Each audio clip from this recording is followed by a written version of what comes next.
These changes actually do affect the game. Tempo Storm versus Group Therapy. What's actually under the radar is the Balanced Druids and Elemental Shaman mana regeneration nerfs. So Balanced Druids will not be able to mash out tons of Cyclones. They will actually run out of mana. Elemental Shamans as well will not be able to mash out tons of healing surges. So I'm curious to see how Walrix, normally a Warlock, is going to choose to use that limited resource for his Cyclones in this match. Can be definitely important during those Lightning Lasso moments. We do see FedEx going after Jamie, Nixie going after Wally, trying to set up some 1v1 situations as Walrix is trying to push forward, just getting smashed at the moment though. Yeah, into a Stormbolt, a lot of damage. Gladiator Safeguard, that tank trinket will proc to keep him alive, keep him much more durable, but now won't have that available for a little bit. Incapacitate onto Asgarath as well as a bash, so Group Therapy pushing in. They're looking for some crowd control.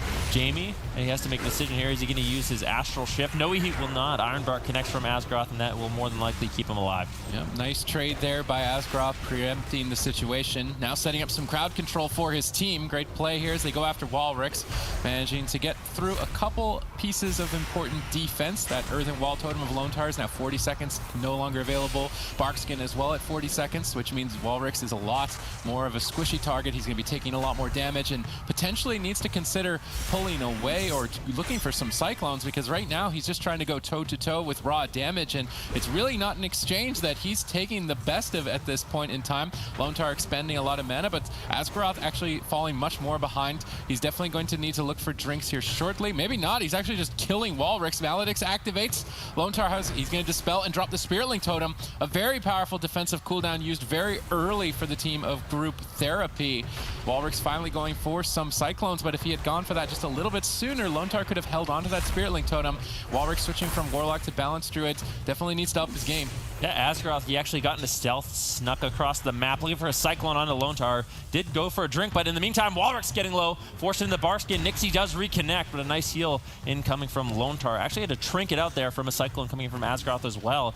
And Group Therapy, they're falling behind. Yeah, the damage for Tempo Storm is quite immense at this moment in time, but Jamie dips low as well. They try and race for the kill, get denied, and now Walrix is just trying to cling to life in that bear form, waiting for Lontar to stabilize, but Nixie continues the chain. Walrix is basically alone at this point in time. Jamie raining down terror, tons of damage. Walrix making misplay after misplay, getting caught by those Earth Shocks out of bear form. It's very important to be in bear form as a balancer to reduce the damage of not only physical, but magic attacks, and Jamie is constantly sneaking Earth Shocks in every time he sees Walrix leave that form. Walrix is just disrespecting the damage and taking bad trades. Yeah, Asgarath sitting down for a drink once again. FedEx trying to shut it down. I don't think he actually regenerated any mana there, but that constant threat of the Resto Druid running away out of combat forces defensive play from Tempos or from Group Therapy, unfortunately. And that is just every second FedEx is chasing Asgarath, he's not dealing damage. In terms of mana, both healers are relatively even right now, but for pressure, I feel like Tempo Storm's way ahead. Yeah, in terms of pressure, but in cooldowns, they're actually equal. Jamie is a vulnerable target, but Walrix needs to find an opportunity to actually attack, and there's nothing he can rely on right now to stay alive, so he's pinned down in bear form. If he leaves bear form, he could easily get closed out if Jamie sees an opportunity. He's got Stormkeeper rolling. He's just going to toss it into that bear form. Walrix comes out for 1 second, immediately back in. He can't afford to lose that defense. Both healers almost tapped on mana at this point. It's going to be a lot more difficult for them to continue this fight going. Asgarath still got Innervate in his back pocket, actually going aggressive, activating that Maledix, absorbing a ton of healing on Walrix. Lontar is struggling. Walrix tosses an Innervate over. As a Balanced Druid, you can give that to your healer. That's the only thing Lontar can heal with. It's important that he gets chain heals out, but he gets crowd controlled. He actually was able to pre-tremor that incoming crowd control and break out. Lontar with an amazing play there might be just enough to keep Walrix going. Now Walrix activating that Incarnation, looking to get aggressive. Yeah, Asgarath almost completely tapped on mana in this situation. If Walrix and FedEx can keep up this pressure, they can definitely turn this game around. Full leg sweep now on Nixie and Jamie. Nice double stun from FedEx to slow them down and get some pressure. Innervate out for Asgarath, so that's going to allow him to toss out as many heals as he wants, as it reduces all of his spells by basically 100%. Gets free healing there, so ultra important that Lontar pushes in, tries to dispel that off, but unfortunately not able to find it. And Asgarath, because of that, is able to stabilize his team. Look at Asgaroth so far away, and this is Prowl as a Druid. He's slightly invisible to us, but completely invisible to his opponents. He does get denied on the drink. Good awareness by Walrix. They have to at least keep the mana even. Tempo Storm make a swap. They pull more defense from FedEx. Lone Tar and Walrix lock down. Triple crowd control. Tempo Storm look to close in game number 1 as they continue the chain. If Nixie can stay on target, FedEx is keeping him off of Walrix. Good backup by FedEx as he tries to go aggressive and makes a swap to Nixie. Nixie preempts the situation, trades efficiently to stay aggressive. Asgaroth should take this opportunity to drink. They've got group therapy pinned down at this point. They can't push forward. Walrix moves up. Is he going to be able to stop it? I'm curious where Asgaroth is at this time. Everything rides on him. If he can regenerate mana moving into dampening, it's more than surely his match. Walrix sees it, denies it again. Really good drink awareness by Walrix. They cannot allow that battle to be lost. It's the only thing they've got going because the pressure is so much more in favor of Tempo Storm. Nixie secures crowd control. FedEx gets stunned. It looks good again, and Tempo Storm have been in the driver's seat start to finish. Lone Tar is doing whatever he can for his team, but Walrix gets crowd controlled out of the Spirit Link, and that's more than enough to close the game out. Tempo Storm looking fresh in game number 1. Group therapy with a composition, trying to figure it out, trying to actually navigate their way deeper into the tournament. Tempo Storm draws first blood this Friday, and they're going to kind of keep on rolling. Group therapy with a nice map pick here. Ashamane's Fall, perfect for a Shadow Priest Warlock combination. I'm curious to see how Zot performs. He's very prominent in the Warcraft PvP community, always creating educational content to help new players out, and he's always at the top of the ladder, but a tournament situation is a lot different than ladder play, and I'm really curious to see how his debut is here today, because if they lose this series, they're eliminated from the tournament, so everything may rely on him to carry the team. Yeah, he's just sitting back, putting out dots, trying to put out as much pressure as possible. Walrix, though, taking most of the damage. Earthen Shield Totem does get dropped out by Lone Tar to prevent some of that damage. You can see Asgaroth, he's going to be pushing in as well. Gets the double stun onto Walrix, onto Lone Tar, looking for a Cyclone, but nice life grip from Zot will free him up. Curious here, Tempo Storms is dealing devastation throughout this series as Walrix and Zot are constantly under fire. Asgaroth isn't really feeling that heat as we see Tempo Storm retreat back behind the pillar to avoid the attack of Walrix and Zot. You will now see Zot and Walrix likely split up. Zot here towards the right side of Jamie and Asgaroth, and Walrix on the left. This way, always one member of the team can attack. Nixie with a late Spell Reflect, taking a Chaos Bolt, but then reversing the pressure and forcing it to disperse. Both teams going toe-to-toe. Nixie forced to retreat and pull back. This is where we need to see Zot and Walrix split up. They're both running the same direction. If they both run the same direction, it's very easy to avoid line of sight. Now they've managed to split up. Nixie actually decides to just charge forward, reckless abandon into the fight to get a kill. Already Lone Tar with a significant mana lead, but damage is following through. Walrix is trying to counter pressure. Lone Tar denies the kill, but they're still going after it. Asgaroth tries to cross midfield. Walrix denies him, but they manage to break it up with a Tremor Totem. There's a silence denying a Cyclone. Good silence by Zot, but Nixie keeps the chain going for the team. This is great teamwork by Tempo Storm to get this crowd control chain. It's actually forced Lone Tar to use his Gladiator's Medallion to break, but it may not even be enough. Zot's just getting hammered. Walrix can't get Nixie off his back. Walrix needs to do more damage now. Yeah, Zot needs to use that Vampiric Embrace to help out Lone Tar just a little bit, but he's holding on to it, trying to just stay alive, trying to play in the open, and that's so Walrix can actually get some counter pressure, get some damage out. But look at mana, once again, Asgaroth way behind compared to Lone Tar, but Tempo Storm, they could easily close out the game with the way this pacing is going. Lone Tar gets a win here. Now Zot going for some additional damage here, getting into Void form. Nixie could be in some trouble, still caught in the midfield with a Spell Lock on Jamie and Fear on Asgaroth. Nicely done by Walrix, setting up his team. Zot follows it up with the silence. Nixie's not in that much trouble. Zot is the one. Might have to use his Void Shift here and swap his health with his teammate. I think it's likely to have to happen. If he gets interrupted, he won't be able to. He's being greedy. Oh, close call for Zot, just right at the last possible second. Makes the trade. Nixie finally getting counter pressured. Walrix ripping in.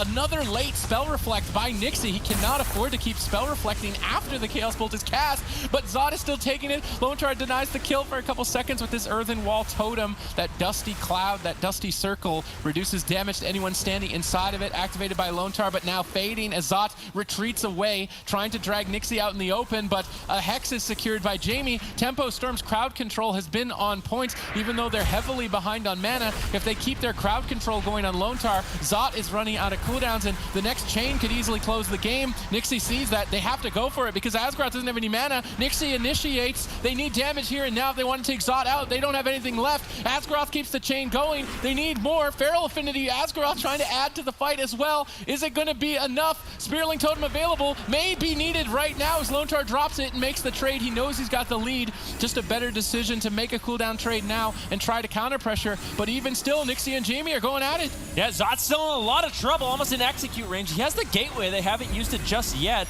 Might want to consider using that, but no, gets into void form. A lot of pressure now on Jamie. Silence on Asgaroth, who is completely out of mana. He has nothing left. Group Therapy, they just have to stay alive a little bit longer, prevent Asgaroth from drinking, and I think they got this in the bag. They've got Tempo Storm in a chokehold. Asgaroth has no mana remaining. He cannot cast any significant healing spells. They're pinned down behind the pillar as 3 members. Walrix and Zot have them completely surrounded. Any angle, they're going to close this match. Asgaroth has Innervate. All his spells are free for a couple seconds. Will that couple of seconds be enough for him to stabilize and counter-aggress? It would be an absolute miracle, but so far it's allowing him at least to hold on. They initiate some crowd control. They've got an 8-second window to kill Zot, 6 more seconds to kill Zot. I don't think they've got the damage to do it. Walrix is just raining down terror. Perfect map selection, great positioning, excellent execution as Group Therapy closes game 2. That's the Walrix we wanted to see, and man, I'm having fun with Desert of Tolvaron. We will find out momentarily here because trademark that Lone Tar's mana was significantly superior in that last match. He's really showcasing that Restoration Shaman to a level that we haven't had the opportunity to see yet this season, and I'm curious to see how it plays out for the rest of the match here, because this composition that Group Therapy have crafted, the Destruction Warlock and the Shadow Priest, may quite possibly be one of the strongest in the game currently. Yeah, definitely really good at taxing healers, man, especially the Restoration Druid having to keep multiple heal over time effects on lots of different targets, and that definitely adds up and becomes expensive. You can see Asgaroth is going to be using that Innervate immediately as he puts his heal over time effects on multiple targets. So he just wants to get that that mana reduction cooldown rolling so he can get some free healing on his team. And so it'll be available again. If he uses Innervate right away in the game, gets a ton of expensive free heals, there's an opportunity 3 minutes later that he can do it again. So that's smart Innervate usage by Asgaroth to be mana efficient to try and outdo Lone Tar. Asgaroth crossing midfield. Very dangerous to do with both Zot and Walrix on his way, but he's managed to sneak across. Lone Tar preemptively had a cap totem on the ground, interrupting the chain, but no, the Infernal was 1 second too late. Misplay on Walrix's part. Now he has to trade a huge defensive cooldown just to go toe-to-toe, and they can't afford to make mistakes like that. That was a costly trade. Asgaroth's aggressive push paid off. Yep, they are happy to get that unending resolve from Walrix. Pull behind the pillar, allow Asgaroth some time to top off his team. Jamie throwing in a lightning lasso just to control Zot a little bit in this situation. Not really using it for too much pressure, but just wants to avoid damage at all costs. And now, Tempo Storm, they're in a great spot. The next time that Asgaroth, he has his bash up, he can push in, looking for a Cyclone once again. And Walrix, Zot, they have to make sure they stop that so Walrix can stay alive. I'll say there's a significant difference in terms of target selection. Tempo Storm in the last game went after Zot. In this game, they're going after Walrix, and by going after Walrix, they stop Chaos Bolt, one of the hardest hitting attacks in the game, which is why we don't see Tempo Storm's health spiking nearly as much. However, Walrix takes a lot less damage than the Shadow Priest, so they can't really build momentum. Tempo Storm need to find opportunities to switch targets, find an opening, because Lone Tar has such a huge mana advantage in this specific case. Lone Tar's crossing map to deny any sorts of drinks. That Fell Hunter attacking Asgaroth will deny combat drop as well. Group Therapy have Tempo Storm in a chokehold. I think they're going to need to craft a different composition moving forward. It's really up to Asgaroth. His crowd control earlier in the match. Oh, beautiful Psychic Scream right as Asgaroth tried to jump across the map. Zot intercepts. He's still trying to go for it. Lone Tar moves in midfield so Walrix can at least back him up on this. Life Grip Lone Tar out of range of Cyclone, but Nixie's there to follow the chain instead, but they're just getting hammered. Walrix doing so much damage. You can't leave either of these members open. Both Zot and Walrix are just tearing in. Look at Tempo Storm's health. Asgaroth's already down at half mana, and he just can't recover. Yeah, this is the problem. Anytime Asgaroth, he pushes in looking for crowd control, he just gets counter crowd controlled himself. Jamie has to trade out the Astral Shift as he's getting lower. Asgaroth trinketed out as well. Walrix still low, though. Nixie doing a lot of damage. Nicely done. Lone Tar sitting in the back, trying to top him off with his Ascendants. Into a Stormbolt, though. Walrix still dipping dangerously low. But if we look, Tempo Storm, they are falling behind. Group Therapy, they are fully stable, and this is not looking good for Tempo Storm. That Innervate that Asgaroth used at the start of the game means that he can use it right here when he probably absolutely needs it. Look how critical his mana is. These regrowths, he should have innervated on these casts. He's spending way too much mana. mana. Now he activates it, but it may have been just a second too late. You have to be so efficient with your mana in this specific patch. And now Nixie's getting hammered. He's just trying to soak up Chaos Bolts with defensive stance. That reduces damage by 20%. He's kind of just the bullet taker for the team in this specific case. He's just soaking up as much damage as he can, whereas Asgroth and Jamie don't have that defense, and he's doing a decent job so far, but aggressively, they just don't have anything going for them. There's so much defense still available for group Theropy. If Zot and Walrix can split up again, put the Shadow Priest on the left side of Asgroth, put Walrix on the right side of Asgroth, deny this drink. They have to stop this drink. Asgroth currently sitting a little bit too far away. Lontar is trying to trade. They have to race the drink. Zot moves in, but he's overextended. At least they stop it, but he managed to get some mana. Walrix is now trying to start something and close this match. Double Mortal Coil. Where are the Chaos Bolts? He's looking for one. Gets stopped by Jamie. They have to avoid these Chaos Bolts at all costs. While Infernals are rolling, they deal with significantly more damage. Walrix gets denied on another. Manages to finally get one. Can he get another is the question. 2 Chaos Bolts for Walrix. They're leaving him open. He's going after Asgaroth in midfield. Asgaroth ducks back around the corner, but now Nixie left out in the open field as Walrix tears in. More Chaos Bolts flying. Tempo Storm may have enough mana to keep this going, but not for much longer. Yeah, definitely not. When Asgaroth went for a drink, Lontar did the same thing, except he got to sit and chug all the way to full. Now Lontar comfortably sitting in the back line once again, going to be able to top off his team. Nixie goes in, lands the full fear. Some damage over onto Zot, but Zot retreating, trying to get that VT on multiple targets. It's really important that Nixie and Jamie, they're constantly interrupting Zot, but like we kind of talked about, if they're just non-stop interrupting Zot, that allows Walrix. He gets to spam out Chaos Bolt, he gets to spam out Fears, and that's just going to be so disruptive for Tempo Storm. I mean, look at Asgroth's mana. Nixie's left in midfield, but if he has to keep casting Regrowth, that's one of the most expensive heals the Restoration Druid has, but he needs to. The damage is too high for anything else to suffice, as we see Tempo Storm starting to dwindle down in health and mana. Dampening just kicked in. They need an absolute miracle at this point to find a kill. The entire defensive lineup available for group Theropy. Utter domination here in game number 3. I thought Tempo Storm was going to close this out based on Walrix's performance on Balance Druid, but now that he's back on this Destruction Warlock, he is raining down terror. Nixie barely hangs on. Asgaroth sets up for what needs to be the kill, but they've got so much defense it would be a complete throwaway. Walrix denies it. No, Jamie keeps it going. Nixie is the one that's still low. Zot manages to trade efficiently. Dispersion denies the kill while Lontar sat through that crowd control. Tempo Storm finally starting to crack the wall. That is group Theropy, but it might not be enough. Asgaroth still totally tapped on mana. 7% dampening. Chaos Bolt's flying in at this point as Tempo Storm scramble to get a kill. Yeah, Asgaroth, look at him. He's running into the corner, looking for a drink, manages to sit down. Walrix has to shut him down. Does he find the Cataclysm? Yes, he does. Asgaroth caught in stealth, now still with no mana, into a full fear. Jamie and Nixie, they're just going to be rotting down. Group Theropy, they have so many defensives left at their disposal.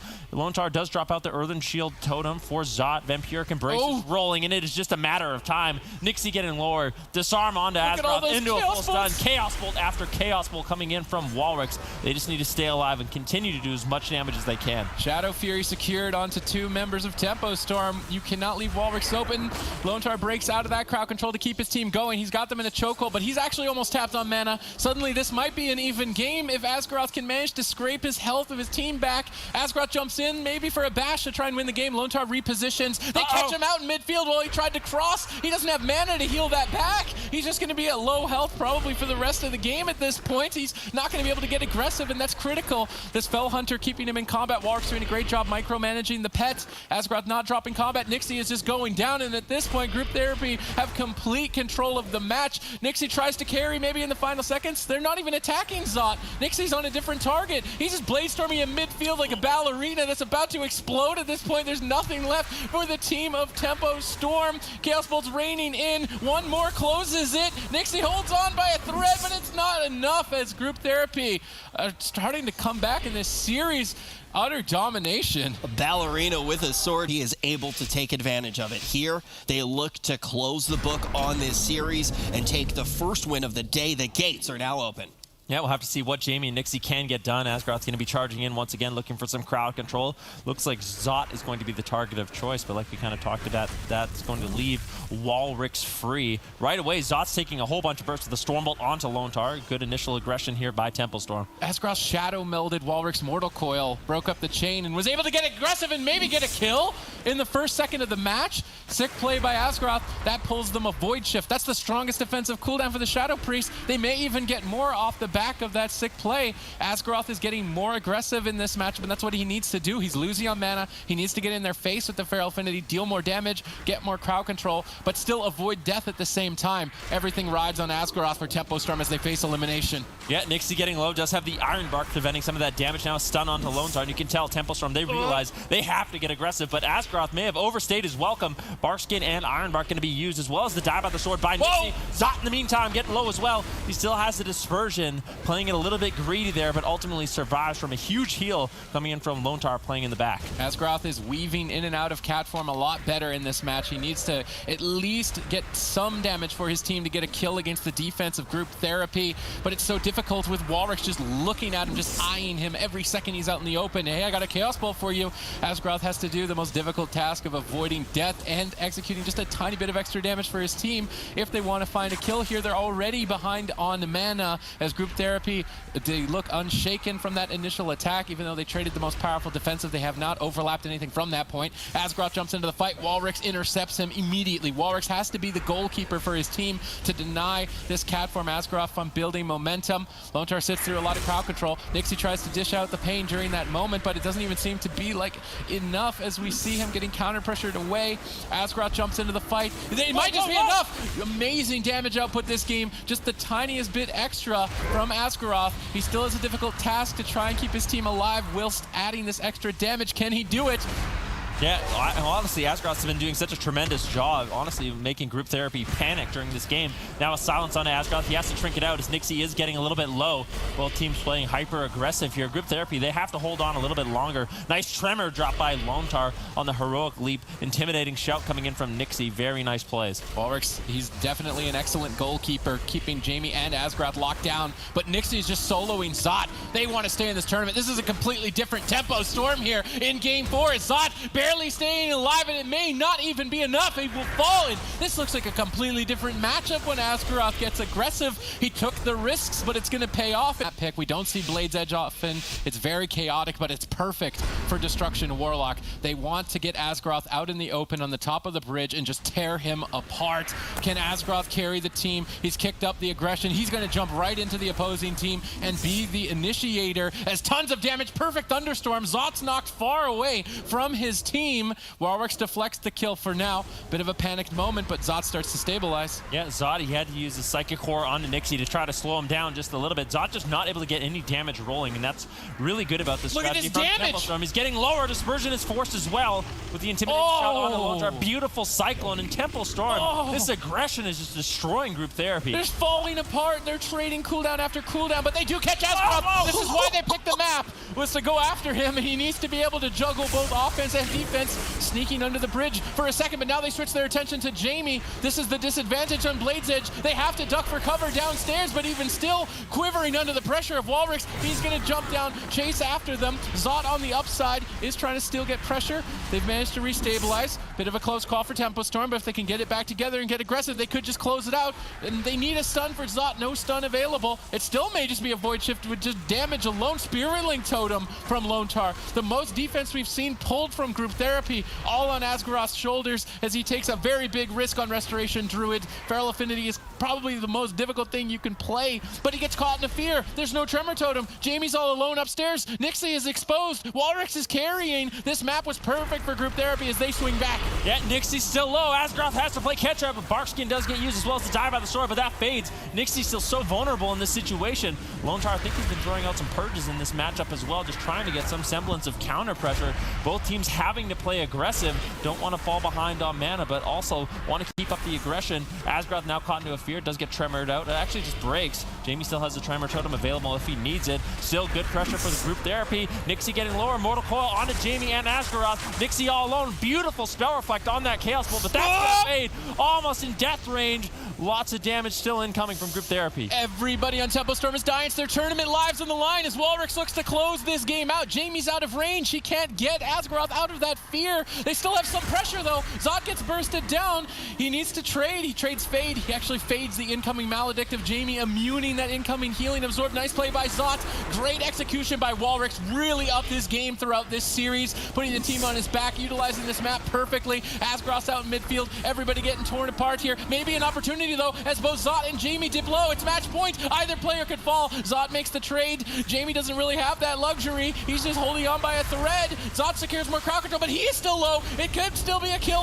Walrix gets swapped on health by Zot. The cooldowns have been burned through one by one as Group Therapy just try to stay in it and try and push Tempo Storm over. They need the tiniest bit more damage to close this series, but they're just not finding it. Yeah, Jamie has to dip out of line of sight to try to avoid these Chaos Bolts, but Walrix still there. Lands another one on Jamie. A little bit of the damage was reduced by that Iron Bark, but now that that's faded, Jamie all alone into the capstun, still just trying to run for his life. Trinkets out of nothing. Asgaroth dispels him out. Zot in the meantime getting low as well. No dispersion available. No void shift. Lone Star, can you keep him alive? They're both can't believe it. Both teams can't believe what is going on right now. Walrix still finds another Chaos Bolt onto Nixie. Asgaroth almost completely tapped on mana. Lone Tar, no mana left, and anyone could fall. At this point, it's anyone's match. Zot might just go down. There's Chaos Bolts on Nixie. Either player could. Zot's just going to go for the kill. There's nothing left. Is he going to get it? Yes, he gets it.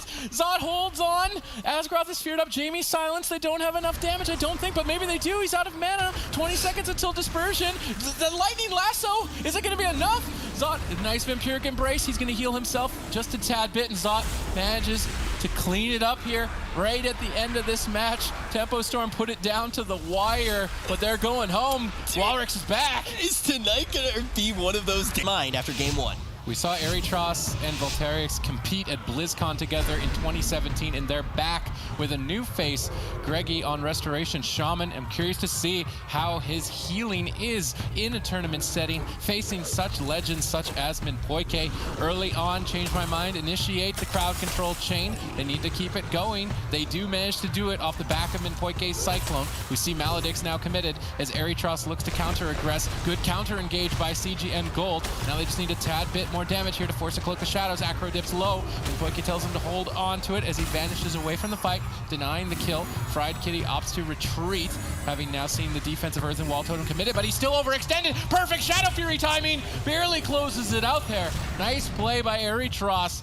Bit of a panic attack for Change My Mind. Erytros played that perfectly. As soon as Change My Mind wanted to open up, he dropped the Infernals immediately, instantly using his Mortal Coil as well to deflect that attack, and then using his Dark Soul to force Change My Mind into a very defensive position. And that is not the spot you want to be as a rogue mage team. You want to try to get cooldowns very early on with good crowd control, but with the good Destruction Warlock breaking it up can make it very difficult. I really want to see if this ends up being a Warlock Shaman meta. And Poike's mana doing better than Greggy's at this point, so likely the late game in favor of Change My Mind, but they need to start getting crowd control.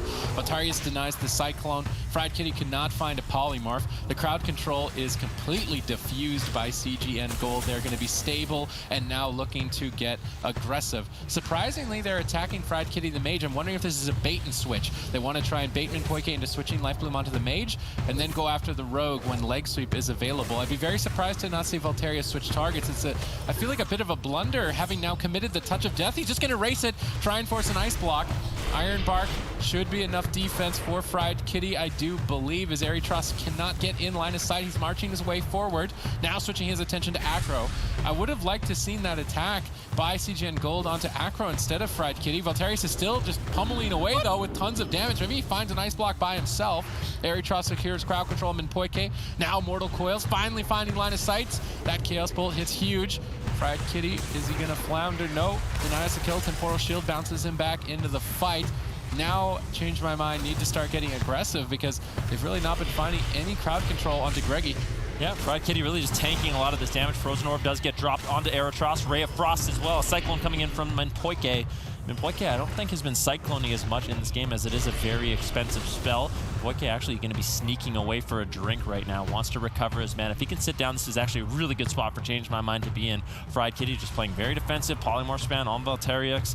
Minpoke manages to escape, and now Change My Mind, they have a commanding mana lead. Yeah, at this point, nice entangling root on the Fell Hunter behind the pillar by Minpoke before engaging. Now that will not be able to interrupt as it actually bounces its way back in the fight. I like this switch back to Acro, but now Acro has his defense available. I feel like Valterius wasted the better part of a minute attacking the Mage, getting nothing when Acro had nothing to survive it. This is a bit of a targeting selection blunder on the side of CGN Gold. They had a great start and then just threw it away. Acro's defense is now available as he's getting aggressive. Minpoke secured a drink, regenerated his mana to a huge lead against Greggy. Has changed my mind. Look for maybe a later game kill. Erytros finally counter-aggressing. The Infernals have landed, and these Chaos Bolts with that Shadow Fury could be deadly. He sneaks one in. The counterspell was late, taking half of a health. Now Cloak of Shadows is available, but not actually traded. A bit of a disrespect there by Acro, but the pressure is still mounting on the two targets here. Minpoke has to heal two players. He doesn't have the cooldowns to do it. Ice Block forced as a result. Valterius now even switching to Minpoke to add even more pressure on the cooker. Minpoke's got a lot of work to recover. Yeah, and I don't mind the strategy coming in from CGN Gold. Erytros in the midfield, just pressuring down Acro, just forcing out the Cloak of Shadows. In the meantime, Valteriux is sitting on Fried Kitty. Although they're not, hitting the same target, they're putting out as much pressure as possible and forcing Minpoke to put out more heal over time effects and use more of his precious mana. We see a switch to Valterius has changed my mind to change their targets, but that's going to leave the Destruction Warlock open, and Erytros gates in to get a fear on Minpoke. Nice offensive use of the Demonic Gateway. We typically see that for Warlocks to run away, but yeah, he's actually using it to engage crowd control, and that could be clutch later in the game as Minpoke no longer has Gladiator's Medallion to break out of fear. Both Acro and Fried Kitty are now limited on defense, but if we look over on the side of CGN Gold, Greggy's mana seems to be the desperate situation for their side while they're sitting comfortably on cooldowns. Mana is a big problem. We see blind. Greggy opts to trade the Gladiator's Medallion to break out of that crowd control. Minpoke tries to secure more, but Greggy uses the Demonic Gateway to escape from that crowd control as Minpoke across the map. Really nice play by Greggy, but how much longer can he keep healing? He's basically running on fumes at this point.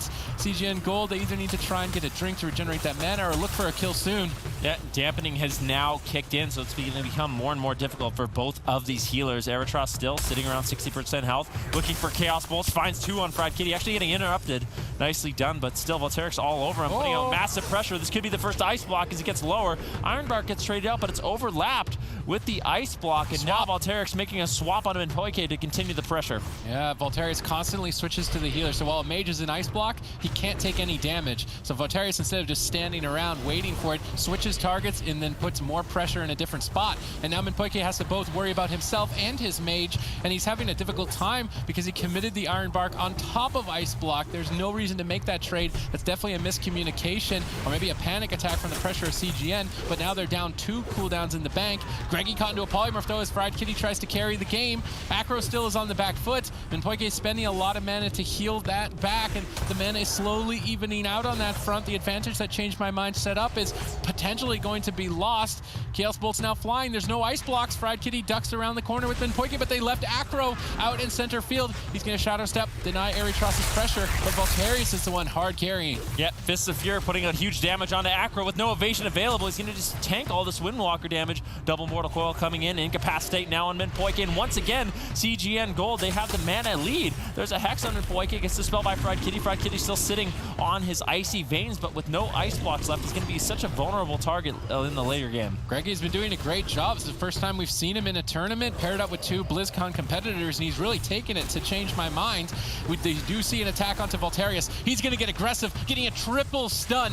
If Erytros can get in line of sight of this, it will be absolute devastation, but he's just not able to get in line of sight. It's all riding on Valterius. Touch of Death explodes, tons of damage. Minpoke exchanges, but it's at the cost of basically the rest of his mana, and this swapping from Valterius is really paying off. Minpoke has to heal 2 targets, but he timed his Innervate, making that big expensive heal Wild Growth completely free. Now looking to sneak away and get a drink. Minpoke with perfect reactions. Nobody is stopping it. They don't know where he is. Rain of Fire misses. Minpoke gets a ton of mana, and Change My Mind take the lead. Yeah, Changed My Mind in a commanding position now, but Acro still a little bit vulnerable with no evasion.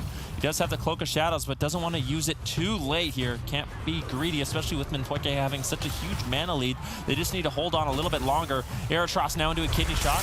Acro and Fried Kitty looking for some damage. Voltairix still all over Fried Kitty, trying to slow him down just a little bit, but this mana lead from Change My Mind really gives him such a big advantage. Oh, that Nether Ward on the Maledict by Aerotross might just carry the game as they go for the kill. Fried Kitty doesn't have much to stay in this. A defensive blind by Acro. A quick reaction, realizing that the late game is in the bag. They've got the mana lead. Let's use our biggest crowd control defensively to stay in it a little bit longer. Now Fried Kitty secures polymorphs. Aerotross is suddenly alone. CG and Gold battled it out, but Minpoike's opportunities to sneak away and regenerate mana have kept his team in the fight to this point, and potentially enough to close. Voltarius is doing whatever he can to create pressure, but there's so much more mana in the tank for Minpoike. He jumps into the fight, bashes up Voltarius. Aerotross is getting pressured, but he does manage to sneak in a Fear. Acro needs to be careful. He's got no Glidier's Medallion. Fists of Fury. He's going to trade Cloak of Shadows, immediately realizing that situation. They have the lead. They just need to stay alive a tad bit longer. Although Chaos Bolt is always a threat, they still haven't completely secured the game. Yeah, Acro with the Vendetta coming up in around 20 seconds has the Smoke Bomb as well. Aerotross with no Trinket going to be very vulnerable. I think CGN Gold, they realize it. Greggy and Aerotross are just going to be standing on top of each other. Don't want to get too separated. Sitting on the gateway. Full kidney shot does get dropped. Fried Kitty looking for some damage. Throws in a flurry. Blinks in, looking for some crowd control by Voltariix with counter pressure. Gets the double Fist of Fury into a leg sweep. And now Acro and Fried Kitty could be in some trouble. Aerotross still rotting down low. Greggy, no mana left whatsoever. And at 25% dampening, I think it's going to be too much for him to handle. Aerotross, what are you going to do? Your healer's in a polymorph. He can't save you. He's completely alone. Minpoike stuns him up, but Acro can't make it back to the target. Voltarius MVP play there. Keeps Acro off of Aerotross for a couple of seconds, maybe buying him time for a comeback. Acro is low, the Infernals have landed. That's gonna boost Aerotross's damage. If there was a chance for a comeback, it would be now, but there's really not much left. Greggy saves the day, buys Aerotross more time. He manages to sneak in a Chaos Bolt, despite the huge mana lead. If another Chaos Bolt connects, Acro surely will go down. He's forced to retreat away. CGN Gold stay alive. Yeah, nice counter pressure there. Touch of Death was used by Voltariix, forcing Acro defensive. That was the only thing CGN Gold could do with the Infernal Stun, as well as that Touch of Death. Changed my mind. They had to back off just a little bit. Aerotross looking for a Fear, and a Chaos Bolt gets interrupted. Nicely done by Fried Kitty. Greggy actually regenerated a little bit of mana there. Minpoike once again going to be using his Innervate to top off his team. Everyone from Change My Mind is stable in this situation. Actually, everyone in the game is stable at this point, but Chaos Bolt still connecting onto Acro as he looks to reconnect onto Aerotross. Right, they're gonna switch back to Fried Kitty, but he's already got Cold Snap and Ice Block, which basically means he's got 2 Ice Blocks. He can go immune to damage twice, and I can't help but feel that the swapping of targets by CG and Gold is just completely incorrect. They go after the most durable target every time and waste so much time going through the defense. For example, here, Fried Kitty can just easily Ice Block, trade and immune the damage, then look to counter aggress. And if they try to switch back to Acro, he'll have Cloak of Shadows, and the target selection of CG and Gold has been a bit all over the place.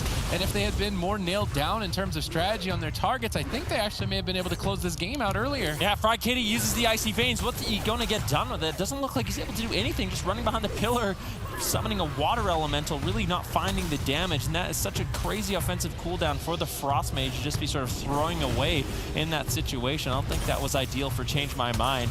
Acro still taking a little bit of damage. I don't mind Voltariix swapping all over the place, forcing him into Minpoike. Nice roll kick by Voltariix as well, finding the damage. Aerotross forced to use the Unending Resolve as Greggy caught into the bash. It doesn't look like there's going to be any follow-up crowd control. No threat of Polymorph. Aerotross getting lower. Fried Kitty has to back off. He does have 1 Ice Block left, but Minpoike is spending so much mana to keep both Acro and Fried Kitty alive. I don't know how Greggy's done it. He's healed with basically 0 mana for this long, but it may not be enough as they try to kill Fried Kitty. He's got 1 Ice Block left, but he's holding on to it. Aerotross did float Greggy. How are you going to do this, man? You got nothing left, and he still just hangs on that Ring of Peace. Prevents Acro, but Acro moves over, gets crowd control, and secures the kill. Change My Mind, stay in it off the back of Minpoike's drinks throughout the Infernal Stuns. Voltariix with his Incapacitate as well. It's going to be really difficult for Minpoike to play aggressive if he has to. CGN has a fantastic comp here today with the changes that we have seen. We expect it to be very strong. Minpoike was able to play out of his mind in the last game. Will he be able to do it again? Will Change My Mind find themselves on match point? Change My Mind. They got 4th place in Cup number 1, and this is Minpoike's redemption here today. He faces elimination in the lower bracket, but carried the team on his back. Although now in game number 2, Erytros has snuck in a lot of crowd control. Gets denied on some follow-up by Fried Kitty, but Chaos Bolt's now flying in towards his face. They stack up for a double leg sweep. Bit of a mistake here by Change My Mind. This could cost them a lot of defense early on, and it will. Ice Block Force within seconds of this match starting. The crowd control chain just keeps going as they switch some damage to Acro, and CGN Gold once again have the early game lead. They need to not throw this away. Yeah, they got Evasion, Cloak of Shadows. Fried Kitty actually trinketed right before the Ice Block as well, so overlapping those key defensives. Now he can't trinket out, and Temporal Shield at high HP. If he gets caught in a leg sweep again, could be devastating, especially Volterix having that touch of death still available. CGN Gold definitely in the driver's seat of game number 2. Well-timed Temporal Shield there by Fried Kitty, soaking up 2 Chaos Bolts and then healing them back almost instantaneously. Volterius now leading the charge with Touch of Death. That Ring of Peace perfectly placed, denying any polymorphs from Fried Kitty. Nice moves by Volterius, but Erytros is too far away. Maybe he should have dropped a gateway to go aggressive. We often see Warlocks use it defensively, but I think in this specific instance that he can afford to use it aggressively and get on top of his opponents if he was there to back up Volterius on that nice play. That was easily the second Ice Block of the game, and then if that happens one more time, it's the end of the match. Now Erytros pushing forward, securing crowd control on the healer Minpoike, denying any heals. Volterius leads the charge with just raw pressure. Fried Kitty soaks it up with Temporal Shield and actually just launches his Maledicts at Volterius. A bit of a misplay on Fried Kitty's part there. That's a very important trinket to just not simply throw away. Minpoike jumps right on top of Fried Kitty for some reason and actually just lands himself into a double stun and maybe a second Ice Block. This is big mistakes by Change My Mind. Yeah, so one thing I'm noticing in this game is Minpoike does not have the support to help Fried Kitty as much as we'd normally see from a Rogue Mage Druid. He's really not throwing out the Cyclone, so Volterix basically has free reign on Fried Kitty, and unfortunately for him, he's not able to build up the damage that he needs in this matchup, and they're going to have to play for the long game if they want to close it out. I just want to see CGN Gold just run them down. They pick the small map, try and push them over, get a gateway aggressively maybe on the top. We see Volterius get swapped to here as Change My Mind have to find a new target. Although if they're left in midfield, Erytros has ramped his damage up quite a lot. These Chaos Bolts could be devastating. He does get counterspelled. Good defensive play here by Fried Kitty. They need to stall these Chaos Bolts out for a few more seconds. They drop Smoke Bomb on Erytros to deny him from Chaos Bolting the Mage Fried Kitty. That's a nice next level defensive play by Acro, as it seems to be their only win condition at the moment is to try and outmana Greggy. Polymorph landed. No damage. They sap out of the polymorph, but really not going to be resulting in too much here, I don't think. And Minpoike has managed to sneak away. They have to deny it. Volterius tries to, but he's just snared up too much. Minpoike managed to at least regenerate some amount of mana in that exchange and continue their advantage. Yeah, Greggy did a great job there, throwing down a totem onto Minpoike to stop him from drinking, doing it once again. So MVP Greggy in this matchup, but Minpoike, he still has a mana lead. Fried Kitty just trying to do whatever he can. He's just kiting away. It's basically a 1v1 between Acro and Erytros, and then another 1v1 between Volterix and Fried Kitty. Both casters just trying to avoid as much damage from these melee as possible, really limit their uptime and avoid their damage output. Greggy having to play a little bit more offensive on him and Minpoike to actually help with potentially offensive purges and wind shears onto Fried Kitty to shut him down. Now Erytros actually deflects Acro with some Chaos Bolts as he's forced to run back to Minpoike's line of sight. Double Shadow Fear coming in. Another Chaos Bolt connects on Fried Kitty. Is there any crowd control on Minpoike? It doesn't look like any available just yet. Oh. Once again, Volterix really having a difficult time landing. They dispelled Minpoike's Innervate instantly. You cannot use Innervate out in the open against a Shaman Warlock. They will dispel that and remove his bonus free healing. That may be a way for CGN Gold to stay in the mana fight. Volterius has decided, all right, I'm going to attack Minpoike, I guess, moving into the late game and try and burn his mana even quicker, but he is running Guardian Affinity. Gets caught out of bear form, actually. Nice moves by Volterius. Fried Kitty, though, is there to deny the kill. Minpoike in a bit of a panic attack on that swap, committed a lot of his defense, and if he's caught within the next minute or so, could be his life. We do finally see counter aggression as Greggy places that Earthen Wall Totem. Minpoike goes for a drink, gets denied by Greggy's Earthbind Totem. Greggy really on point at the moment here, both defensively and offensively, but inevitably, there's just a huge lead for Change My Mind, and CGN Gold, they're going to have to do something miraculous soon. Yeah, they need to find the pressure. They need to converge on one target in this matchup, but Eritros is being shut down so much by this Assassination Rogue paired with the Frost Mage. Vendetta has been used. Now Eritros could be in a little bit of trouble. Greggy's going to have to heal him up, channeling out a very efficient healing way, but he gets cheap shot on it. Nicely done by Acro, setting up his team with that Vanish. Now Eritros all by himself got into a kick. Still Greggy into the Polymorph. Can Fried Kitty finding the follow-up? Crowd control. Minpoike still just playing in the back, trying to keep his team hotted up so they can continue to play aggressive. Eritros trying to set up for the kill, gets denied by Fried Kitty. Valterius though keeping pressure on Acro.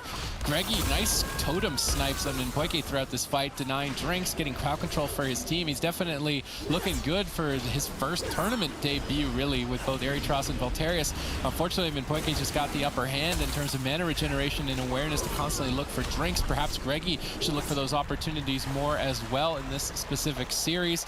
Eritros pushes forward. They have to get in line of sight. They have to back Valterius up during these moments. They could easily be forcing ice blocks if Eritros could get in line of sight. He just does not have the mobility to do so. He finally has that demonic gateway up top, and Minpoike has snuck away looking for a drink. Valterius charges over to deny the regeneration. They have to deny Minpoike's drinks. If he's able to regenerate back to full mana, it will easily be no opportunity for them to win this game, but they've done it. They denied it, and now mana is evening out, and CGN Gold may be able to crawl back into this game.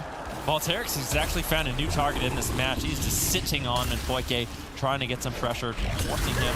That gateway. Very defensive. Now Eritros gates in offensively, gets caught in the kidney shot. Acro trying to shut down this pressure on him, and Minpoike in bear form still just trying to kite away, trying to create distance. The one downside to a Destruction Warlock is you're very limited on mobility. Fried Kitty does not want to mess with that Chaos Bolt, deciding to trade out his Ice Block, but still Valterius, this pressure on Minpoike is insane. I mean, Minpoike is struggling. Valterius is carrying the team. Fried Kitty Polymorphs, nice dispel by Greggy. Good fears to interrupt the follow-up. Eritros is just Chaos Bolting whoever walks in front of him, and we see pressure on Minpoike constantly by Valterius. It's creating split pressure. Minpoike is having to spend a lot more mana as a result. I think it's definitely a good strategy adaptation by CGN Gold.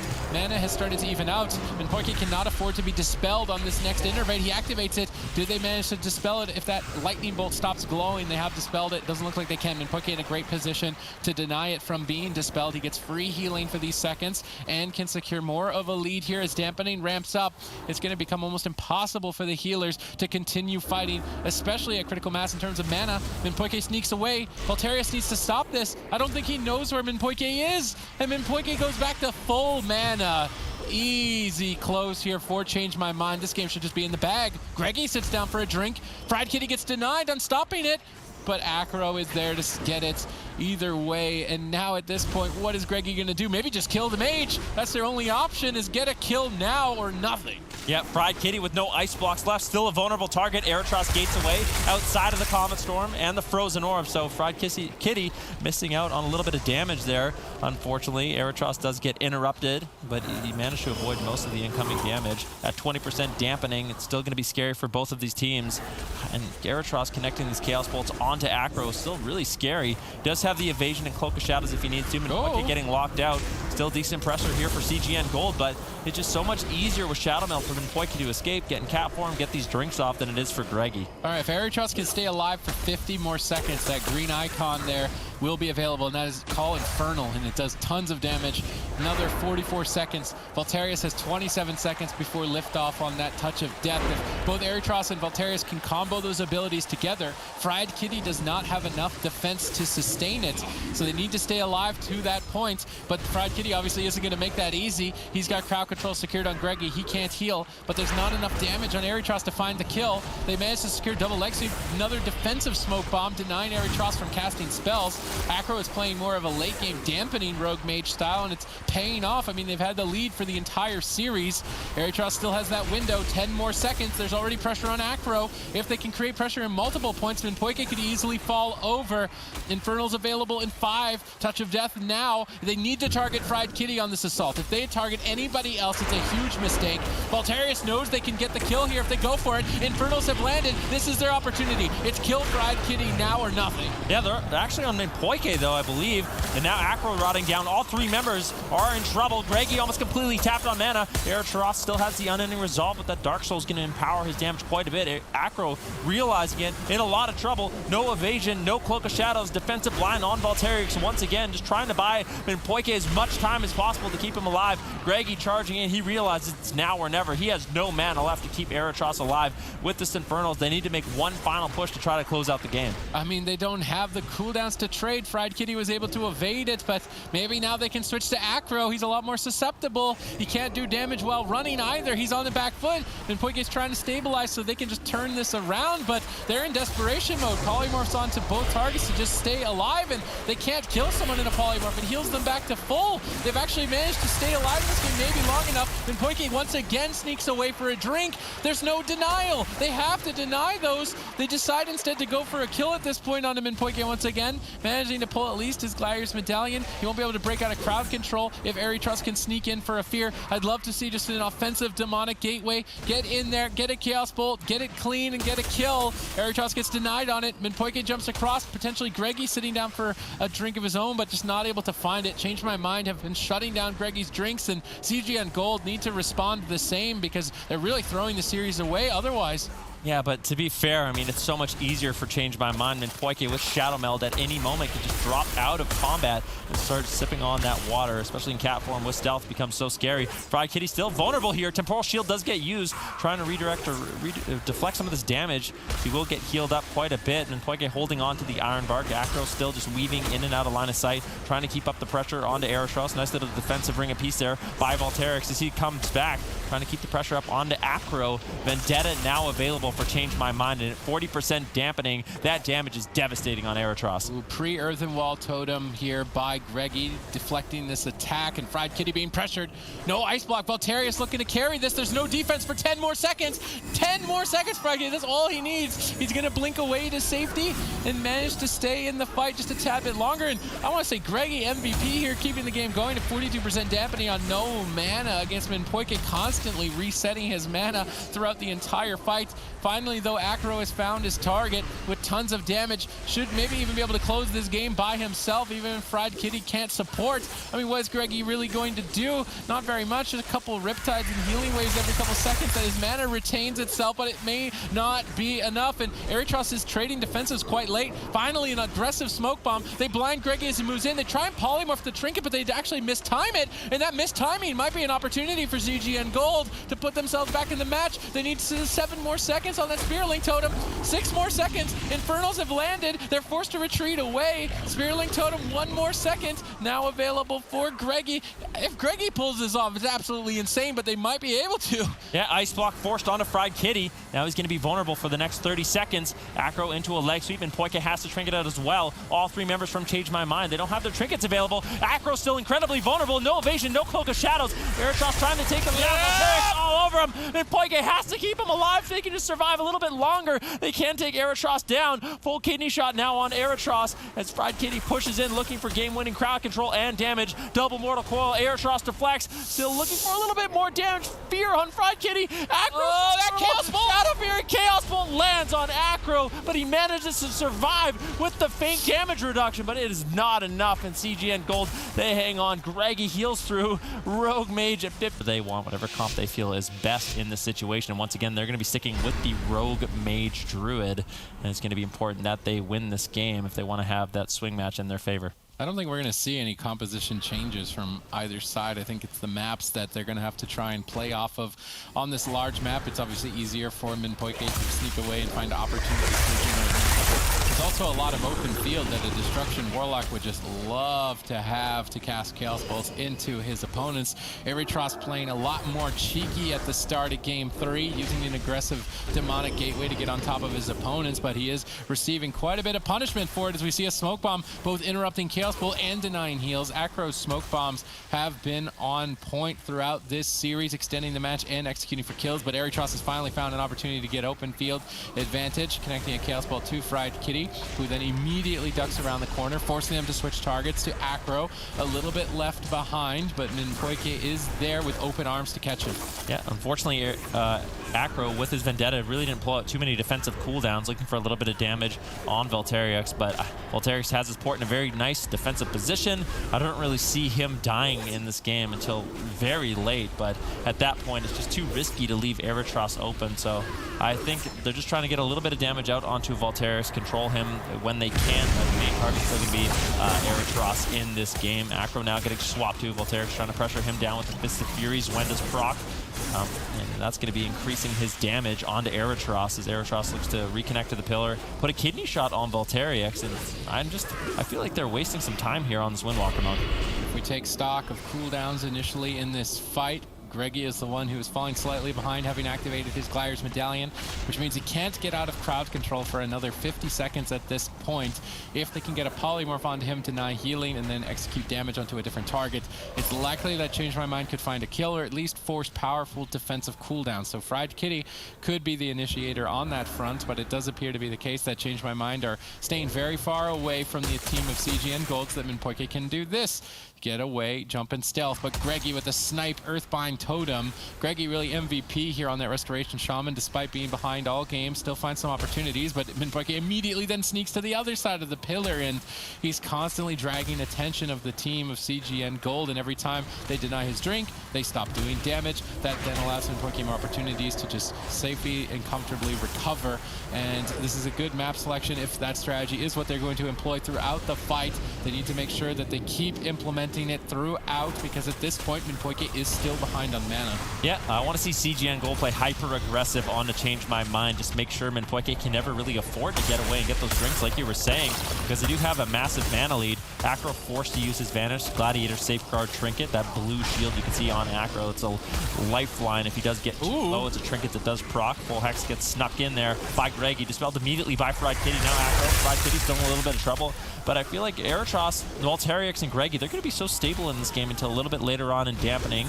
Maybe not, though. Interrupt now on Greggy. Eritros forced to use his Unending Resolve to tank through this damage. This is an opportunity for Change My Mind, as Acro still has that Vendetta cooldown available. But they may want to focus on just surviving. Eritros counter engages. Infernals have landed. Acro forced to retreat away. He's going to respect that Destruction Warlock territory. He does not want to be caught with a Chaos Bolt to the face, but now they're pinned down in the backline. Greggy has a huge mana lead over Minpoike. If they can manage to dispel his Innervate, which is available, and deny these drinks. Yes, Volterius is denying Minpoike a lot better here in Game 3. I think CGN Gold can take this whole series if they deny Minpoike's drinking throughout the fight. He's constantly retreating across the map. Eritros has to create pressure whilst this is going on. Volterius is constantly denying it and looking good so far. And this has to be the Innervate timed by Minpoike. It's glowing below his frame, but no one's able to dispel it. He's getting free healing off the back of that, potentially tying his mana up at a later point in this fight. Acro now finally pulling the trigger on his Vendetta, looking for that opening he created earlier, but Greggy is more than ready to deny the kill. Earthen Wall Totem placed and soaking up this entire attack from Acro. Yeah, but like you kind of said, Sid, when Minpoike is constantly running away and looking for those drinks, Volterix, Eritros, and Greggy, they're forced to basically chase him, get off Fried Kitty, and now all of a sudden Fried Kitty is being freed up, so it's a diversion tactic a little bit here from Change My Mind as well, really slowing down the pressure and damage that CGN Gold has. All right, interrupt on Chaos Bolt by Acro, denying some damage here as Minpoike jumps across the map. Who's going to deny the drink? Do they know where he is? Yes, Greggy with an Earthbind Totem snipe once again. Acro in the meantime trying to catch Eritros as Greggy left his side, but not able to find any opportunity. Fried Kitty actually finding a polymorph with Cyclone on Volterius. Good cross crowd control, but Eritros counter engages with the double Mortal Coil, holding both players in place with no Chaos Bolt. Both teams struggling really to figure out what they want to do. It's so important that they stop Minpoike from drinking. They catch him out of bear form, disrespecting a bit, but Fried Kitty backs him up. No Barkskin trade here by Minpoike. Bold decision. Eritros now falls behind. Greggy makes a trade to stay in it. They've got Minpoike out in midfield. Maybe they can kill Fried Kitty. Nice fear timing by Eritros. Fried Kitty blinks very far away. Double Maledix forces an ice block. Nice moves by CGN Gold as they stay in this series. Yeah, and so far CGN Gold, they have denied every single drink attempt from Minpoike. They need to keep doing it. They have to pay attention to this, because if Minpoike can ever escape, it's going to be devastating for them in the long game. But they can continuously shut it down and keep up the pressure that they have in this game. I could easily see them winning this game and the entire series Eritros now looking for his Chaos Bolt onto Fried Kitty. Where is Minpoike? That is the question, but he's on the same pillar as Greggy. Greggy's easily able to shut him down, but just watch for Minpoike constantly trying to create distance, create space, escape, and look for these drinks. I mean, mana is still equal, and we've just hit dampening, and I would say that Change My Mind are behind on cooldowns, and CGN Gold are managing to pull this map actually in their advantage by denying Minpoike throughout the fight. If they can keep it up a little bit longer, I think they're actually going to be able to close this and put Change My Mind on match point. We already saw Tempo Storm, BlizzCon champion, sent home. Now potentially Minpoike as well. The newcomers in this tournament are definitely showing that they've got what it takes to be champions. Voltarius snagging in a double stun, trying to force an ice block out from Fried Kitty. It gets denied. Good response by Minpoike, although at 11% dampening, maybe not enough defense. Looks to be the case. Acro saves the day, stunning up Eritros, denying any pressure from him. Mana slowly but surely becoming more in favor of Greggy. If Minpoike can't sneak away, it's not looking good. Tons of Chaos Bolts. This could be an ice block, and it is. 2 ice blocks out of the way. Those are the major defensive cooldowns for Fried Kitty.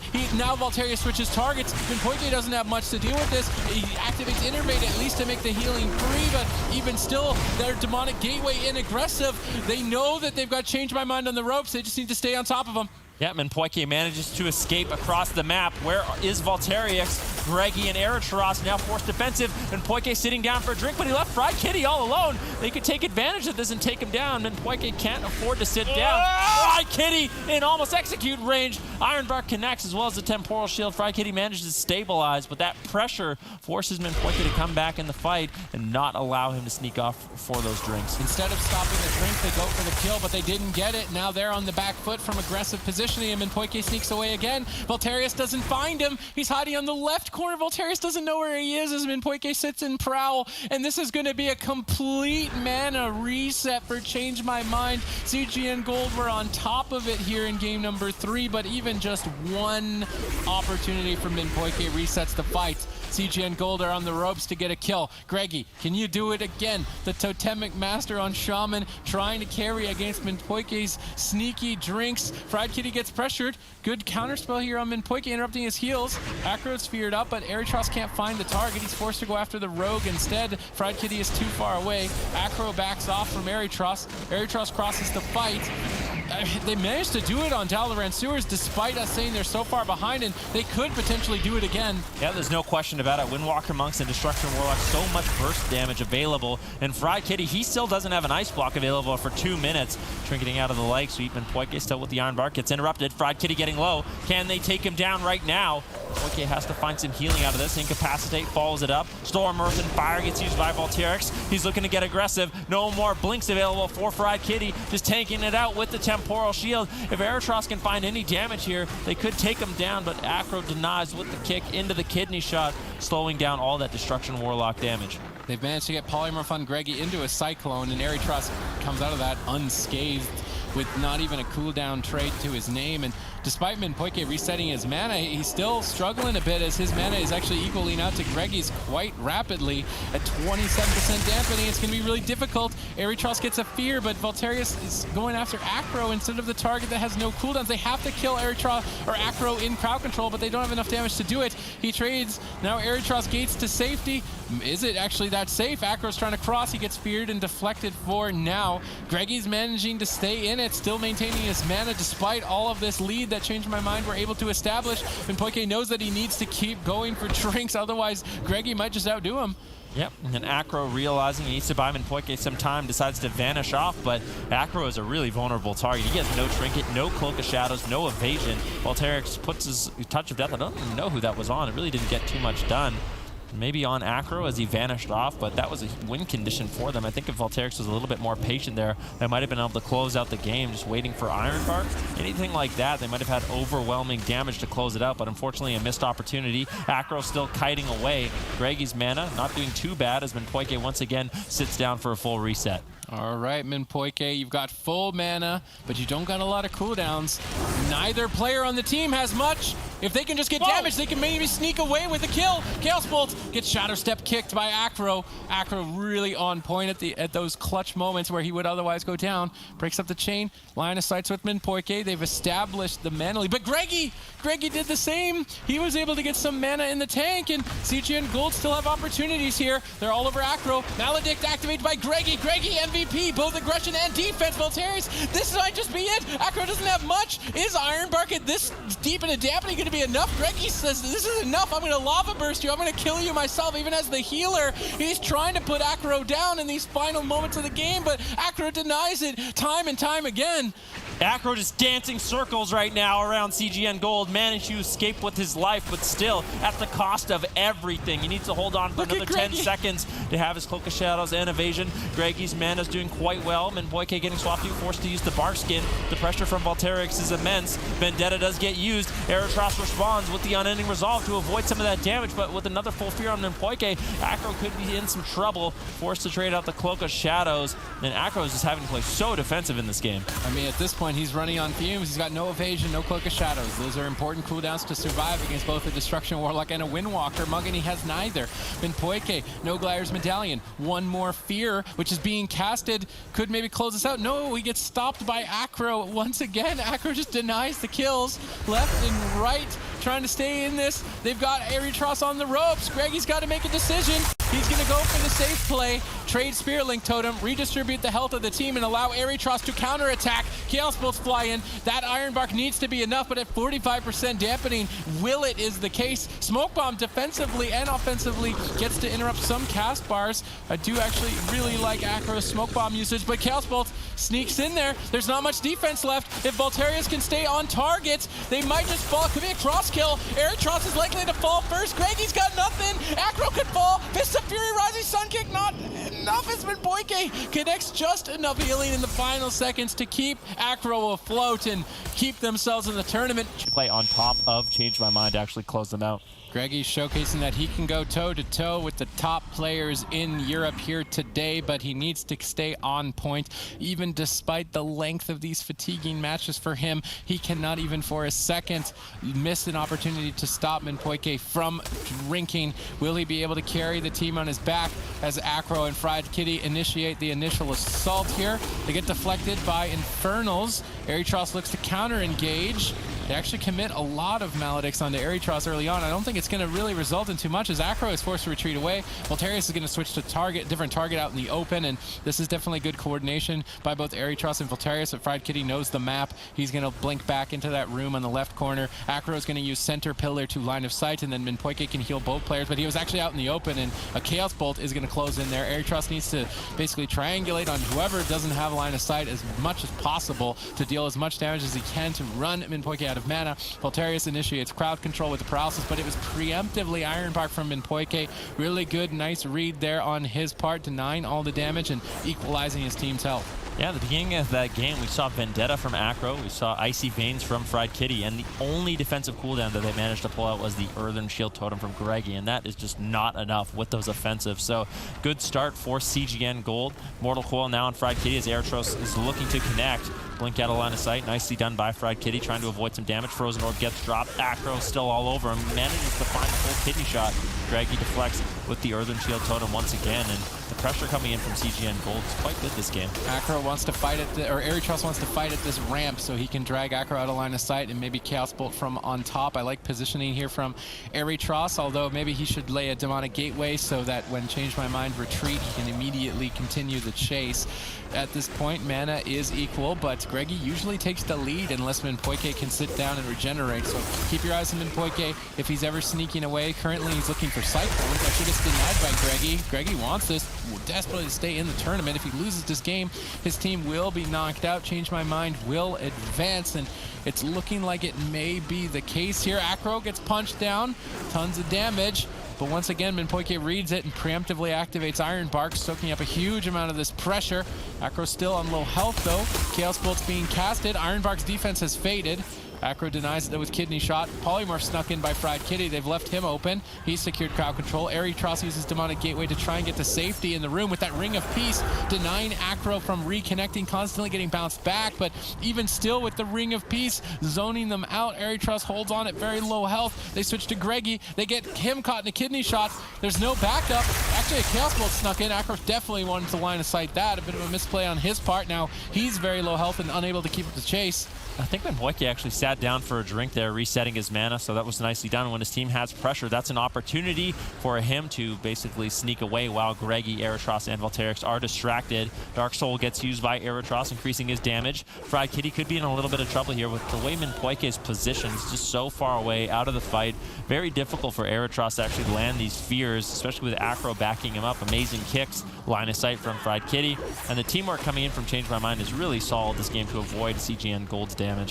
I actually think Runes of Lordran would have been the better pick, not because I wanted to say my catchphrase, but because we saw in North America Maldiva's team implement this strategy. But in the meantime, Fried Kitty has to ice block. Finally, some pressure here for CGN Gold. Perhaps they can keep themselves in this tournament. In the meantime, counter aggression here by Acro. Vendetta activated, boosting his damage immensely. He can't stay on target, though, from Volterius' Ring of Peace. Finally sneaking in. Polymorph, though, secured. Could be a bit of a throwaway on Greggy's part. He had ways to deny that, and now has to make a cooldown trade, a massive one in fact, with Unending Resolve having a 3-minute cooldown. Quite a powerhouse one you can't afford to throw away, and Greggy's defense is starting to crack here. Change My Mind have an opening. Yep, there definitely is an opening in this matchup for them. Erytros caught in midfield, still taking a lot of damage from this Assassination Rogue, but most of the damage has been used already from Change My Mind. Icy Veins down, Vendetta down. Erytros is going to feel quite comfortable pushing in, trying to get some counter pressure. They need to get the second ice block from Fried Kitty. He gets interrupted, Whirling Dragon Punch, Chaos Bolt as well. Then Poike deflects with the Iron Bark to avoid some of that damage. Fried Kitty going to be kiting away, and now they turn their attention onto Acro with no evasion. Volterix going to be able to put out huge pressure. Touch of Death gets used. He could get bursted down. Erytros gets denied with the Kidney Shot. You can see Acro is going to be kiting away, uses the Vanish as well to escape some of that damage and really not allow them to get the damage that they needed to force Minpoike to spend more mana. Mana has been more and more in favor of Greggy. Minpoike having a hard time here as he gets spell locked. Tons of damage on Acro. Well-timed Shadow Fury, Chaos Bolts. No Cloak of Shadows. Bit of a greedy move there by Acro as he is going to stay alive, and Poike starts to stabilize, and now he can use Cloak of Shadows at a later time, but that cost a lot of Poike's mana to recover from that lack of trade. Now we see Acro re-engaging, crowd control onto all three members of CGN Gold. Erytros isolated. This was the moment that Change My Mind have been setting up for the past minute and a half, but they get completely deflected by Volterius. Erytros reverses with a Fear, securing a Gliders Medallion, potentially an Ice Block. Volterius carrying hard at this moment in time. Yep, Fried Kitty trying to get away. Minpoike, I think, was looking for a drink, but unfortunately able to find it. Fried Kitty just pressured so much. This is exactly what CGN Gold needs to do. They can't stop Minpoike from drinking. They need to make sure that they have the counter pressure on Fried Kitty. Volterix still putting pressure out onto Acro, really taxing Minpoike's mana, making sure he has to have hots on Acro as well as Fried Kitty to keep his team alive. All right, Minpoike is completely tapped on mana. This is where Greggy comes in. He has to stop him. He's sitting down in midfield. No one sees him. Erytros is getting pressured. They have to stop his drink, but they're just not stopping it. They have to actually Spirit Link while Minpoike is drinking. It's almost bad manner by Change My Mind. They now have the mana lead just in time, moving into dampening. CGN Gold are trying to do something quick and get a kill. Fried Kitty's got cooldowns. They managed to at least get Ice Block despite that. Now a Hex during Ice Block. Nice timing there. He can't dispel Hex with D-Curse in Ice Block, so he decides to cancel it and dispel the Hex, allowing Minpoike to heal, but maybe allowing himself to be vulnerable. Minpoike is sneaking away. Greggy sees him, but it's too little too late. They had to snipe him with a totem on that drink earlier. They could have closed the match up, but now it's anyone's game. You have to give credit to Minpoike, though. Normally a wrestler Druid, he'll run across the entire map, then Shadow Meld and look for the stealth drinks, but Minpoike in the middle of the battle just uses the Shadow Meld, sitting down. Then it's not obvious where he's running and hiding to, as he's hiding in plain sight, but CGN Gold, they weren't able to find him, and now the big mana lead. Once again, Fried Kitty in a lot of trouble, though, as he gets low. Minpoike has to play catch up.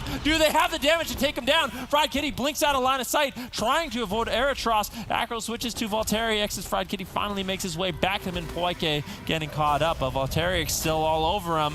But I think the kill attempt has been lost. Voltairic's not going to be able to take him down in this situation. Fried Kitty blinks in once again. Maybe. For the damage on Eritros. Sheep on Greggy. Ring of Peace gets used by Voltairix to keep him alive. Evan Bolt cast out, but doesn't get denied. Eritros still getting bursted down, but the damage just isn't there through Earthen Shield Totem. Yeah, both teams stabilize, and actually Greggy's got the mana lead again. Somehow, some way, Greggy is keeping his team in the fight. Definitely the map advantage. If we do go to a game 5, they will lose that, which is going to be critical for the rest of the series. Even though Greggy is battling his heart out, inevitably the setting of the final 5th game could be just enough for Change My Mind to reverse this series and stay in the tournament. And Poike may need to try and find an opportunity to reset his mana. Greggy has to deny it. In the meantime, a Shadow Fury is preventing Minpoike from healing and getting away to drink a Fear now as well by Eritros. Great crowd control. Acro on the ropes. Minpoike catches a quick Sifman. Voltarius stays on target. And now Eritros gets denied on any damage. They drop Frozen Orb. They need to kill Eritros or force it on any resolve. And Poike in the room here, off to the sides. Who is going to stop the drink is now the question. Greggy can't get over there. That Frozen Orb just holding him in place. He's trying to get around the corner to snipe him with the Earthbind Totem, but I don't believe he was able to. Minpoike keeps it cool, calm, and collected, resets his mana to full, and more than likely secures his team the match. Yeah, that was a very nice drink from Minpoike. Fried Kitty with the ice block coming back up. That's going to make him very durable against CGN Gold. Acro, though, still at pressure point for their team. They might be able to take him down. Incapacitate on Minpoike. Can they turn it around? Acro shadow steps out of line of sight. Voltairix still all over him. Minpoike has no trinket. Got into a full fear, but Acro with the vanish, able to stay alive a little bit longer, giving Minpoike enough time to connect the heal overtime effect. Doesn't even trade out the Iron Bark, and Acro will survive due to beautiful kiting. A Gladiator Safeguard paying off for Acro there, and I'm wondering if they should even try to kill Acro in this game. Every time they target him, he somehow manages to sneak away. Perhaps a different member of the team is who they should be going after. Currently, Minpoike and Fried Kitty under fire as Eritros initiates an assault here at 28% dampening. If they can stay aggressive and on top of them, maybe they can just bully them into the ground. Acro gets swapped to again. Voltarius moves in, now moves to Fried Kitty. Eritros needs to get in line of sight. Chaos Bolt cast does not get blinked. Fried Kitty blinks late, now has to ice block. Misplay on the part of Change My Mind. Now they flip-flop over to Acro. He has been isolated by Eritros's fear. This is the aggression I wanted to see from CGN Gold. Great crowd control, great swaps, tons of damage as Fried Kitty looks likely to go down. The only thing keeping them going was Minpoike's drinks earlier in the fight. He looks for a defensive Cyclone, gets it. They sneak in the Polymorph. Now maybe they can reverse for a kill on Eritros. It's looking good so far with that counter spell, well placed. Maledict's in reverse as Eritros tries to counter aggress, but a Cyclone. Trinket Spearling Totem. Now they trade equally. This could even be a cross kill moving forward, but Greggy's on the ropes. Look at his team. How's he going to recover, Ben? I don't know. Acro still has a vendetta. Eritros is going to be in a lot of trouble. He pulls the trigger. Eritros getting lower. Acro in the meantime also taking quite a bit of damage. Both teams on the rope. CGN Gold trying to survive one last assault coming in from Change My Mind. Greggy holding on by a thread. Eritros barely surviving, tanking the Frozen Orb, looking for fears. Greggy gets interrupted. Do they have the damage to take Eritros down? Acro and Fried Kitty still with relenting pressure eventually take Eritros down and close out the series 3-1. Yeah, beautifully done as well, and already we're just incredibly strong. Plot twist, bringing in Windwalker Monk, Mistweaver, Destruction Warlock. Also a very solid composition. We'll definitely have to see how it plays out. two very intelligent compositions in the current meta. Let's see how they can do. Beautiful Transcendence by Numliz, escaping out of that multiple Chaos Nova stun. Nice reaction on his part.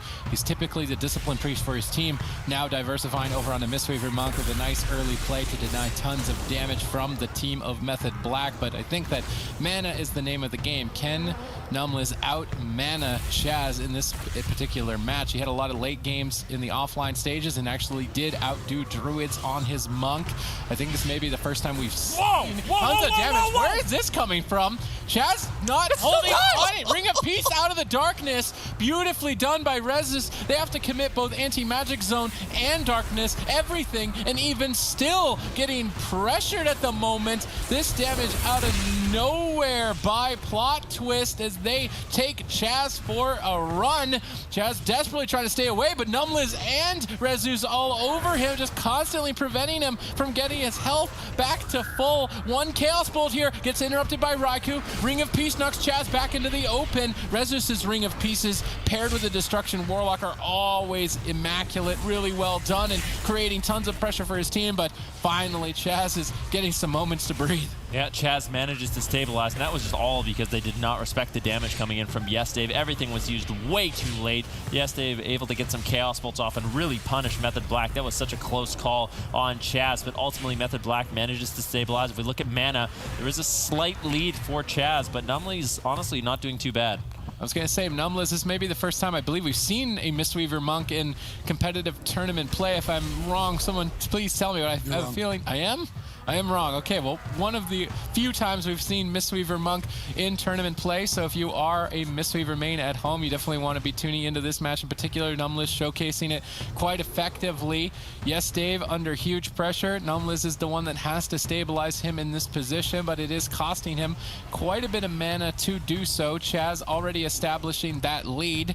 Numliz getting pulled into the fight. Amazing positioning on that Ursul's Vortex, sucking Numliz back into the cleave, but he does manage to finally make a getaway as both teams stabilize. Chaz still the target for Rezus, but Yes Dave simply can't connect. Yeah, Chaz getting into bear form on that leg sweep, managing to take basically no damage. And the fact is, Yes Dave, if he's not getting off any damage onto Chaz, it is really unlikely that Rezus and Numliz are going to be able to take him down. In the meantime, there's just so much pressure for Method Black on Yes Dave. Numliz caught into the stun, has to trinket out to get some healing going. Yes Dave could be in a lot of trouble right now. Raikou getting bursted down low, no trinket available. Once again, Maldic does land, the safeguard procs, Chaz having to keep him alive, and there's just so much pressure for both of these teams. Anti-magic zone, Raikou was actually just running away from it. A bit of a blunder by Method Black. I don't think they were expecting this amount of pressure coming out from Plot Twist, and they are expending tons of defense that otherwise I would not expect them to simply throw away.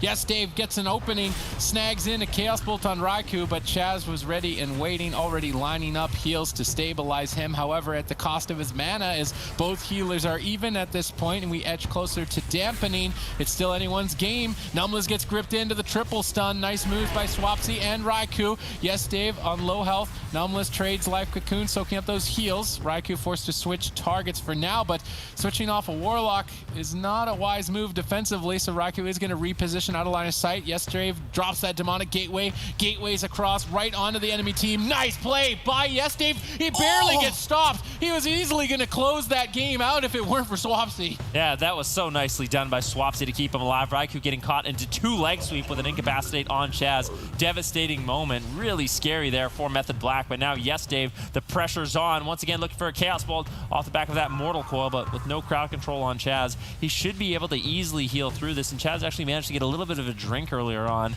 Numliz tried to escape, but Swapsy shut that down, so the drinking opportunities for both of these healers has not been good in this matchup so far, but still, they're relatively even on mana. Yes, Dave competed last year at the European Regionals with Ratapai on his team with Rockets Esports, and now he was playing Mage at that time, so he's actually re-rolled over to Destruction Warlock in this series. Numliz actually trading Life Cocoon. I think it might even just be wise to trade cooldowns for mana because it's so tight at this point between the two of them, as Chaz has Innervate to make his mana free. He just needs to stay out of line of sight of being dispelled by that Fell Hunter, and it doesn't look like it's going to land. Chaz gets tons of bonus healing. Actually spell locked right at the last second. Maybe an opening here. Lots of damage. Yes, Dave carrying hard on this Destruction Warlock. Ring of Peace out of line of sight and out of the darkness. They have to trade even more. Raikou is pinned down, trying to make an escape. The pressure from Plot Twist is definitely insane. They came to play. Yeah, no question about it. Raikou still trying to get some damage onto Yes, Dave, trying to get out of that Shadow Fury as well. Yes, Dave loads up a Chaos Bolt, gets gripped away by Swapsy.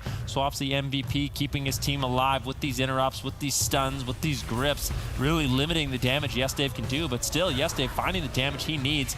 Incapacitate now used over onto Chaz. Raikou could still be in a little bit of trouble, but with no stun available, Raikou should easily survive. Mana is a little bit in favor of Chaz, but with these constant burst opportunities by Yes, Dave, I can't really count his team out.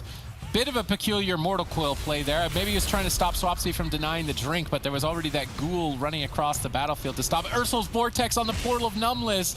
Nice moves by Chaz, making it difficult for Numbless now to avoid potential interrupts. Doesn't seem like they're available. He's just freely channeling. Raikou gets caught in a double leg sweep. Yes, Dave is starting to ramp. He's got Infernals in 7 more seconds, and if Method Black aren't ready for that, they don't have much defense. Having now traded Iron Park, there's no darkness, there's no anti-magic zone. These are important to deny Yes Dave's damage, which is now available. Infernals have landed. If Yes Dave can sneak in 3 Chaos Bolts in a row, it's going to be devastation. He gets stopped on the first one. Raikou's going to respect the cooldowns and retreat away. Yes Dave in hot pursuit. I'd like to see maybe a Demonic Gateway placed here so that Yes Dave can get in line of sight. Instead, he's going to go after Swapsy. Swapsy can deny that easily with anti-magic sealed. He wanted that swap. That's why he stayed out in the open, soaks up all of the damage. Now Raikou can have free reign. Abomination gets used by Swapsy. You can see it in midfield. That big ghoul is going to be able to put out tons of damage with that as long as it stays on target. Unfortunately, it's not on Yes Dave just yet. Not finding the damage. Touch of Death has been used. Who's it on? Rezu's looking for some burst. Onto, I believe, Swapsy in this situation. No, onto Raikou. Iron Bark gets used on Raikou to deny some of that damage. Leg sweep as well. Chaz almost completely tapped on mana in this situation. And plot twist, despite all odds, they're still ahead on mana. Now Swapsy getting turned to. Icebound Fortitude gets traded out. The Ring of Peace on the anti-magic zone.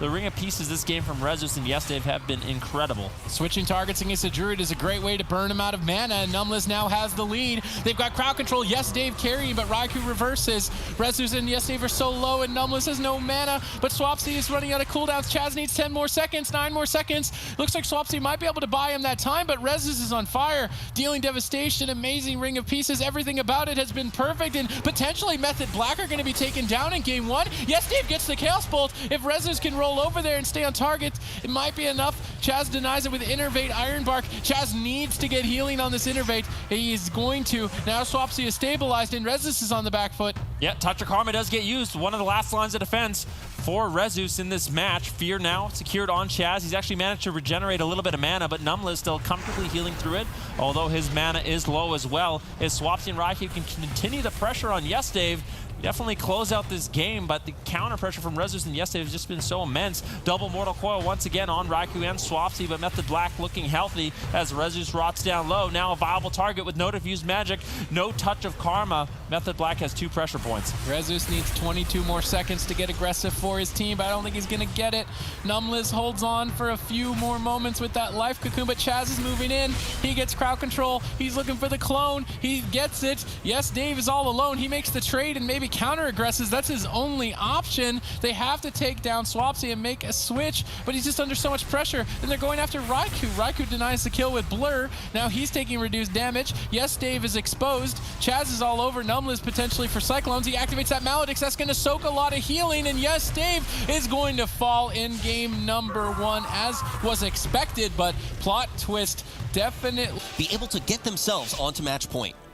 All right, ladies and gentlemen, Method Black in the upper bracket had a couple of close calls here in game number 1, but now that they've seen the surprise attack, plot twist, have to throw another obscure play here, bringing in the Arcane Mage, trying to take advantage of Spell Steal to counteract those heal over time effects from Chaz's Restoration Druid.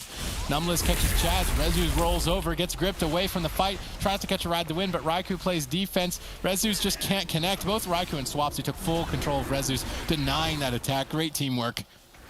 Yep, and Chaz manages to escape there, really not committing too much. Yes, Dave uses his presence of mind to get those arcane blasts, but Rezus got destroyed by Swapsy, got gripped away, then put into imprisonment by Raikou, denying any damage he could really put out on Chaz. And if they can continuously deny these setups onto Chaz, it's going to be really difficult for Plot Twist to actually land a kill. Chaz once again caught in Incapacitate out of Bear Farm. Raikou is Frost Nova'd far away, and Chaz respects the incoming burst that Rezus had available and is still impending as tons of damage is flying forward. Chaz tries to escape to safety, but Yes Dave is going to start stripping those rejuvenations off, and Chaz will be completely exposed if they can stay on target, but Chaz has now managed to sneak away. He can go into Prowl and Drink as well. I mean, his teammates are feeling pretty comfortable. Yes Dave blinks in, Arcane Explosion. That's going to be a great way to stop stop Chaz from regenerating mana. So what we need to see from Plot Twist is Numliz, is he able to escape from the fight and find opportunities to reset his mana? Currently under an attack by that Death Grip. He didn't panic though, rolling now after the Ursul's Vortex and securing some safety. I would like to see him drink here while Chaz is under pressure, but Raiku's on top of him. A Demon Hunter as well as an Arcane Mage with the most mobility in the game. It's going to be difficult for either team to drink with those classes chasing them down. And you can see Numliz, he's way behind on mana at this point in the game. Chaz getting interrupted. Another setup coming in from Plot Twist as they look to find a stun onto Chaz if they can. Arcane Missiles connecting onto Chaz. Raikou pressuring down Numliz.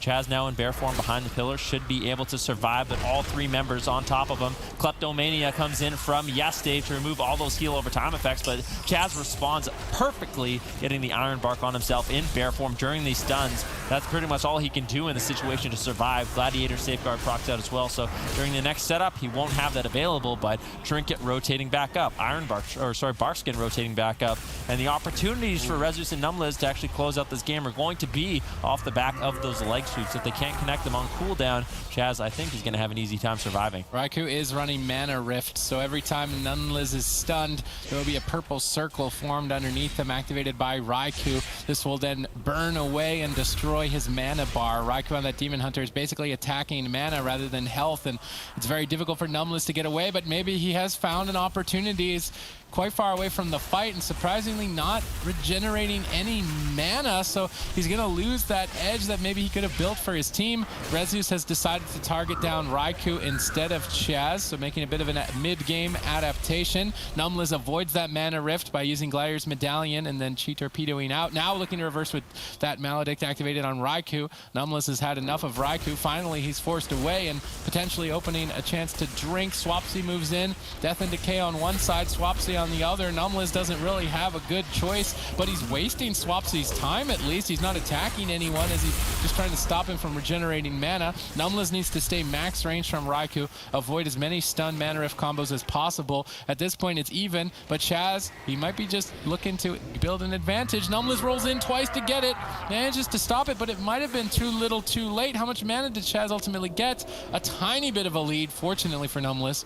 Yep, and Numliz really hasn't been able to drink, and now actually a good opportunity for Raikou and Swapsy to go on him. He used both his Chi Torpedoes to cross the map and slow down that drink, uses the Transcendence to get out of line of sight, trying to heal himself up. He should be okay with that, but I like what Raikou and Swapsy are doing, making sure Numliz is pressured in this matchup, and now that he doesn't have a trinket, he's going to be susceptible to those stun Mana Rifts as well. Chaz trinketing out, wanting to avoid some damage. I think that was potentially Arcane Power coming in from Yesdave. No, it's a bit on cooldown for too long, but Chaz just didn't want to mess around, managed to survive. But if Rezus and Yesdave can wait long enough, Touch of Death and Arcane Power are going to be rotating up before Chaz has a trinket, and that's an opportunity for Plot Twist to get hyper aggressive. If they have any Gladiator's Maledict trinkets, they can potentially push Chaz over. Ooh, Chaz gets caught, but nice teamwork by Swapsy. No legs, so he actually catches him. Chaz tried to pre-Iron Bark this. Will it be enough is now the next question, and it looks to be the case as a Quick Swiftman starts to stabilize Chaz.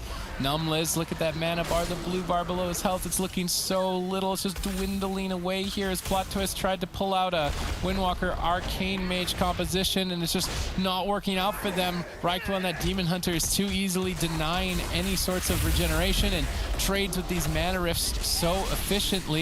Now Chaz is getting pressured. If there was an opportunity for Plot Twist, it would be to take down Chaz. If they can use Ring of Peace to deny Raikou's darkness, there isn't actually much defense for Chaz, so definitely look for Rezus to carry the game here momentarily. Yeah, Raikou, he has to use the darkness. He has Trinket, he has darkness, he has the tools to keep Chaz alive. Chaz preemptively Iron Barks, looking to get out of line of sight. That was the Touch of Death coming in from Rezus and the Arcane Power, but really Yesdave not able to get out the damage he needed with that ability, and Chaz is going to survive quite easily. Now Numliz once again trinketing out. His mana is not looking good. Raikou has good uptime. He's trying to cross the map. Portals away. Swapsy looking to continue the pressure on Yesdave, not allow him to get out Arcane Blasts and Arcane Missiles, looking for interrupts, keeping him in midfield. And although the Arcane Mage does have a lot of mobility, Swapsy, he's going to be able to stay on top of him, get those death grips in, keep the chains of ice up, and it's going to be difficult for YesDave to actually get on top of Chaz and take him down.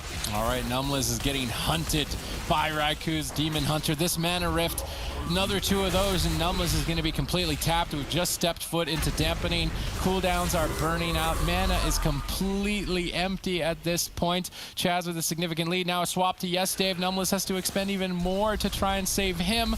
They managed to catch Raikou in a leg sweep. That Ring of Peace on Chaz a little bit too late. Now Iron Bark will stabilize Raikou and allow him to survive.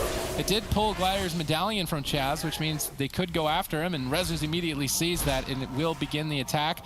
Chaz deflects, bashing up Rezus, Cyclonium, denying him from attacking. Rezus actually decides, okay, it's do or die. I'm going to use Gladiator's Medallion and stay on target. Numbless doesn't have much left. It's basically kill Chaz in about the next minute and a half or lose. Numbless is getting swapped to by both Swapsy and Raikou. Secures a double leg sweep, buying him a couple seconds, but he needs to try and escape. He's still just locked out in midfield from that Ursul's Vortex of Chaz. Numbless is just getting destroyed. The dampening's too high. He's got no mana left, and Method Black have clinical precision in this matchup, both going after the mana bar as well as the health bar. This composition from Method Black looks unstoppable in this series. Numbless on the ropes with not much left. Maledict soaking up all of that healing. He can't dispel it. He's got no mana. Swapsy grips to finish. Numbless portals away, just flailing to stay alive. Gets cycloned at low health by Chaz. Now it looks like Swapsy will reconnect. Caught in a leg sweep. Surprising that he doesn't just Icebound Fortitude. I feel like the game is already over at this point. If they just connect, anybody on the team of Plot Twist could fall. Yeah, and Chaz is actually running Balance Affinity, showcasing it here now, getting into the Moonkin form, throwing out those Cyclones. So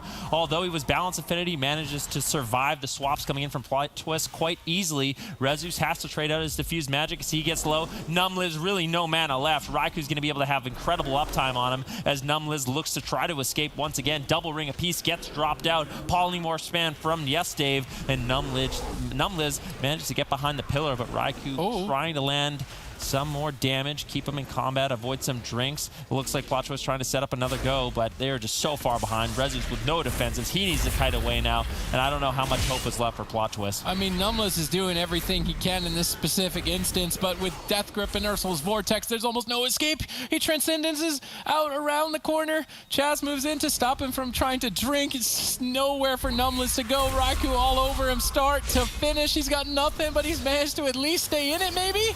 They get a double leg sweep, maybe the miracle opportunity. No, Maledict's now soaking up healing. That Abomination's going to be tearing in, and Numbless has nothing. Method Black close it out here in game number 2. Plot Twist need a different answer. Darkness from Raikou and the anti-magic zone from Swapsy. Watch for Rezus and Numbless using the Ring of Peace to deny those defensives so they can push through and actually land a kill. All right, at this point, YesDave is the target. What are you going to do? It's match point. Is he going to be able to get that big punch? Raikou stalls it out as they see Infernals have landed and just immediately evacuate that situation. And this is exactly what they need to do. Ride the Wind is down, at least by Rezus. Perhaps YesDave can catch a quick ride on that. Instead, not using the Ride the Wind to go forward. That's a mistake on YesDave's part. He could have got back into the enemy team's face. Rezus here setting up a Chaos Bolt. One connects. They need more than one. Do they need more than one? A lot of damage onto Raikou here. The Ring of Peace knocks Raikou out of the defense of that anti-magic zone, and maybe they got enough damage early on. Numbless is playing Way of the Crane, although a very expensive ability to activate. He's going to want to pick his moment for that in the future, but it could be just enough damage to put their team over the edge to get a win on the board. Yeah, Raikou was in a lot of trouble there, using the Metamorphosis to deny the killing blow and ultimately survive. Now, YesDave still finding some damage. Darkness available for Raikou if he needs it. Full Fear now secured on Chaz. Very nicely done. Incapacitate on Chaz. Are they going for him? No. Looks like they want to continue the pressure onto Raikou in this matchup. Numbless mana doing quite well. Actually, Chaz is the one that's behind. The pressure coming in from Plot Twist early on was devastating, but that was off the back of Infernal and Dark Soul. Touch of Death now secured on Raikou. He realizes he could be in some trouble. He's kind of kite away, get out of line of sight of YesDave. Gets bursted down quite a bit. Full Fear on Chaz, but gets the Iron Bark before the crowd control hits, and Raikou should be able to survive the stun because of that. Yeah, great play on the part of Method Black as they know the threat from Plot Twist and can consistently navigate through defensive maneuvering to avoid the attacks. Rezus and Numbless could be the X factor though with that way of the Crane. We're gonna have to wait to see at what moment they decide to activate that. Ring of Peace preventing Swapsy's Abomination from connecting. Well placed defensively there as Numbless makes a move but gets gripped away. Perfect Transcendence positioning though. Numbless is able to portal right back beside Chaz, surprisingly not going for the leg sweep. At least he avoided the stun. Chaz now caught in crowd control as Yes Dave sneaks in a fear, but there's just no counter aggression at this point. Although Plot Twist is, by all intents and purposes, actually leading on mana, which is a bit unexpected. Yep, Numla's doing a really good job just using the Soothing Mist and his Serpent Jade statue to heal up Yes Dave. And because Swapsy and Raikou don't have any healing reduction, they don't have the Mortal Wounds effect, I feel like it's going to be easy for Numla's to keep him alive until a little bit later on, or he runs out of mana. All right, Yes Dave getting interrupted on those Chaos Bolts. You definitely want to keep your eye on that cast. It's the most big threat that Plot Twist have available on their roster, however, can be easily avoided by line of sight, stuns, and interrupts. So Raikou, Swapsy need to both deal damage and prevent Chaos Bolts. In this position, Swapsy denies it, although pressure is still mounting. Numbless tries to roll in, gets pulled in by a well-placed Ursul's Vortex and Death Grip combo. Both Chaz and Swapsy on point with those spells, but Numbless actually still escapes, secures some crowd control for his team, but just no damage really on the side of Plot Twist. Outside of that touch of death, outside of that infernal window, really their pressure is just so low. Yeah, it seems like Numbless is just using Soothing Mist only to keep Yes Dave alive. Raikou getting bursted down. Chaz's mana is not looking good. He's going to have to escape for a drink at some point with the way Plot Twist is playing it. Very conservative, very safe. And that last go, Numbless actually had to trinket out as he got gripped on one of his Chi Torpedoes and vortexed on the next. So that was nicely done by Method Black. They're going to have to keep looking for these situations, and the next time it happens, Numbless isn't going to have a trinket to escape. Infernals have landed. Rezus needs to keep Raikou in line of sight of Yes Dave as long as possible if they're going to find a kill, but he's unable to. Ring of Peace actually knocks Raikou over. Now Yes Dave in line of sight can Chaos Bolt freely, although deciding to go after Swapsy, and I do not think that the Death Knight is a target before dampening. Death Strike simply does too much healing, and without dampening to reduce it, he can easily trade or just use Death Strike to sustain himself, and Chaz has to expend no mana. Chaz is actually just drinking. He's like, you're attacking the Death Knight? All right, he's going to Death Strike, and I'm going to get a full mana bar, and that was actually one thing going in favor of Plot Twist, and now it's not. Yep, now lead for Chaz in terms of mana off the back of that drink. And Rezus, Yes Dave, and Numbless, they need to be looking for that constantly in this game because they just threw away the only advantage that they had in this match. So potentially Chaz could fall behind on mana once again with how much pressure Rezus and Yes Dave are able to put out, but they have to look for these drinks if they want to close out this game in the late one. All right, double leg sweep. Chaz denies the damage with Iron Bark on Raikou. Now he can lead the charge, activating that Metamorphosis. Numbless portaling to safety. No Ursul's Vortex there to catch him. Chaz actually just drinking again, even though he was only down 10% mana. Wants to make sure he's completely in the lead against Numbless as dampening has now just kicked in. Pressure starting to mount on both sides here. Yes Dave can connect a couple Chaos Bolts, manages to sneak one onto Raikou, who trades Blur to reduce the incoming pressure. They grip Numbless in. Where's the stun? They don't land it. Numbless just rolls to safety quite easily. Double Mortal Coil combo as Yes Dave looks to set up a Chaos Bolt, interrupted by Swapsy. A bit of a miscommunication though. Raikou and Swapsy both using their denial at the same time. They cannot afford to do that too much, or Yes Dave will have free reign in the future, and deeper into dampening that could easily cost their life. Yeah, this is one thing I noticed about this game is Numbless actually snuck in the way of the Crane as a talent choice. So something he could activate later on, potentially disguising it until later on and trying to find the final little bit of damage to keep his team alive. But no, having to use it defensive here to keep Yes Dave alive, but just so much damage. The Maledict's on Yes Dave. I don't know if he's going to be able to heal through it, and Numbless expends a huge amount of mana in that situation, and now Chaz has a commanding lead. Numbless isn't going to be able to use that way of the Crane too often as it costs so much mana. You really have to pick your moments. Fortunately, he was able to keep Yes Dave alive with it there, but at the cost of a lot of his mana resource. Yeah, and now he's shown his hand. Method Black, no way of the Crane is in the game, and they can trade cooldowns effectively to survive it. Numbless gets gripped into the fight. They preemptively Ring of Peace, expecting a stun, but Raikou either not available or holding on to it intelligently. Numbless repositions, but that mana lead is so much so secured. Numbless rolls away to try and regenerate mana on a drink. Raikou not denying him. Chaz instead moves over. Numla's not getting any mana off the back of this. The pet from Swapsy, that Ghoul and Skulker chasing him down, preventing him from getting mana back. This composition is so cleverly crafted by Method Black with the safety of Deathstrike and the soul-rending healing of Raikou. It's so difficult to build pressure before dampening, and as you move into it, the Mana Rift of Raikou just burns the tap for the enemy healer, and because of their durability and their Mana Rift, they can just attack the Mana Bar, get a late game kill. However, the weakness will be Swapsy in dampening, but how much longer can Plot Twist keep going, because they're going to need more of it. Way of the Crane gets activated by Numla's once again. They're trying to push Swapsy over, but he still has the Icebound Fortitude. He has the Death Pact if he needs it. Numla's now charging in for crowd control onto Chaz. Will he be able to find it? Gets the leg sweep. Death Grip slightly mistimed there by Swapsy, allowing Numla's to get that leg sweep onto Chaz. He was looking to deny it, but unfortunately mistimed it. Full fear now on Chaz. Swapsy still not that much trouble, to be honest with you. The self-healing from the Death Knight's going to be quite heavy, and if Chaz is not crowd control fully loaded up with heal over time effects, Swapsy should be completely fine. Rezu's looking to deny the Tranquility, manages to get it at the end as Chaos Bolt connects on Swapsy. Still decent pressure here for Plot Twist, but Numla's mana, they are running out of time. Yeah, if Numla's can keep his mana high, I think in dampening Swapsy does actually go down, but Numla's just doesn't have the mana to do it. In the meantime, Yesdave actually gets a full fear on Chaz. Swapsy's stunned up. Numla's is tearing in. Chaz is still crowd controlled. They need just a tad bit more damage, but Yesdave just can't find a Chaos Bolt. Now he's on the back foot.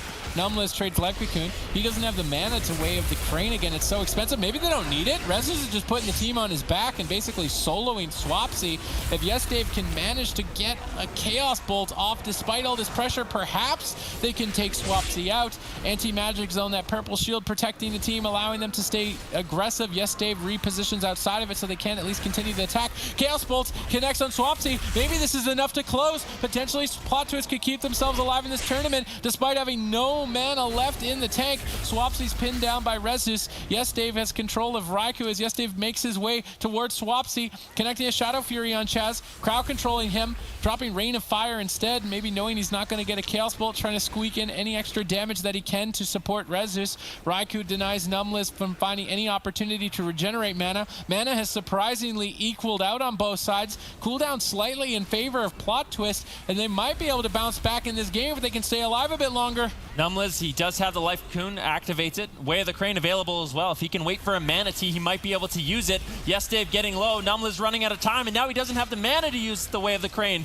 And Yesdave just falling behind, 27% dampening. Raikou and Swapsy really tearing in. Swapsy forced to trade out the Anti-Magic Shell. Ring of Peace gets used. Yesdave is freed up a little bit here. If he can find the damage, they might be able to actually win the game. Swapsy in a lot of trouble. Darkness gets dropped out by Raikou to avoid, so Swapsy and Raikou can finally finish off Yesdave potentially in this game. With Numla's completely tapped on mana, I just don't see how he can survive. Infernal gets dropped, he gates away, still looking for Chaos Bolts, but still Raikou all over him. Shadow Fury gets used, Rezus getting low as well, activates the Touch of Karma, as Swapsy and Raikou can reconnect on Yesdave. There is no way he can survive, but somehow he proves me wrong. I mean, one Chaos Bolt here might close the game out if Yesdave can sneak it in before he dies. Rezus is really hard carrying the team and taking it to Swapsy. Leg sweep. There's nothing left on either side, but Innervate for Chaz makes his healing free. Maybe potentially just enough to keep Swapsy alive because he's actually starting to falter. Both Yesdave and Swapsy in trouble in deep dampening with absolutely no mana left, but Yesdave will fall first here against Method Black. Rezus did everything in his power to try. That's what other teams have done, like Method Black picked up Swapsy so they could get more of that dampening edge, and now Wildcard Gaming could do the same here with Maro. Chat, you okay? We saw 79% of people in chat voting for We Were Here. That would be a huge upset. Let's see if they can make everybody in chat happy. Maybe they just want to see Looney die. I'm not sure, because Windwalker DK is pretty classic to train the healer. Wildcard Gaming, we're expecting it, and Windwalker Frostmage is a great pick into this composition. Yeah, we'll have to see if they can get it done. Looney in bear form for that leg sweep as Maro is the target of choice. He activates the Temporal Shield, but if Mayline and Sunky can have high uptime on Maro, it's going to be really difficult for Maro to survive, and Looney's not going to be able to support him in the same way with the defensive Cyclones, as it will tax his mana quite a bit. So Wildcard Gaming, they're going to have to make a decision about what they want to do. You can see Looney, like Asgroth, using Innervate very early on so that he can get the most amount of Innervates in a fight to maintain his mana. Good efficiency on his part here, expecting a later match. Suniki the target of choice at the moment here for Wildcard Gaming as Blizzo supports Maro. Maro tries to blink to safety, having that frozen orb snaring up both Mayline as well as the entire team. Suniki dropping that touch of death. He's ready to roll. Temporal Shield from Maro soaks it all and will likely heal him back to full health. Great timing. Now Blizzo with the reverse, that triple leg sweep. Fists of Fury dealing devastation across the team, but Gallon just seems to just be walking it off with no problem. Yep, no question about it. Maro now looking for some frost bolts. It looks like Sunki's going to be the main target.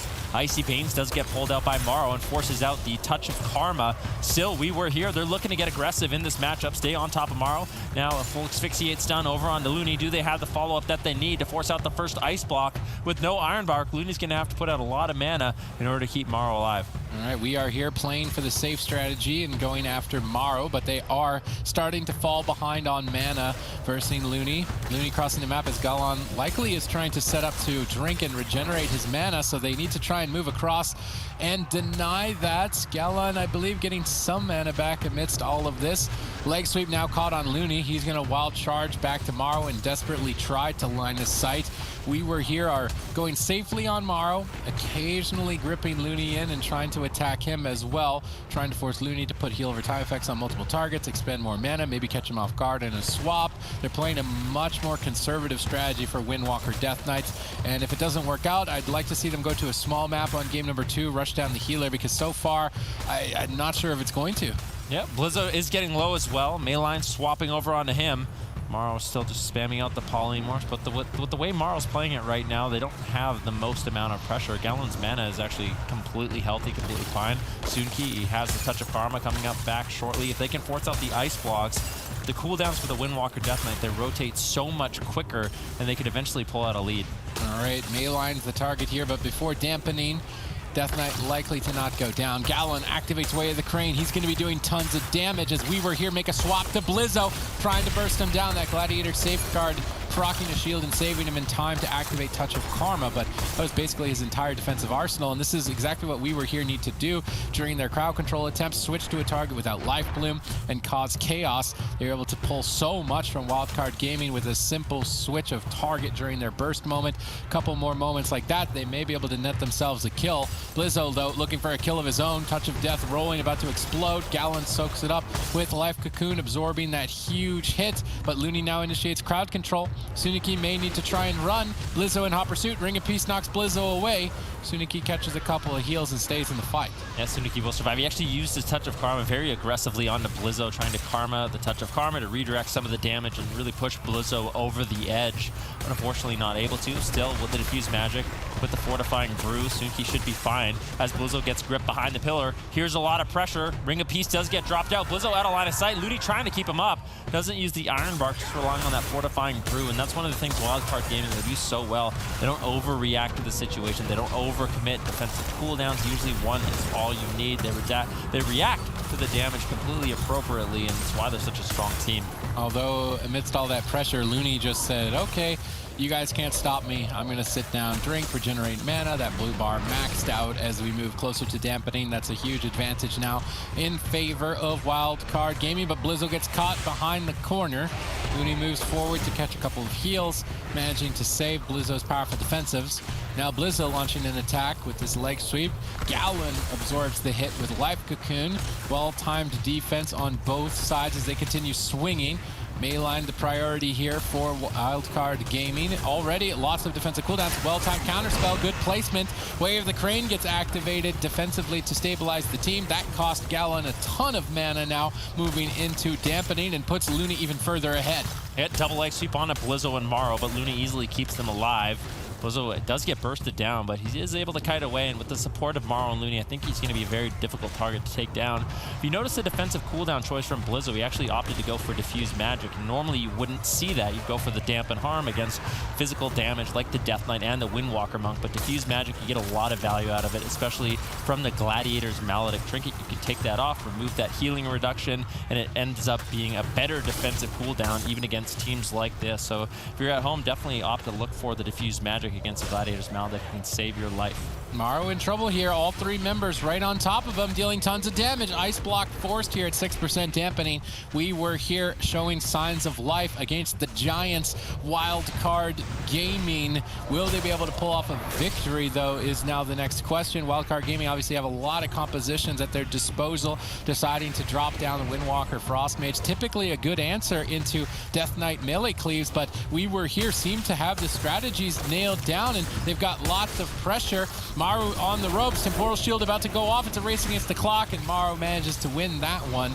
And as dampening gets higher and higher, Mayline becomes a more vulnerable target, so look to see how he survives later into dampening. Looney looking to maybe secure some crowd control, and Gallon, they switch to Suniki, forcing some pressure onto him earlier on and trying to expend Gallon's mana to secure that advantage, but it's really quite a close race in terms of mana. There's not a significant edge still for Wildcard Gaming. Ring of Peace from Blizzo, then a Ring of Peace from Suniki to knock him out. Counterplay with the Ring of Peace, the zone denial, high level from both of these teams, but right now Maro manages to escape. Suniki still all over him, Blizzo trying to back him up the best he can. Looney's mana is starting to equalize with Galoon once again, so although the rest of Druids are able to sneak off and drink, seems like some of these other healers, like the rest of Shaman, like the Mistweaver Monk, they're able to sustain for a longer time. So Looney, he might have to consider going for a drink once again in this matchup. Galoon actually getting interrupted there. Mayline getting low, Suniki getting low. Galoon activating that Rising Sun Kick ability, his Way of the Crane, in order to heal up his team during the game, top them off the back of Maro's interrupt. But with that, he expends a lot of mana, but easily tops off his team. It's a race. That Temporal Shield a couple seconds away from healing Maro back to full, and he manages to stay in it. Mana still actually pretty even. Looney may need to try and go for another drink at 16% dampening to keep his team in the game, because the pressure isn't going anywhere. Maro is constantly retreating away and on the back foot from both Mayline and Suniki. Touch of Death exploding on Suniki. He gets bursted. Life Cocoon will save him for now. Maledict's flying in, absorbing more healing. Gallon expends even more mana with two members low on health, and dampening ramping up. We can see the advantage that Wildcard Gaming were looking to take with this composition. They can attack two targets at the same time between both Mayline and Suniki. Frozen Orb and Fists of Fury hitting multiple targets. Mayline starts to stabilize. Suniki's low on health but has Touch of Karma keeping him going. They then switch back to Mayline, and Blizzo's damage has suddenly been cranked up immensely. Polymorph secured over on the Gallon. He has to use Gliders Medallion to break that to keep his team alive. Maro's still getting pressured, constantly back and forth. Yep, Maro getting lower. It could be the second ice block as he's forced into it with an incapacitate over onto Looney. And now this is not looking good for Maro. Honestly, no ice blocks available for another 3 minutes. Although both Suniki and Mayline are getting low, Galoon might be able to top him off if he can save a little bit of mana for his Way of the Crane, but I don't know if he's going to ever be able to regenerate to that point. Life Cocoon gets forced out, and incapacitate going in from Blizzo onto Galoon. Ebon Bolt gets cast out from Maro. Big pressure on Suniki, forced to port away. That buys Maro a little bit of time to recover, stabilizes HP. Looney's mana is doing a little bit better than Galoon now, and now We Were Here. This is not a good spot for them to be. All of them behind the pillar. Blizzo hitting them. Now Maro actually, I think, blinked there. You got gripped in there. Still has both his blinks available to escape. But still, an all-in from We Were Here could close out the game and take down Maro. Right, Looney activates Iron Bark before crowd control hits. Nice preemptive move on his part. His team takes no damage as a result, and it's really We Were Here that's still on the ropes. Blizzo dealing tons of area of effect damage. All three members low, but Maro with no ice blocks. It's a race to the finish at this point. Neither team with anything left to keep going, but Wildcard Gaming have all of the pressure with two members potentially going down. Mayline falls first. Wildcard Gaming with a well-executed composition strategy. And guess what? We are here. Yep, they've got two monks. Wildcard Gaming, I think what's most important in this game for them is Maro and Looney need to not play on top of each other. So like Sid was saying, using the outside of the map to sort of kite, run away. If Looney is on top of Maro, it's going to make it much too easy for We Were Here to get pressure on him. Having multiple pressure points as Windwalker Death Knight is definitely ideal, as Looney does get gripped away. A bit of a miscommunication there. Ring of Peace got dropped out. Suniki managed to find the leg sweep on Looney. Then Mayline gripped him through the Ring of Peace, and Suniki couldn't actually get there for any sort of damage. So that was nicely done by Blizzo, keeping Looney alive. But honestly, it was just a big mistake from We Were Here. I mean, they at least got Barkskin from Looney, and they may be looking for more swaps to the healer. I feel like that strategy before dampening is a good idea. Maybe 2 minutes in the fight, you start targeting the mage and trying to get ice blocks for a kill and dampening. But before dampening, you go all out when you're most durable, your healing isn't reduced. Maybe try and kill the healer. Now it seems like they've given giving up on that. Looney is definitely one of the most veteran healers in terms of being targeted down. He's going to make sure that he's 40 yards away at all times against the Death Knight to max range Death Grip, which can pull the target in. Mayline sees that, so he's going to jump down below. So Looney then has a decision to push up with his team or to stay as far back. I'm curious to see where Looney positions now that the Death Knight Mayline is trying to bring the fight to the bottom of the bridge. But so far, they haven't managed to pull him into any sort of position that Looney even needs to expose himself positionally. We see Icy Veins activated, Touch of Karma immediately redirecting that damage. Ring of Peace knocks Morrow down to the side, but it's the side that Looney's playing on, at least now in range of Death Grip. Gallon caught in crowd control with that polymorph, but really not too much damage just yet. Suniki opts to trade Diffused Magic regardless, looking to play it safe and more conservative. However, I think against a team like Wildcard Gaming, if you play conservatively, Looney's going to walk all over you. Yeah, anytime Looney gets Death Gripped in, it's just a Ring of Peace immediately from Blizzo, which keeps him alive. And it's only really been having to use Barkskin in these exchanges. Suniki's still on top of him, but Looney's doing such a good job kiting right now. He's able to get away, toss some regrowths on himself, and he's going to be completely fine. But these swaps to Looney are taxing his mana a little bit. He's at around 80%, whereas Galoon, he's at 100% mana right now. He is chilling hard. Yeah, at this point, we're here, have a pretty secure advantage. Mayline trying to chase down Looney, not able to stay on target, using the outside of the map to expose him. Suniki then gets swapped to, and he's actually very weak in this position, catching a couple of heals, but still not much. Gallon needs to get heals going. What's going on? Suniki jumps down in desperation and just gets taken out. Miscommunication, absolute chaos on Blade's Edge Arena. This is exactly what can backfire on this map. Demon Hunters, they have Spectral Sight, so they can activate this and see invisible targets, which is what a Restoration Druid is likely invisible while drinking. So Mayline has to be the team, or the member on the team, to stop Looney from resetting his mana. We've seen that Misfavored and Resto Shamans can actually go toe-to-toe with Druids without even drinking. So if they stop Looney from drinking, then it's likely to be the case that We Were Here still has a chance in this series to bring it back. Will Mayline swap over to Demon Hunter be enough here in what could be the match points they need to take? This is they're going down to lower bracket. Yeah, Looney's sitting comfortably right now, healing through this damage, and actually Nether Walk was activated by Mayline to keep himself alive against the Touch of Death. So I guess Blizzo traded out his Touch of Death, and Mayline just wanted to avoid that damage completely, and that might be the trades that these players are looking for. Instead of their healers healing through the damage, they just decide to trade out an immune it to save as much mana. Morrow now taking quite a bit of burst. The leg sweep over on the Looney. Morrow has to stay alive. He's got the Tigers left from Blizzo. Good support as he looks to kite away. Yeah, amazing evasive maneuvers there by Morrow, managing to hold on to his Ice Block, but now pinned against the outside wall by that Ring of Peace. Usually a bit of a panic attack, but Blizzo took control of Mayline, rooting him and preventing him from connecting. Buying Morrow time now to blink to safety. Looney catches a bash on a Mayline. Blizzo is going to connect, activating tons of damage here with that Fist of Fury. Mayline just going to walk away and walk it off. Mana Rift actually selected by Mayline as well to try and etch a mana lead for his team against this Restoration Druid menace. This adaptation might be possible for We Were Here to pull off, but now Suniki getting swapped to. Gallon makes the trade, but even with Life Cocoon, they managed to crush right through that. And so far, this Demon Hunter switch, I think, is a lot better. I would have liked to see it in game number 2. Yeah, it would have been nice. It seems to be working out so far. Looney with an Iron Bark on tomorrow during this leg sweep. Nicely done reading that crowd control incoming. Ring of Peace gets used by Blizzo, preventing all incoming damage. Another 2 Ring of Pieces. 3 Ring of Pieces on the game right now. All 3 monks looking to deny as much zone as possible, forcing Morrow back into some of that damage. I don't know if it's possible, but I kind of want to see it. A Ring of Peace on one side, Ring of Peace on the other, and turning the players into volleyballs and just pass them back and forth. Mayline actually could go down here as we're on match point, and I'm trying to set up the most humorous situation. If they do it, I would love all of them so much if they could. Gallon actually falling behind on mana despite Mayline running that mana rift, so it's not looking too good for We Are Here. Finally, some pressure on Morrow, but Looney just denies it all with Iron Bark, Swift Men combined together. Tons of healing and damage reduction. Blizzo leads the charge here, activating Touch of Death, Fist of Fury.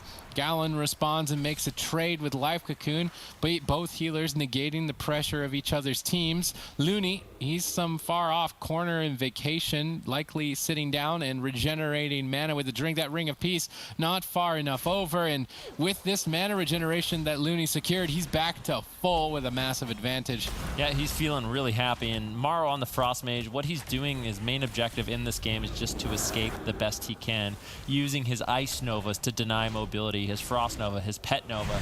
Just Nova the targets, save up some damage when they do run away like this. Now Maro has an opportunity. Now that Mayline's back, Maro just has to focus on survival, let Blizzo deal most of the damage, and Maro can just try to avoid as much as possible, dropping down the Blizzard, dropping down the Frozen Orb, so he can kite. And Blizzo, honestly, he's been doing a really good job with his Tiger's Lust on Maro. Maro drops a Cone of Cold. That's going to force Sunki and Mayline to be really snared.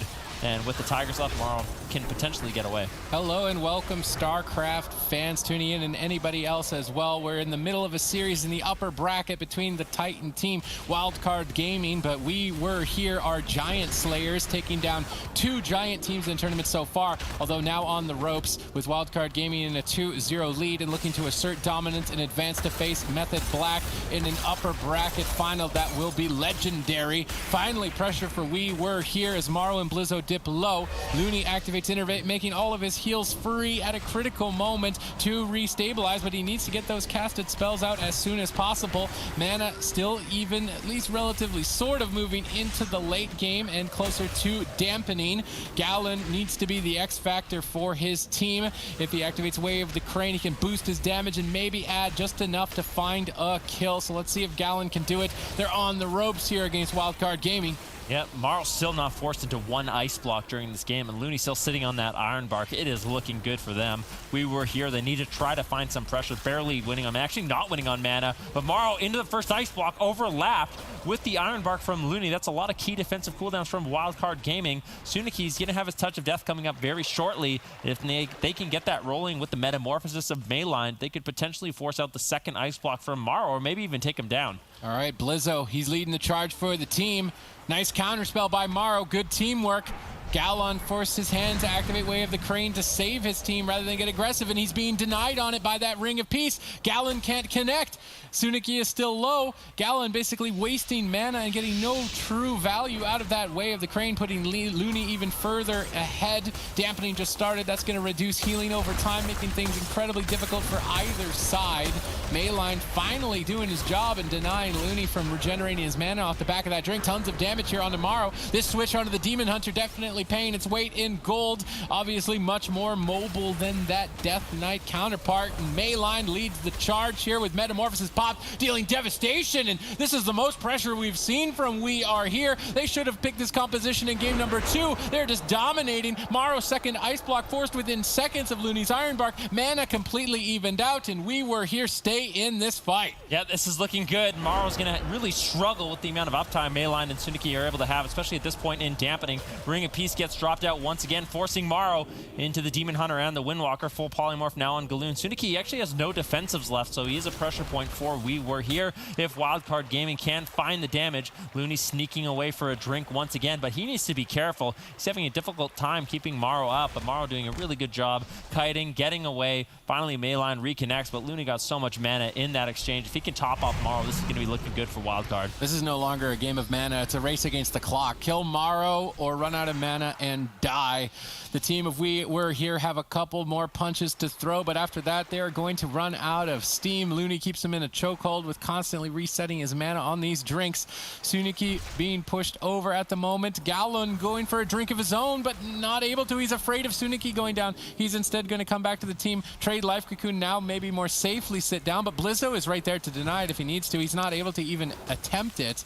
Looney repositions. Maro needs another 3 minutes before an ice block. If Mayline and Suniki just stay on target, I'm not sure if Looney can really heal through the amount of damage that's available. Yeah, what I want to see is they force out the Iron Bark, and that's Galoon's opportunity to use that Way of the Crane to get aggressive with his team. Blizzo getting a nice leg sweep on Suniki. He actually preemptively uses the Touch of Karma to stay alive. Now Maro's going to get all that damage redirected onto him. Touch of Death activated on Suniki as well. He uses the Fortifying Brew to deny the damage. And now all 3 members are looking to get on top of Maro and get some damage rolling, but unfortunately not able to find it. Blizzo gets turned to, taking a little bit of pressure as well. Looney with the Innervate is able to top off his team quite easily, almost at 20% dampening. Suniki has burned through all his defensives. Galoon, he still has his Trinket, his Life Cocoon, Way of the Crane, and like I said, at this point, this is when I want to see Galoon get hyper-aggressive with the Way of the Crane. This is their opportunity to win the game. No ice block available, no anything from Looney as well, no Iron Bark, so this is a great time for them to take down Wildcard Gaming.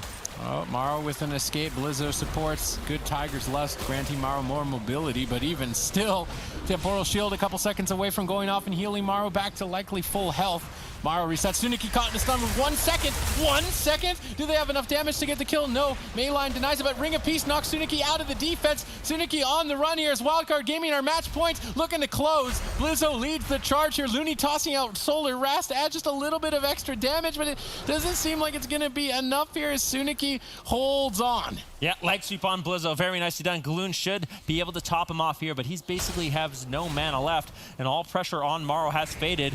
If Morrow can hold on for another minute, he's going to have 2 ice blocks available. That's going to be so massive for Wildcard Gaming, but it might not come down to that. Looney's almost completely out of mana. I don't know if he has the time to actually go away, escape, and land any more drinks in this match. Temporal Shield gets used by Morrow to deny some of the damage. Galoon rolling over, trying to keep the heals up. We were here. They're not doing too bad in terms of defensives, and I still think Morrow's the one that's in the most trouble. He needs another 45 seconds. If he can make it to that point, he's actually looking good, but I'm not sure if that's 45 seconds that he's got to his name. Blizzo trying to stall and get aggressive at the same time. Life Cocoon will trade equivalently, though, for that damage as Gallon stabilizes the team once again.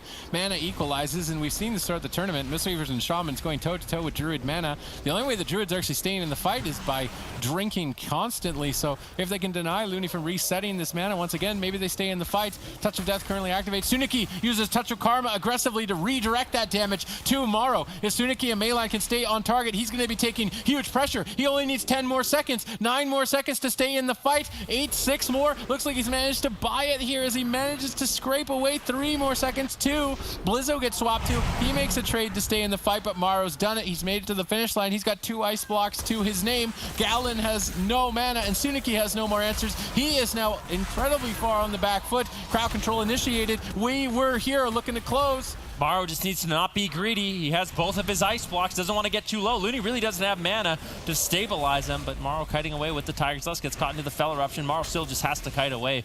Blizzo needs to take down Tsuniki. Looney actually looking for a drink. Might opt to trade out one of those ice blocks for Looney to regenerate a lot of his mana. Gallon actually escaped for a drink as well, I believe, regenerating some of his. Life Cocoon gets traded out. Both teams playing very well defensively and offensively here. That 34% dampening, it's going to be becoming more difficult for both of these healers to actually keep their teammates alive.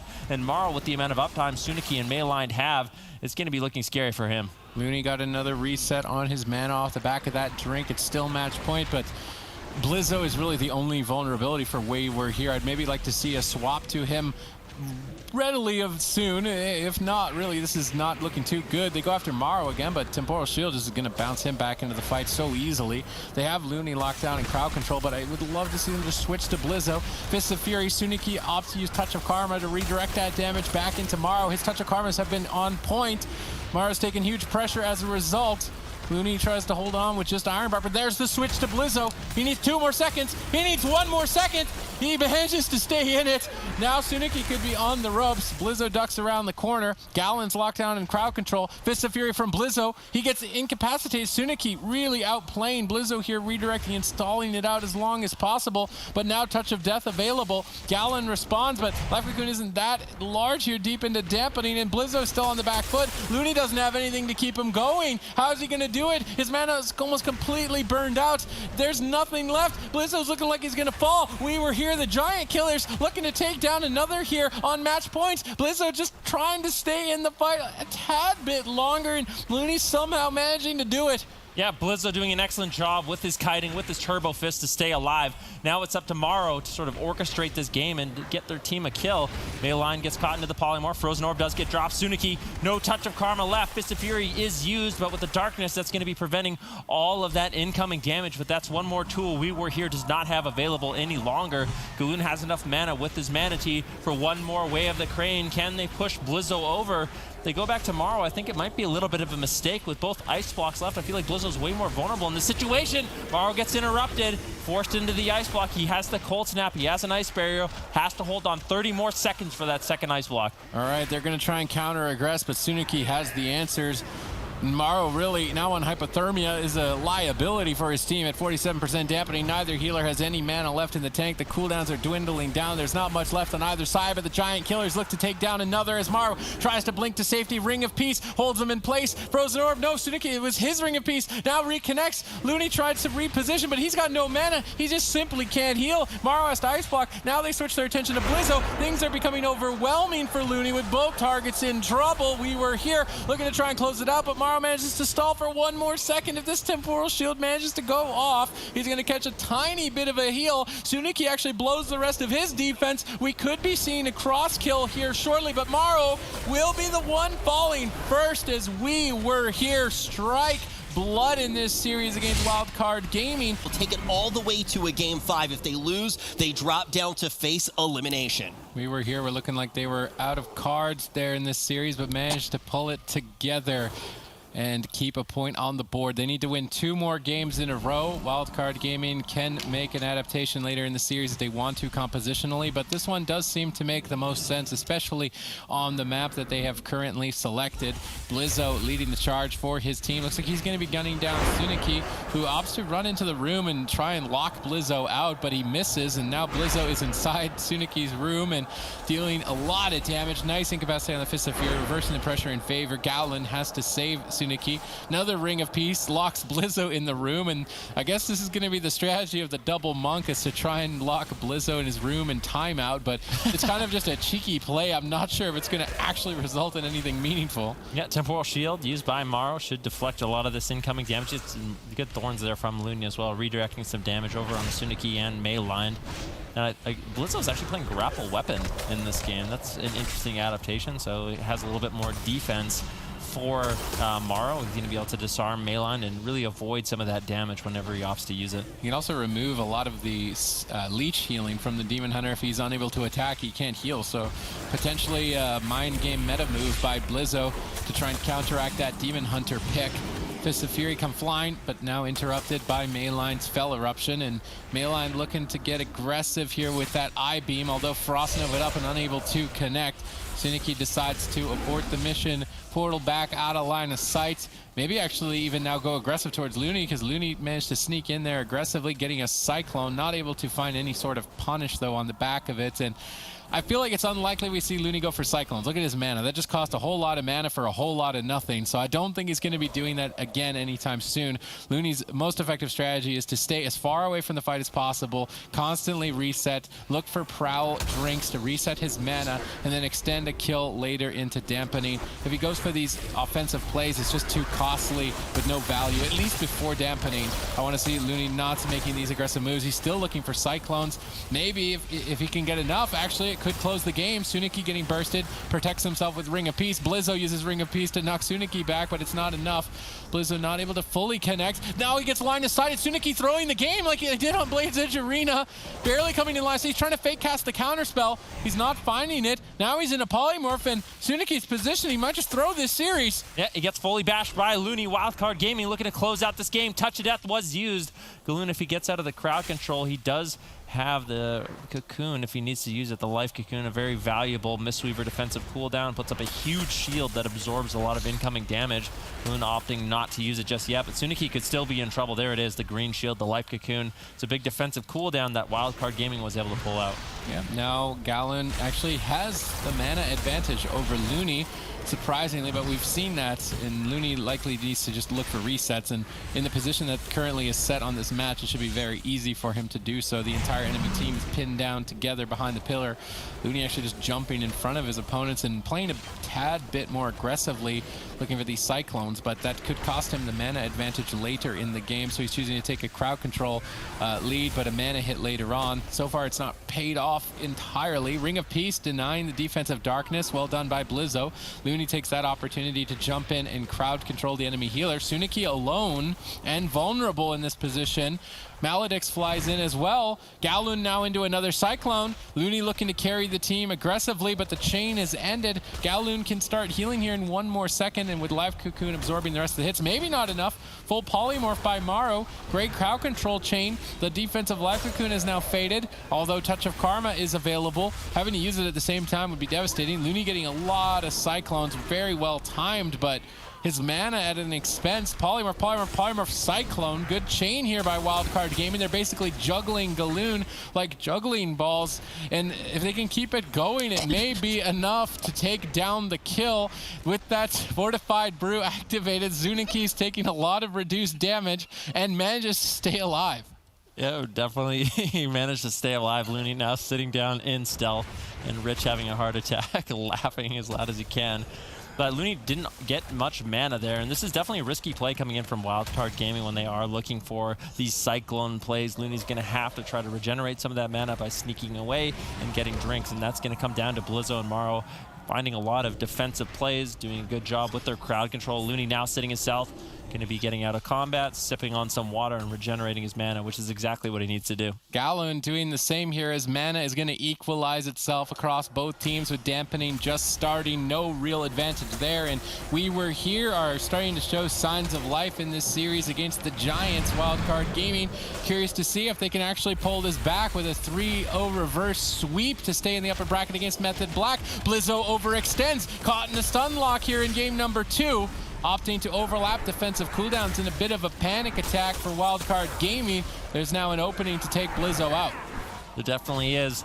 Blizzo with no trinket, no touch of karma, going to be very vulnerable in this situation, but Morrow seems to be the target of choice still. It's good for We Were Here at all times to be at least attacking Morrow a little bit. That's going to slow down his damage output, limit the amount of blizzards he can get out, and frost bolts, which limits his icicles and procs and frozen orbs, and just his damage overall. Galoon now gets interrupted, but with a Cyclone on Mayline, actually gets swapped. Nicely done by Looney on the way of the Crane. If Galoon can get off any healing here, though, he will top off his team very easily. And now We Were Here. They're looking to get aggressive with this, but Morrow reading the situation perfectly, gets the polymorphs on Mayline, drops down the Blizzard, should be completely fine. That was a nice attempt by We Were Here, but it just got shut down by Looney's Cyclones. All right, in this position, Mayline is the opening target for Wildcard Gaming. Let's see if Blizzo can execute for a kill here. Looney jumps in, but gets denied on his crowd control for a few moments, but it may not be enough. We see the grapple weapon taking Mayline's weapon away to deny some leech healing on his part, but Blur was traded ultimately. Now Looney locked down in leg sweep. Everybody locked down in leg sweep. Morrow breaks out of it with that human racial, blinking to safety. Ring of Peace by Gallon denies Looney from connecting for a bash, but he exposed himself midfield to Morrow. Now both Morrow and Looney on top of Gallon. He has a rough choice to make here. Is he just going to trade the cooldowns? It may not even be enough. This map selection perfect for Wildcard Gaming. Mayline just totally out in the open, taking tons of damage, trying to kite, but it's quite difficult to kite Blizzo on that Windwalker Monk. Darkness gets dropped. No Ring of Peace available to knock Mayline out, and that added defense should be enough for Gallon to start stabilizing, but now caught into a polymorph. Yep, full polymorph on Gallon. Mayline in a lot of trouble, moving in, trying to get some leech healing in that metamorphosis. Blizzo denies with the Fists of Fury, and now Mayline still trying to kite away. Ray of Frost gets channeled out by Morrow, interrupt from Sunki, who will deny some of that Frost Mage damage, but once again, the Frozen Orb gets dropped down, and the Blizzard, the Freezing Rain talent from Morrow. Every time he drops that Frozen Orb, he gets a free instant cast Blizzard he can drop down, and that's going to be doing additional damage and also help reset his next Frozen Orb. So I like the talent choice here. Good against double melee if you're being trained down. I think it's smart by Morrow. It's going to help him get out damage in the long run. Yeah. Looney running Thorns as well, activating that, and if any melee attacker attacks the target with Thorns, they take some percentage of health and damage as well, so you have to take the gamble to attack the target with that you want to try and kill, but if you don't, you just take a lot of damage in exchange. Mana in favor of Looney now at 20% dampening. As it gets higher and higher, it's going to become increasingly difficult for either side to keep their team in the fight. Of course, We Were Here are on match point. If Wildcard Gaming win this game, they will advance in the upper bracket to face off against Method Black. They looked strong in the first 2 games, but Mayline switching over to this Demon Hunter has seemed to throw a wrench into the plans of Wildcard Gaming. Zuniki falls behind, forced to trade a lot of his defensive arsenal here at 22% dampening. Grapple weapon not very effective on a Windwalker Monk. I would have much rather seen that used onto Mayline during an I-beam attempt. It seems like Blizzo's pick on that grapple weapon is he's not 100% sure how he wants to use it. Well, it is good for one thing, and that's to deny the Turbo Fist. So if Blizzo wants to get aggressive on Suniki, he can actually deny that 100% parry and keep him with his fist down. You can keep up that pressure. So not necessarily the worst thing, but I do agree normally on the Demon Hunter it's going to be a lot more effective. It is an interesting talent choice indeed. Blizzo still looking for his target over on Suniki at around 26% dampening. Things are going to be becoming scary for both of these healers. With how aggressive Looney's playing, he really has to be looking for these drinks constantly, but I think in dampening, this crowd control over on the Galoon is going to pay off. In the meantime, though, Blizzo getting low. He ports away. Gladiator's Safeguard does proc. Doesn't want to have to use his Touch of Karma just yet. Maylined all over him, though. Looney expending a lot of mana, and I think Suniki and Mayline pressuring down Blizzo, especially when Looney's looking for these drinks, is going to be really important in the late game. If they can keep Gallon locked in crowd control, Suniki doesn't have many cooldowns to stay alive. Looney tries to get the chain going, but gets denied. Gallon rolls to safety, now able to connect some Soothing Mist here shortly to stabilize Suniki and stay in the fight. Mana basically completely even here at 30% dampening, and We Were Here are looking like they could potentially swing this entire series back in their favor. Morrow with only one more ice block, deeper into dampening. Looney won't be able to respond. Maybe if Blizzo throws by making an overextension, he could go down. Looks like he's going to go for an all-in. He doesn't seem to care. He wants to take Gallon out as soon as possible, but Ring of Peace denies at least a tad bit of damage. They go for the Maledict from Looney as well to take Gallon out. How is he going to respond here? Dipping fairly low, deep into dampening. Blizzo pins him against the wall for a few more seconds. Way of the Crane is forced. Blizzo now trying to retreat away from that defense, but Way of the Crane is very expensive, so that push regardless is costly for We Were Here. Yeah, it was a weird misplay from Blizzo. He actually just ported right on top of his port, so really didn't get too much value there. Morrow with the Temporal Shield, double stun onto him. Might have to actually trade out the Ice Block. It was a good Temporal Shield. He's able to hold on with the Iron Bark coming in from Looney at 36% dampening. Things are getting so scary for both of these teams. Looney does have a mana lead right now, but Galoon, look at him. He's across the entire map. You might be able to sit down and regenerate a huge amount of mana. This is going to be big for We Were Here, especially moving this late into dampening. Morrow, if he's forced into his second Ice Block, this is not looking good for Wildcard Gaming. I mean, at this point, they may need to switch compositions. There hasn't really been a huge opening for Wildcard Gaming, and actually they're slowly but surely losing the mana advantage. This Demon Hunter switch is definitely valuable for We Were Here. 40% dampening. This could be the second and maybe final Ice Block of the game for Morrow as he tries to counter pressure while under a ton of pressure himself. Both Suniki and Morrow the target of choice here. Maledix flies in towards Suniki.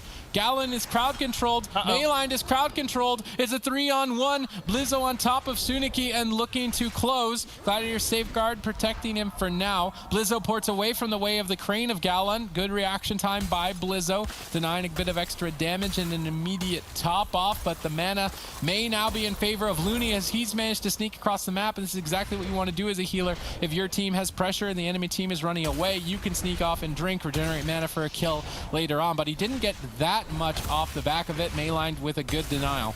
Yeah, Maylined on that Demon Hunter with the Spectral Sight can actually find the Druid. Suniki getting caught in the bash with no defensives left, and Wildcard is looking at aces as they close out this series 3-1. He did it. Think that plot twist can make the upset happen. They've done it before, but now in the lower bracket, they do face elimination. This is a bit unexpected. Yes, Dave, a former Rogue Mage Priest, one trick at the European Championship, has now played not only Warlock, but Death Knight. Can he keep this up in this tournament is now the question. Walrix pulls the trigger early on to turn up the heat. The oven is cooking. The Chaos Bolts will be coming out of that oven shortly, and they are definitely going to be devastating. Yeah, they will be scary indeed. Walrix getting aggressive with the Dark Soul, looking for a fear here, finds it onto Rezus. Numlas with the Way of the Crane is getting really aggressive, but the damage on the group Theropy isn't that significant yet. The Way of the Crane trying to top off his team. Numlas getting targeted down, having to run away. Definitely not the best situation to be in with that Way of the Crane. Finally able to get it in there, top off his team completely. Rezus now with the Touch of Death, as well as the Storm Earth and Fire, looking to get hyper aggressive onto Walrix, but Walrix isn't that scared. Still has his unending resolve. He's going to be sitting very pretty right now. Plot Twist obviously kept their eyes on the earlier stages of the bracket, knowing that Group Theropy lost to We Are Here. We Are Here play Windwalker, Death Knight, Mistweaver, and so far now the pressure is in favor of Plot Twist, so they're stealing the composition from other members of the competition to try and counteract what would have been, I thought, the most threatening team in the tournament, and now Walrix and FedEx are under fire. Yeah, Numblers with no trinket caught into a fear. Yes, Dave could actually be in a little trouble. Looks like they're trying to pressure him and really test Yes, Dave on this unholy Death Knight right now. Will he be able to handle the pressure is the question. So far, it's looking good, but with no defensive cooldowns left, Yes, Dave, he's actually playing really a defensive, running behind the pillar, trying to avoid FedEx, trying to avoid Walrix, and this is not normally the positioning and the aggression you want to see coming in from a Windwalker Death Knight. I mean, at the same time, maybe they can out-mana Lontar. We have not seen a non-Druid healer against a non-Druid healer to determine who actually is more mana efficient, but we have seen Shaman and Mistweaver go for quite an extended period of time, so I'm curious to see which healer can etch ahead in terms of mana. Crowd control secured here by Group Theropy as they set a 3 against 2 toward Yes Dave and Rezus, but before dampening, Death Knights are just so durable with that Death Strike that I think it's unlikely that Yes Dave will go down. Numbless is opting to at least make the safety play, activating Life Cocoon, then casting, then soaking up Spell Lock from Walrix. That was a good adaptation from Numbless in play there. Activated a defensive cooldown before opening his School of Magic to be interrupted where he would otherwise not be able to heal, but now actually overextending into a triple stun lock combination. Devastation here for Plot Twist. However, Numbless has managed to pull it back together. Numbless got destroyed on his way of the crane. He got Mortal Coil the way into a fear, into a leg sweep, into a cap stun. I think he only got one global off, one rising sun kick with that way of the crane, but managed to keep his team alive. Numbless, I want to see better timing of that way of the crane, but the pressure from Plot Twist has been immense. Walrix getting lower. Really not too much here for Walrix left. Spirit Link from Lontar. In the meantime, Yes Dave getting pressured down with the full hex secured onto Numbless. Nicely done by Lontar into a DR fear, so that's going to be short duration, into a Mortal Coil. So crowd control from Group Theropy has been good, but Yes Dave, he's just been able to keep himself alive. More importantly, they got anti-magic zone from Yes Dave before Walrix's Infernal, so that is typically a good answer as the Death Knight to trade. It will now not be available due to a push earlier on, and the Infernals have landed. What is Numbless going to do in this position? Does he just opt to trade before opening a School of Magic? Maledicts are also flying in. They get dispelled, but Numbless is now crowd controlled. Walrix still can't counter pressure. He just can't get these Chaos Bolts rolling with both a Windwalker and a Death Knight in his face. Quite difficult to navigate through the plethora of interrupts available for him. He's managed to maybe finally get it. Nope, denied by the Death Knight. Yes, Dave once again, and pressure is really starting to mount. They knock him out of the Earthen Walls defense. He's desperately trying to get back in that safety net of that Dust Cloud, which is a lot more defense than a Dust Cloud would likely provide in reality, but he will start to stabilize here, and Numbless is etching ahead on mana. Yep, and Numbless now with the way the crane pushes in, but he gets feared on it once again. Not getting much value. Lontar has to trade out the Spirit Link Totem. If Numbless can get there and get a little bit of additional damage off with that way of the crane, it could push Walrix over the edge, but so far Numbless' effectiveness with that way of the crane has not been very high. Group Theropy has been dealing with it quite nicely. Yes, Dave now in a little bit of trouble still. Numbless pushing in, gets the triple sweep. FedEx trinkets out, gets a triple sweep of his own. Yes, Dave forced to run away behind the pillar. Has no anti-magic shell for just a couple more seconds. Death Strikes come in to keep him alive. Anti-magic shell gets traded out as well. And with Walrix out of line of sight, he's not really able to get too much. Lontar sitting far away right now, actually opting to sit down for a drink, completely resetting his mana. And that was such a good read by Lontar. Excellently done, keeping Group Theropy in the game. 2 Ring of Pieces just punting everybody in the fight out of harm's way and then right back into it. 2 members in trouble here. Lontar managed to regenerate full mana, but at the cost of Walrix's defense. I think it's a trade he needed to make. It's a risky one, but he was so far behind otherwise in terms of mana as dampening has just started. Rezus preemptively activating Diffuse Magic, expecting some incoming damage and wanting to stop it before it happens, but now that defense won't be available. A 5-second window if Walrix can sneak in a Chaos Bolt. Not able to get it, instead going for safe for cast, but he's still low, and that risky move to regenerate mana might cost him his life as Walrix dips low. Maledicts absorbs a huge heal. Lontar gets gripped into the fray. How's he going to deal with this Ring of Peace? He manages to get a nice Spirit Walker's Grace heal off here shortly, and now Walrix is on the counter aggression. Yeah, Walrix gets healed up by Lontar due to that Ascendance.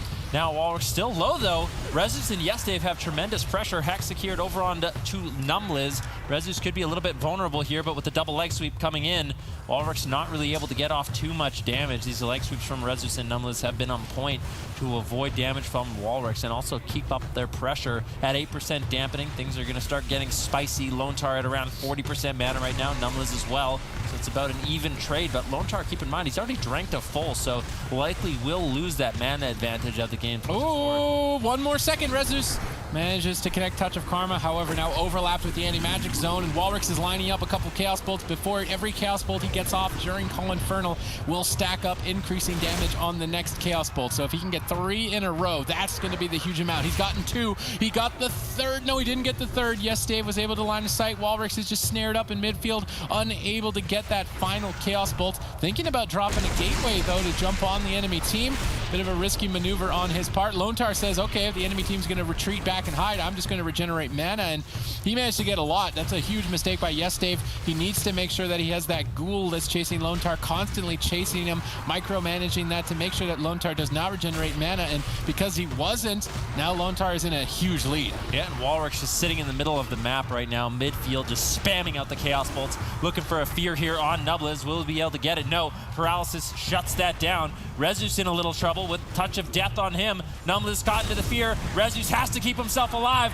Ring of Peace nicely timed by FedEx, keeping him in place. Walrus closes out the game. That Ring of Peace from FedEx was beautiful, really separating Rezus and Numliz. Positions that might be viable, certain matchups that really haven't been played out too often. They can take a look at that, and that definitely will give them additional knowledge if they're watching the tournament for tomorrow. I think historically the biggest difference between North America and Europe is that Europe always goes for the safe, consistent play, and North America goes for the we've got no other choice, so let's just run them down as quickly as possible play, and that seems to be the biggest difference between the regions throughout basically the entire history of the game.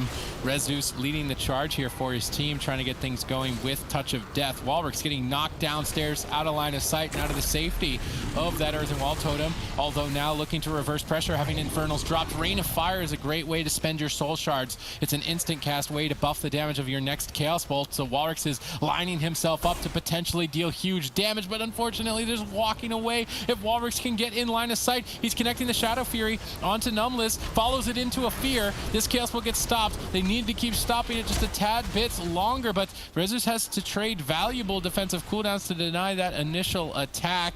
Potentially FedEx could get a kill for his team now with that as an opening. Yeah, Walrix still getting low. He has the Unending Resolve, not opting to use it just yet. This is a scary moment. He gets life swept and gripped behind the pillar. Nice Ring of Peace dropped out there by FedEx. Another one dropped out there by Rezus as well. So both teams countering each other's Ring of Peace, making sure Walrix isn't going to get full value out of that. Rezus can drop his Ring of Peace and just knock Walrix right out of it, so he's no longer safe in that ability. Rezus is in a lot of trouble, though, with no Touch of Karma, no Diffuse Magic. You can tell he's playing very defensive, very safe. There we go. The Life Cocoon gets dropped out by Numliz as well. We're going to have to see Rezus have good port positioning here if he wants to keep himself alive.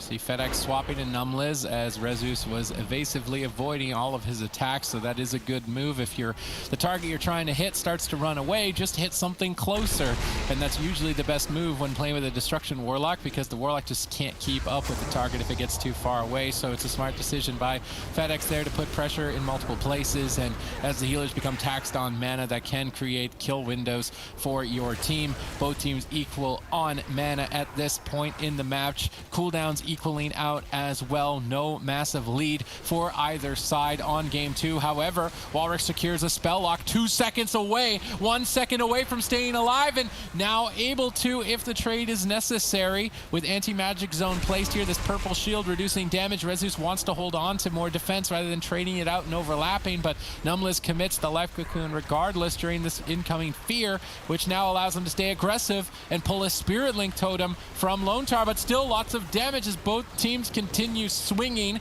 Huge cooldowns were traded out in that exchange, equalizing the battle. However, now Numliz getting caught on his trinket with a stun. Walrix is still low. Way of the Crane does tons of damage, and if they can't deflect this, it could be dire. Earthen Wall Totem seems to be more than enough, though.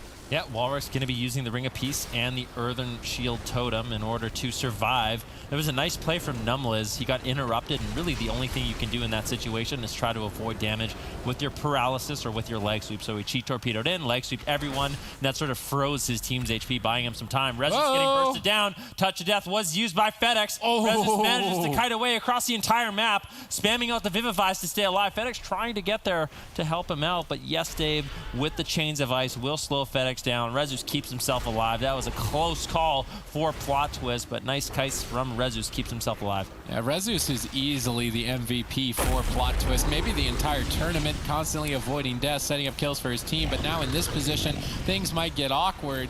Numliz gets hexed on his way of the crane, ends up breaking to damage though, unfortunately. Now a leg sweep though, and Rezus is just going to get dropped in game number 2. Walrix is back and ready to play. Plot Twist look to try and steal it out of this matchup, but head-to-head, I feel like Group Therapy definitely has an advantage. I respect this so much, though. Like, this is not an easy thing to do if you're Yes Dave. He's going to step right to one of the kings of Warlocks, and he's going to try to take him down right here. I mean, this is what everybody at home can do as well if you're interested in signing up. It's open sign up, so if you want to try and take a shot at your idol, you'll have your opportunity. Of course, Yes Dave is a veteran arena player qualifying to the European Championship last year, but now diversifying onto tons of classes.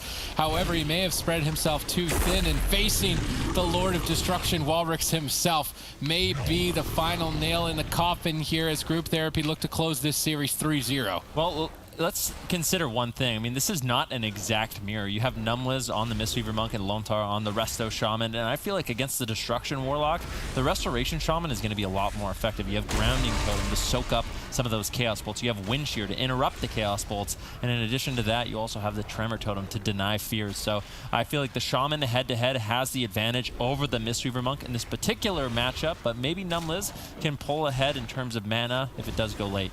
All right, crowd control secured on Numliz by Lontar. That Hex is quite an extended crowd control, and he hasn't been able to heal for some time. That forces a trade by Yes Dave, but FedEx is just tearing him apart. At the same time, Walrix is getting torn apart. Both Windwalkers dealing huge damage early on against their counterparts, but Walrix gets out ahead, not having to commit his unending resolve. And I would say pressure is slowly mounting more and more in favor of Group Therapy. Let's see what they can do here. They looked strong in the first series, closing it out against Tempo Storm, and they're looking just as strong here against Plot Twist. Yeah, just little things in this matchup are going to add up so much. Yes, Dave using his Nether Ward, Walrix realizing that he had it, stopped the Chaos Bolt, didn't get it reflected. Just earlier on, Yes Dave's Chaos Bolt did get reflected by Walrix, so those little things in the matchup are definitely going to add up huge in terms of the late game. Lontar now getting counterspelled. Walrix could still be in some trouble. And so far in this matchup, Yes Dave's been playing a lot more defensive, opting to play on top of the pillar. Walrix pushing in, trying to play a little bit more aggressive, but that aggressive positioning could end up biting him in this matchup. Lontar trying to keep him alive with the Earthen Shield Totem. Numliz still easily healing up Yes Dave. Walrix just taking so much damage. We really need to see more pressure coming in from Group Therapy. Yeah, I mean, we've seen Rezus time and time again performing as an individual, and maybe enough here in this case to carry the team. Walrix getting shut down on that Chaos Bolt, now opting to try and get back to the pillar, but beautiful Ring of Peace denies him from doing so. Although Yes Dave isn't able to really get any advantage of that. He's just pinned down by FedEx. Both Warlocks having a difficult time just simply even moving in line of sight of each other. Walrix gets locked down. Yes Dave tries to get aggressive here with the Chaos Bolt. Connects 1-2 Walrix. Now the double Mortal Coil. Good crowd control initiated by Yes Dave. Now Walrix looking to reverse it. Banishing up the Fell Hunter to freely cast some Chaos Bolts. One connects. Yes Dave ducks for cover, and with Numliz backing him up, should easily restore back to full health. And taking stock of mana, we're completely even, moving closer to dampening. I think the X factor in this match is going to be Lontar, and whether or not he can secure hexes on Numliz later in the game. Yeah, but Lontar is taking such a defensive position. I think he's actually going for a drink here. Sits down, completely regenerates his mana, so that's a good start for Group Therapy. Numliz at around 70% 90% mana at this point in the game, but in terms of pressure, both FedEx and Walrus rotting down low. Touch of death committed by FedEx as he's looking to take down YesDave, who still does not have his unending resolve. This is the Infernals as well coming in from Walrus, so they're really trying to get aggressive, but with this defensive positioning YesDave has, he's able to easily line of sight Walrus Chaos Bolts and really limit the amount of damage he's able to put out. Rezu's actually Touch of Karma, that Chaos Bolt redirected the damage, and YesDave backs him up with 2 of his own, managing to pull an ending resolve from Walrus in a huge turnaround moment for Plot Twist as they keep up the momentum. Is the Lord of Destruction going to fall here in game number 3? It looks like he's going to start to stabilize, but still a close call, and Plot Twist shows signs of life in game 3. Yep, Walrus trying to find some damage, turning around the pressure just a little bit, forcing Numlas back to the pillar. That's what we want to see. Lontar now with a decent amount of mana, actually falling behind once again. Mistweaver Monks are doing surprisingly well in terms of mana efficiency and throughput in this particular meta. Double coil coming out from Walrus onto Rezus, onto YesDave. Can he find any damage? No, he cannot. YesDave responds with his own Immortal Coil, looking for some fears, looking for some Chaos Bolts on Walrus. Walrus gets interrupted. 2 Chaos Bolts land. Walrus in so much trouble right now. Lontar has to trinket out, potentially throw out the Spearling Totem as well, but no interrupts available. He's able to free cast some healing waves and keep Walrus stable. The match is swinging in favor of Plot Twist. There's a mana advantage, there's a cooldown advantage, and there's a pressure that's starting to mount that we haven't seen throughout this series. Potentially, YesDave's Warlock is going to take out the legendary Walrus here. Dampening has started. That's going to be reducing the incoming healing. Walrus has been taking an aggressive stance in terms of his position throughout this, a bit maybe of a bad manner positioning against YesDave's Warlock, and maybe cost him, and he manages to get a quick getaway, bounced back by the Ring of Peace. YesDave walking forward. A couple Chaos Bolts might clutch out a kill. Walrus fears away Rezus. That annoyance for him is now off of his back, and he's able to get some cast. Nice Nether Ward on YesDave's Chaos Bolt. I like these banishes on the Fell Hunter as well, so Walrus doesn't need to deal with being interrupted. Definitely playing at the skill cap here on the Destruction Warlock. Lontar, in the meantime, managed to reset his mana, and that advantage is now lost for Plot Twist as Group Therapy played out for the long game. And look at YesDave. He actually relayed his gateway right on top of Walrus, just opting to play aggressive. No longer scared and hiding at the pillar. Wants to play toe-to-toe with Walrus. Full stun now on Lontar. He doesn't have a trinket available. Numlas has to port out of line of sight, as it looks like Rezus and YesDave looking to get some pressure, or sorry, looks like FedEx and Walrus able to get some pressure on Numlas, who's now caught into a full stun. Fist of Fury on Numlas, a lot of pressure. Walrus getting low. 2 Chaos Bolts land. Lontar caught into a fear, into a leg sweep as they group up. Spearling Totem has to be dropped out by Lontar to keep his team alive. That was spicy by YesDave. He used Unending Resolve, which is normally used to reduce damage, but it makes you immune to interrupts. So he went for it. He's like, I'm just going to cast Chaos Bolts and kill Walrus right now. Overcommits his defensive to get a kill, but didn't get it. Now he's overextended. They're on the hunt for the kill. Numlas is interrupted. YesDave on the ropes. Any crowd control on Numlas could close this match out, as YesDave takes a huge risk on match point. Potentially YesDave getting a little bit cocky here in this matchup with a good start, but it might end up paying off. Dark Soul is used. Walrus still low. Unending Resolve now available for Walrus, so in terms of cooldowns, Therapy definitely has the advantage. Nether Ward going to be reflecting some damage. YesDave caught onto the wall right now, trying to avoid some of this incoming damage from Walrus. If he can get a Chaos Bolt off, YesDave's going to be in a lot of trouble. Numlas opting to trade out the Life Cocoon to keep him alive. Full Hex secured by Lontar. Numlas does have a trinket, but he doesn't have too much healing to fall back on, and Walrus just can't get in line of sight of YesDave. These hexes by Lontar could easily close the game out for his team, but it's a risky maneuver. He has to get inside enemy territory, open his School of Magic that is also his healing spells. If he gets interrupted on it, he can't heal. It's a huge risk, but I think it's a risk he needs to take for Group Therapy to finally put Plot Twist down and end their story. Will they be able to do it? Now it's the question. We see crowd control on Numlas with the Paralysis Capacitator Totem into a Hex. Good crowd control. Looks solid. Numlas is out of line of sight. No, he's moved back in line of sight of YesDave, now starting to stabilize, but Walrus has all the cooldowns. Group Therapy has most of the mana and a significant lead moving deeper into dampening. Yep, Walrus getting knocked out of that Earthen Shield Totem. Nice Ring of Peace usage by Rezus as he's caught into the fear, and Walrus looking to push in and get this game going, getting some damage onto YesDave potentially, but both of these Warlocks have just been line-of-sighting each other so much in this matchup. It really is up to the Windwalker monks to make sure they're getting as much damage as possible. Walrus with a nice Nether Ward there actually reflects the Gladiator's Maledict, that healing reduction and damage. That was a nice play. All right, there's the Hex secured onto Numliz, but Yes Dave immediately retreats into a good position, and Yes Dave has exploited a lot of good corners on this map that I have not seen a ton of players utilize. That one in the far to the right side earlier on, now repositioned at the pillar, connecting tons of damage. Walrix in danger, no Spirit Link Totem.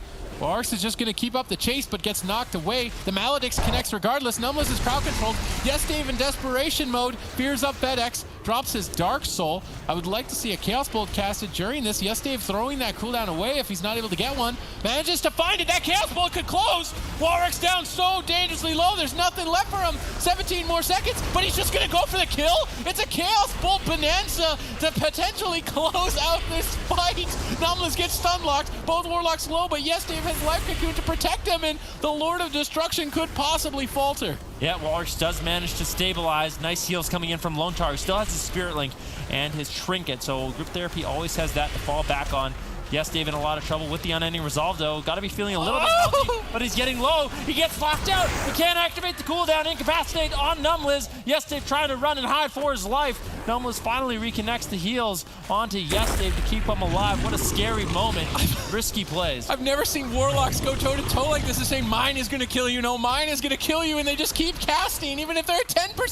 Walrix is casting a Chaos Bolt at 10% right in front of the enemy team. Is he going to stay alive? Lotar doesn't have Spirit Link. He's so low and ultimately going to get taken out by the newcomer, Yes Dave. A little bit unbelievable, but he's done it. Yep, game number 4. Group Therapy just one match away from closing out this series and sending Plot Twist home. Plot Twist looking to deny. Ring of Peace on the Demonic Gateway of Walrix. Nicely done by Rezus. I really like how aggressive Rezus is in these matchups as the Windwalker Monk. Like Sid was saying, he was a playmaker for his team in the last game, really keeping up the consistent pressure on Walrix. All right, former teammates Lone Tar goes head-to-head with Rezus. Definitely, I would say, the top performers for their teams respectively, but now they have to battle each other for their tournament lives. The loser of this series will be knocked out of the tournament, limiting their point earnings quite heavily, and you need those points to qualify to the spring finals after this 6-cup series. 6 back-to-back cups. It's going to be insane as these teams get better and better. Changes are made. Adaptations will have to be taken. Yes, Dave goes head-to-head with Walrix's Warlock and manages to put a point on the board, but now Group Therapy look to lead the charge. Yep, Rezus activating the Diffuse Magic. I think he used it just to get out of a root to make sure he could stay on target, and I like that aggression, like I said in this matchup. Walrix taking an offensive position right now in the midfield. Yes, Dave looking for some Chaos Bolts. Good pressure on Walrix right now. In terms of mana, healers are relatively even. Walrix activates his Nether Ward, looking to reflect some damage. Looking for a Shadow Fury and a Chaos Bolt. Yes, Dave caught into the open. Another Ring of Peace gets used, but this is the touch of death onto Yes, Dave. FedEx putting out a lot of pressure here. But I feel like Numliz is going to be able to heal through this. Actually, gets interrupted. Maybe not. Yes, they've interrupted both Warlocks. In a lot of trouble right now. Yeah, crowd control secured onto both Lone Tar and Numliz, and with Chaos Bolts being casted and your healer and crowd control unable to heal through it, it is quite a scary moment for both sides. But Plot Twist starts swinging back with crowd control on 2 members. Walrix is isolated.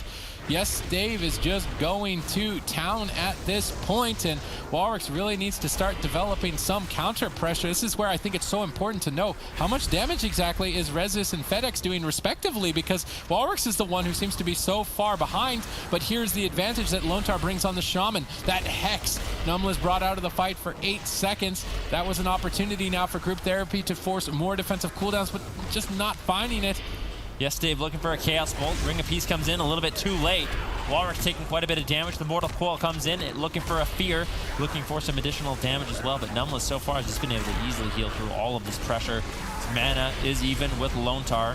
Both teams looking to do essentially the same thing. Just have Windwalker Monks pressure down the Warlocks. Warlocks look for spells when they can. Healers play as efficiently as possible in terms of defensive. Both teams are very healthy right now. Dark Soul gets dropped out by Yes Dave. Walrix getting lower as he's knocked out of line of sight of Lone Tar for a second. Numliz pushing in, gets the paralysis into a Fear on the Lone Tar. Fear on Numliz as well. Lots of crowd control for both teams. Walrix getting low. Yes Dave gets interrupted. Now looking for a Chaos Bolt potentially in this game. Mortal Coil into a Fear. Can he get off the cast that he needs? Walrix out of line of sight. He has to gate back in line of sight of Lone Tar to his side of the map. playing much more defensive this game. Normally, grounding totem is a huge advantage, but I think the Mistweaver's single target healing throughput is just way more favorable, and the short cooldown life cocoon as well is paying dividends for Plot Twist, and Mistweaver might actually have the upper hand overall in this match, in particular because the pressure has been so much more so in favor of Plot Twist. Finally, a Hex on Numbliz manages to get Gladiator's Medallion from him, so he will not be able to remove one, but it's still swinging in favor. Yes, Dave pops that Unending Resolve aggressively again to take down Walrix. He's so low. Lone Tar is crowd controlled. They need a Spearling totem likely soon. Lone Tar tries to hold on to it, but he's powering through so much damage. Rezus rolls over for an interrupt. Lone Tar doesn't fall for it. Now connecting some healing waves and saving the day, but falling behind a man. Nice Tremor Totem. Lone Tar saw that fear, put Tremor Totem down to break out that incoming crowd control and stay in the fight. Both of these Warlocks are unafraid to take risks. Just one Chaos Bolt could take their life, and they're battling it out for their tournament lives. Yeah, Yesterday playing ultra aggressive there, using his Unending Resolve, and now he doesn't have that to fall back on. And like you said, if Walrix can get one nice Chaos Bolt, looking for one now, fakes out the Nether Ward from Yesterday. Yesterday gets interrupted. Numbliz into a Hex. Walrix gets interrupted on his damage. Yesterday's still really low. The Life Cocoon will save the day once again. Numbliz should be able to top off his teammate here in this game. But Yesterday taking a huge risk by using that Unending Resolve, putting cooldowns in favor of group therapy. All right, mana not looking good on either side of these both teams. Now Rezus with Touch of Death rolling could do huge damage to Walrix. Earthen Wall Totem is protecting him, but that may not even be enough. Multiple Chaos Bolts, Nether Ward by Walrix, deflecting that one back onto Yes Dave. Yes Dave at position to be able to line of sight, and Walrix isn't. Walrix in midfield has nowhere to go when Yes Dave casts Chaos Bolt. The position advantage is in favor of Yes Dave. He's playing the corners far better than Walrix. I would like to see Walrix reposition into a more opportune location. Maledix is absorbing a lot of healing on Walrix. Lone Tar taxes the mana to remove that and hopefully connect some heals, but it's starting to snowball out of control. Walrix takes control of the fight for a couple seconds, sneaks in a Chaos Bolt, not doing really enough damage though, and Lone Tar just falling more and more behind on pressure. Yeah, Walrix still in a lot of trouble. Lone Tar has a lot of work ahead of him if he wants to top him off. It's going to be difficult, especially at this point in dampening. I guess it's not that deep in dampening right now. Walrix gets Mortal Coil away. Yes, Dave looking for a Chaos Bolt to close out the game. Paralysis comes in from Vedex, throwing in some Vivifies as well, just trying to help his team as much as he can. Walrix is so far behind.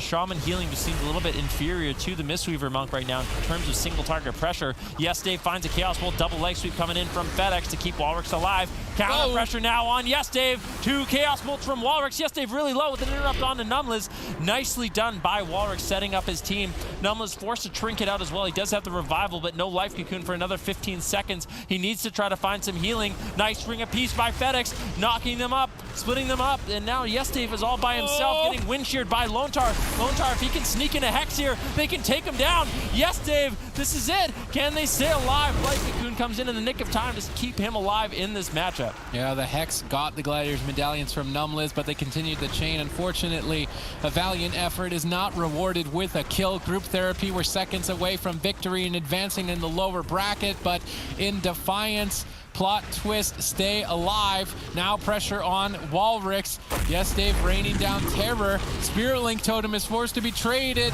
The cooldowns are faltering. The mana has faded. Dampening is ramping higher and higher, and Walrix is still just falling more and more behind. This could end up just being Chaos Bolt trade after trade to see who takes down who in the final seconds potentially here shortly. The mana is just completely tapped. Ring of Peace interrupts some of the damage, but now Walrix gets bounced right back. Yes, Dave is low. Walrix is low. It's still anyone's match. Yes, Dave goes aggressive with that Unending Resolve. Walrix has to trade and repairs. Chaos Bolts are flying, and shortly somebody is going to be dying. Life Cocoon pauses the fight for a few more seconds. Lone Tar does not have that same luxury. Yes, Dave is looking to put 2 points on the board against the respective Destruction Master. How is Walrix going to stay alive? Banishing up the Fell Hunter, fearing up the DPS, looking to squeeze in. He Nether wards the Chaos Bolt. Yes, Dave on fire, quite literally, reflecting these bolts back and forth, and there's nothing left for Walrix. Yeah, Walrick's in a lot of trouble. Lone Tar, how are you going to keep him alive? He needs to avoid some damage. Cap Totem on to Yesdave as he looks for one more Chaos Ball to close out this game.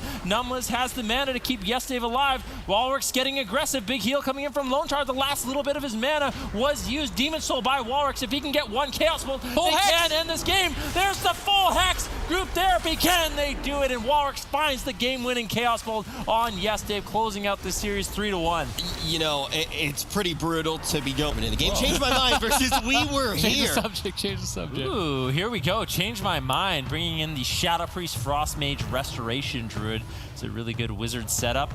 We were here. I don't feel like this is the worst matchup for them. Windwalker Death Knight can definitely go toe-to-toe with this comp, especially with that Mistweaver Monk and single target healing that it does provide. Unfortunately for the Mistweaver Monk, very susceptible to crowd control, so if Fried Kitty can push in and get that crowd control, they can definitely get a lot of pressure. All right, we see crowd control secured on Galwan within these initial seconds, but Valet gets interrupted and bursted. Tons of pressure. Manages to stabilize, maybe for now. Continues the crowd control chain, at least a 3-on-1 towards Suniki. He's going to trade Diffuse Magic to try and help out this incoming magic damage, but didn't benefit from removing a Maledict's healing absorb, and now has to commit even more defensive lineups. Galwan as well, but maybe they just get a kill. They might not even care about defense. They land the perfect interrupt, the perfect moment. They take it. We were here have certainly arrived. Changed as to which comp to bring. Doesn't necessarily line up with the map that we are going to see here in game number 2, but maybe we are in store for a surprise. Game 2, here we come. We are here. We were here versus Change My Mind. Yeah, this is how I kind of look at this matchup. If Suniki, Mayline, and Galoon could play really aggressive on Fried Kitty, Minpoike's going to have to Cyclone to keep him alive. And if he Cyclones, he's going to be burning through his mana very quick, and then it's only a matter of time before We Were Here can close out the game. Fried Kitty wants to get aggressive very early on, pulling the Icy Veins. We'll have to see what he can get done. Suniki immediately trading out the Touch of Karma once again. I like that he's completely willing to just trade out his defenses early on and try to get really aggressive. Redirecting that damage to Fried Kitty. Minpoike timed his Innervate, though. This is important as Restoration Druid since that mana changes to use Innervate as soon as possible and as frequently as possible to maximize your healing efficiency throughout the fight. Galwan, though, getting aggressive here. Tons of damage. Ice Block forced early on here by We Were Here, and they're looking to stay there. Yep, they definitely are. Fried Kitty trying to kite away using the Ice Nova to keep Mayline and Suniki in place. Full Cyclone now on Galoon, and Poike pushing in, looking to get aggressive. Acro looks like wants to get onto Mayline as his main target. Galoon, all he has to do is get some Soothing Mist on Mayline. He should be completely fine. Fried Kitty activating the Temporal Shield. Already a block behind. Not activating his Cold Snap, and I think this could be a little bit of a mistake. You want to get that Cold Snap cooldown going as quickly as possible. Finally, he does use it, but lost about 30 seconds on that, and that's going to be his third Ice Block that gets delayed. All right, Fried Kitty, bit of chokes here in game number 2, and if he ends up losing the series and knocked out of the tournament early on by a 3-man roster, basically a one-trick team, that's going to be devastating for the team of Change My Mind as we expect them to go the distance. This is a roster that we could see at the spring finals, and they're getting toyed with by We Were Here. We're playing Windwalker Death Knight. We're going to do some damage and try and get a kill with some cheeky plays, and managing to take games off of Minpoike and maybe the whole series. Momentum in favor. Some crowd control secured, but it's Fried Kitty on the back foot. Minpoike crowd controls the enemy healer, but it's Minpoike that has to use the defensive cooldown. We Were Here are dominating. Yeah, Fried Kitty just cannot get the damage rolling. Minpoike's mana is running out quite quickly as well. Already around 60%, but here it is. Minpoike sitting down for a drink. Suniki gets him. He finds him, nails him, and unfortunately Minpoike is not going to be able to get any mana back, and Gloon still secures that heavy mana. Minpoike actually just stayed over there. Gallon actually denies it, at least with an actual lead. It does seem to be that Mistweaver can out-mana Druid if you deny the Druid from drinking. Suniki on the back foot, taking huge damage. Under fire, Mayline is going to protect him, but Suniki doesn't seem to care about defense. He's all about getting in the face of Fried Kitty as soon as possible. Usually you would stay in that defense, try a little bit longer, but he wants to get an Ice Block here. Multiple Maledicts soaking up Minpoike's healing. Ironbark stabilizing him, but maybe not enough. They've got Way of the Crane. I'm actually almost surprised that they didn't go for it there to force the second ice block.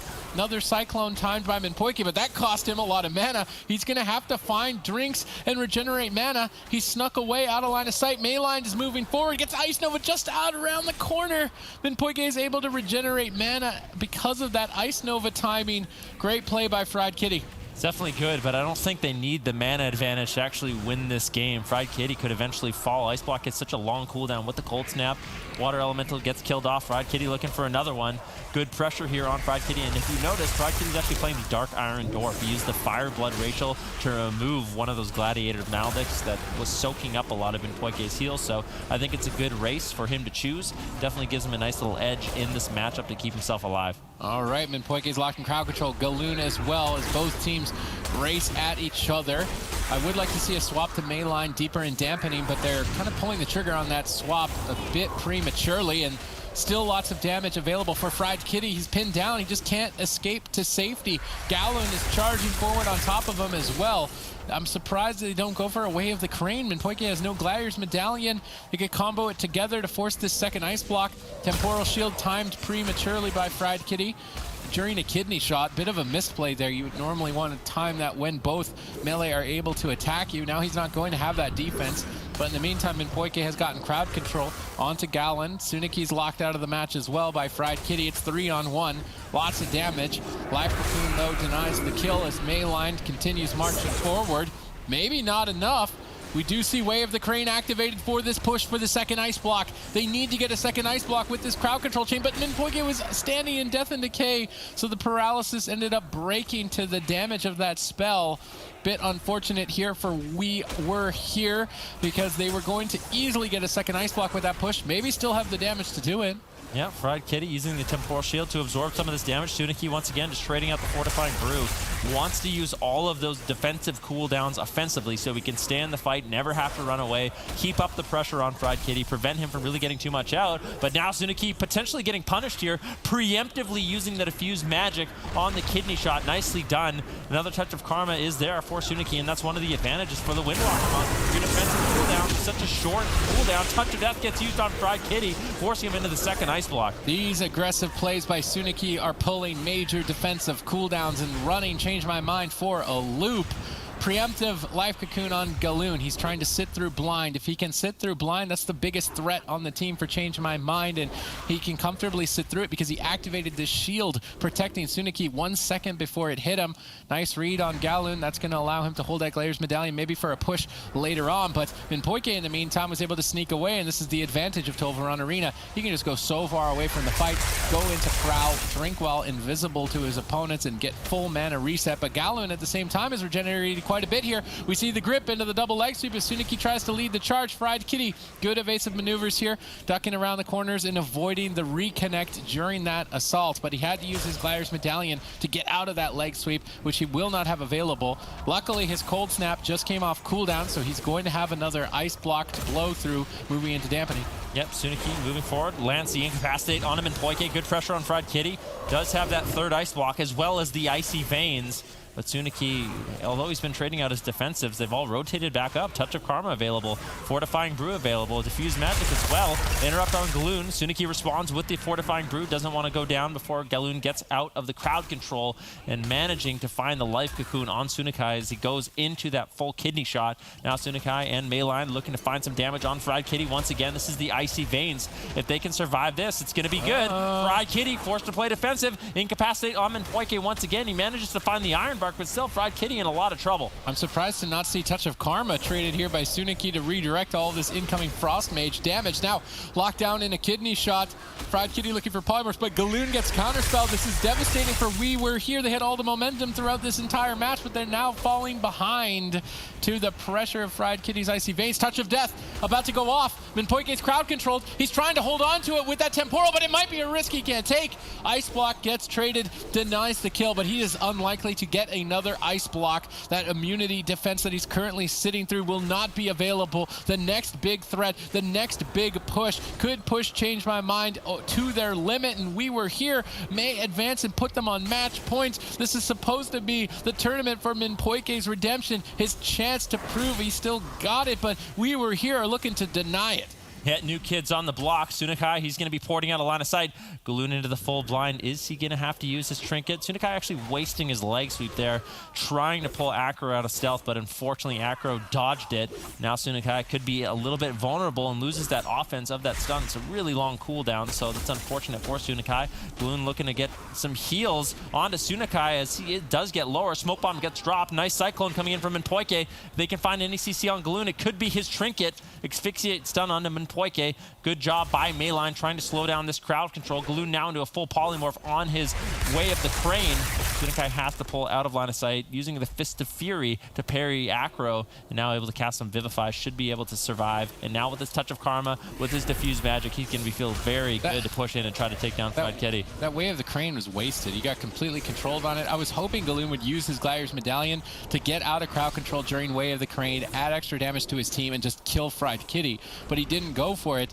Now instead, he's heavily behind on mana. He's got a couple opportunities to do it again, but they're going to have to, I think, to find enough damage. Suniki falls behind to huge burst here by Fried Kitty, but Touch of Karma now redirects the damage. This might be it for Fried Kitty. They're moving to put them on match points. Minpoike is locked down in crowd control, and the damage just isn't stopping. There's really not much left. He manages to blink back. Minpoike repositions over to him to connect some regrowth. All of this mana regeneration from drinking was very important for Minpoike to drag this fight out as long as he possibly could to have the lead. It's up to Gallon. He's going to have to make a risky play with this way of the crane. Maybe not. Maledix absorbs a heal. Do they have another Maledix? They do. This is trouble for Fried Kitty. Gallon, I would just love to see the way of the crane. Pop it now. Kill him. He's got no health left. Why is he not just going for it? Fried Kitty would not be able to survive through these attacks if way of the crane was connecting as well. Yeah, really greedy plays there by Galoon, and not using those offensive cooldowns. I think Fried Kitty could have gone down, but now with no Iron Bark, Fried Kitty, no trinket. Galoon pushing in, trying to put the final nail in the coffin. Even Mayline helping out his team by dropping the anti-magic zone. Fried Kitty gets gripped back in. Can he escape? Sunkai, Mayline, Gallon looking to close out the game as all three members on top of Fried Kitty, and they claim game number 2. Change my mind on match point. We were here on a bit of a roll. Series of the day, we were here to make it the last game of the day. And I got one last question for all of you in the chat. Where are you guys right now? They're here, obviously.